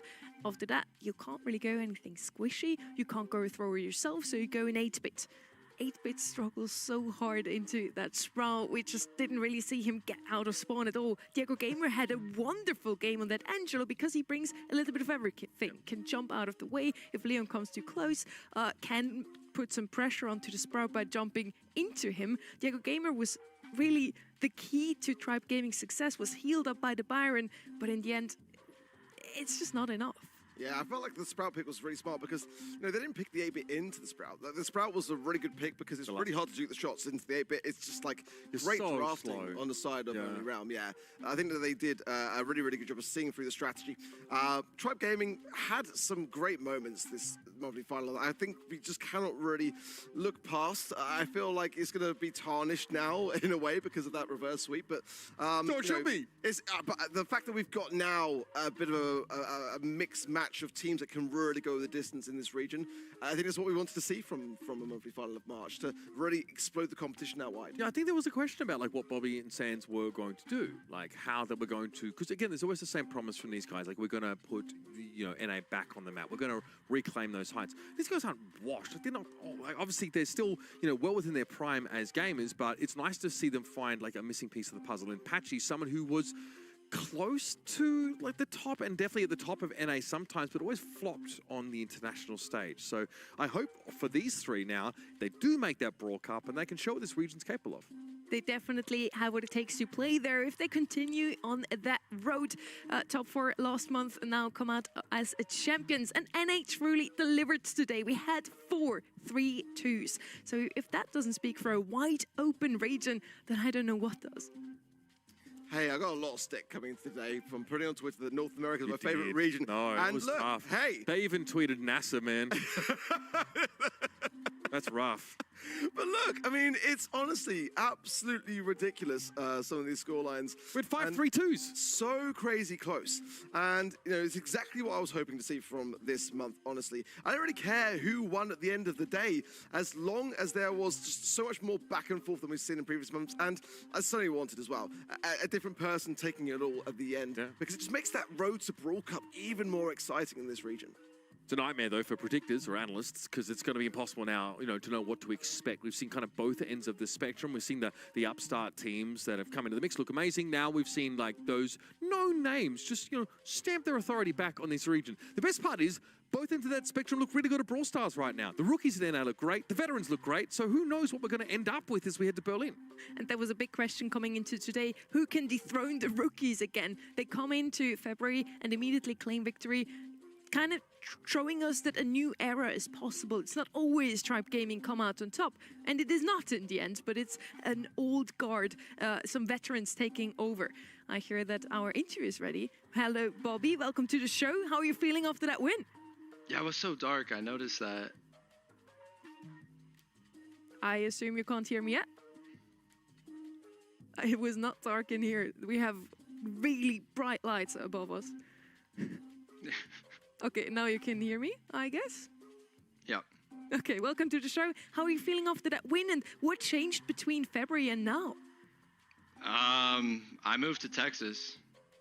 I have zero ping. Like, I felt like playing in Canada was a little bit too hard for me. Last year, Luffy moved to Texas, and Tribe had a really good year. And, you know, I was like, if they can do it, I can do it. So, yeah. Texas seems to be the key. I see. I wouldn't actually reveal that secret to any other teams. They might just do the same. You have a huge fan base behind you. What can those fans expect from you for the rest of the season? I mean, our first goal was to make Brawl Cup. I've always felt like you just need consistent practice throughout the year to be the best at the end of the year, and making Brawl Cup would give us in North America like an actual shot to face the other best teams in the world. So just hope we make it there and hope for the best. And you finally get a really good start into the year. We're super, super happy for you here at the desk. What did you tell each other right before that final set against Tribe? Well, I just said we got it. Like, it was pretty funny. We were down 0-2, and Patchy was like, not the second time, the first time, Patchy was like, I've never reverse swept in my life. And I was like, okay, I mean, like, now's the time to do it, and we did it twice. So, I mean, we just stayed cool. I kept, you know, reassuring the team, saying we got this, we're good at these maps, and it worked out. This is absolutely insane. Twice in a row for Patchy here for the very first time in his life. You were top 4 in February. Now you're champions. What can the other regions expect from you if you make it to Brawl Cup? I want to beat Semantic now, because Semantic said he was preying on my downfall. Like, he was saying tonight, like, I'm not rooting for you and all that stuff. So, and he doesn't know the right Ziggy star powers. So, yeah, we're just gonna prey on Semantic's downfall and try and beat them. I'm gonna write that down, and I hope we get to see Ziggy in a Only Realm versus Humble matchup. Thank you so much for your time, Bobby. Celebrate well. Thank you. Really, really nice stuff coming out from NA today. We do have a new winner. It's not Tribe Gaming like we predicted, guys. We once again jinxed. Yeah, no, we did, and I did say that I sort of foreshadowed coming into this game, but I think that's fine. We're going to see this a number of times over the course of this year. We're going to have Buffy's out of the game. We are all good. Look, Brawl Stars competitively has always been about who can adapt quickest and find like their strength. I honestly think the Pierce pick here. It's not global banned against Oni Realm in that game, and Bobby just makes great use of it. You're probably going to need to target that in the future, or have an option to deal with those sort of sharpshooters. I don't mind being wrong. It was great results, fun Brawl Stars. We got, like you said, 4, 5 set series here today. So I absolutely can't complain about the result. Unfortunately, this does conclude our NA monthly finals, but we have some of the most memorable plays of the day for you. Honestly, there's been so many moments for me in this monthly final. It has been really, really rather special.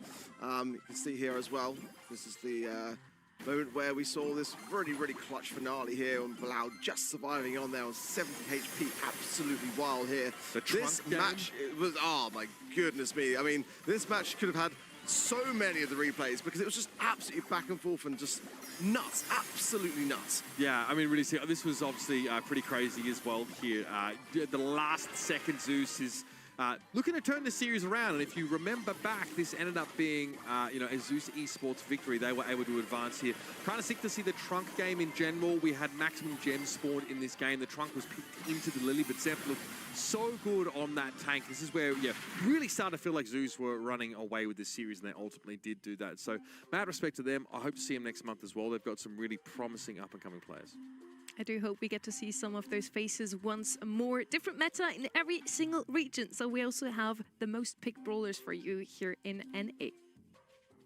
Yeah, interesting stuff. I mean, kind of very similar to what we saw in EMEA, to be completely honest, with the Bell thrown in, which I'm really kind of pleased to see. And a really high win rate for that one as well. The Mortis, I mean, that was really, that was a lot from Tribe, wasn't it, thrown in on that front. Yeah, but Zamp as well, I guess, yeah. Didn't see many kind of global bans for Mortis, not as much as we saw in other regions, but Mortis left open, yeah, a lot, really, as well as the Pierce, I'm surprised. But Leon, I'm also a bit surprised was left open as much as he was, but I think it wasn't surprised me there at a spike in the Bell. He's not quite global bannable, but he often seems to find his way in his first pick. I do think it's very skill expressive and it's execution dependent. Leon's really powerful right now, but he's not unbeatable. We saw a lot of Only Realm today. Mio mentioned before, Sans does really not like Crow. And guess who was the most banned brawler in this region? I'm going to say Crow. 28 bans. Nuts, yeah. That's actually wild. This is ridiculous. I mean, the drop-off is quite substantial, isn't it, to 9 bans of Chester. I mean, I think Sans going to be celebrating extra hard today for that. Yeah, I think so. There's a lot to be happy about if you're Sans or a Sans fan. Crow, again, was a trap last month in this region, only winning 1 out of 5 games. Now, though, I guess something's happened, obviously.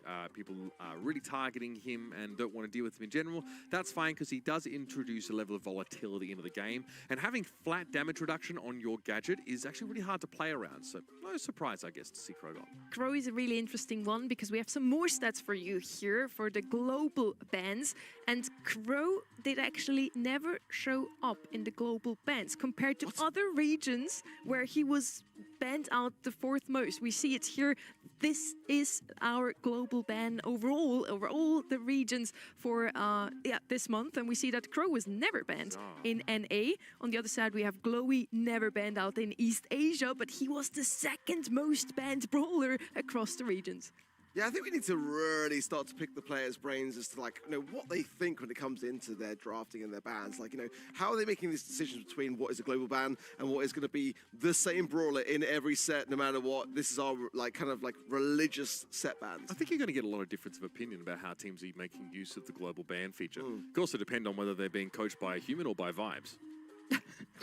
Yeah, I mean, I definitely want to get some insights from the players later on if you just global ban the best brawlers or just the ones that your team doesn't really like Tribe Gaming really hates that Rofs. They don't want to play against a broken open map, it seems. But yeah, super interesting. I think that's one of the most interesting stats we are seeing after March, because this was the very first time we actually had global bans in the BSC implemented. This is the leaderboard for NA. Those top 2 teams are for now locked in for the Brawl Cup. I think some things can still shift here. I have 1 more month to go. Yeah, this is honestly really quite wild. Tribe Gaming just outside of things, which is going to make going into the April monthly finals just even more exciting. STMN dropping down to just 96 points really as a result of not qualifying for this month. Now their prospects looking ahead to Brawl Cup really quite in jeopardy. Yeah, you need a complete fall off a cliff from those top 2 teams in NA, I think, for there to be any sort of change up in the order of things. Tribe are looking in. They take a win here and maybe one of those top teams fall out in the quarterfinals or don't qualify, God forbid, then yeah, things change. So no one is safe and nothing is granted. Everything will have to be earned in April. And you know that I had a tiny little wish. I wanted to see a different winner. Did she have a every wish? I did. I'm not so mentioned sure. having a this wish. month, and my wish got actually fulfilled. In February, we had Zeta, Foot, Eternal, and Team Electros taking the title. Now in March, we have Crazy Raccoon, Humble, New Heights Gaming, and Only Realm. Are they all different teams? There's no... No, it looks like there's no... Yeah, it looks like... No, really? So every single region had a different team that I won? think Is that's that- what she's saying. Is that what yeah. she's saying? Yeah. Right, just to clarify, just to make sure. No, I mean, it's facts. I mean, that's great. What's your wish for next month, then? What's your wish? Do we get all new teams once more? I mean, you can choose that. Is that your wish, or do you have a different wish? I think after that She's comment, on the spot she probably now, wants isn't me she? just to be mute for next month, actually. I did say that already in East Asia when we had Crazy Raccoon winning. It's not just something I'm No, pulling that's up right. I out just of want to hat. know what you're wishing for next month. Like, if this has come true here, like, are you going to wish for, like, utopian society, free healthcare for all, flying cars? Like, because it's working. Well, if you want to get political, I hope for no wars. Okay, sure, that's fine. That's Just, fine. just Brawl Stars. leave it out in the field in Brawl Stars, Let's guys. just I'm down let's with just that. have some leaders battle it out in Brawl Stars. You know, Right. that would be my wish for next month. Make sure to also get your tickets. Still, there are some left for Berlin, and all of these teams just are fighting at the moment. Just who will actually go onto that global stage.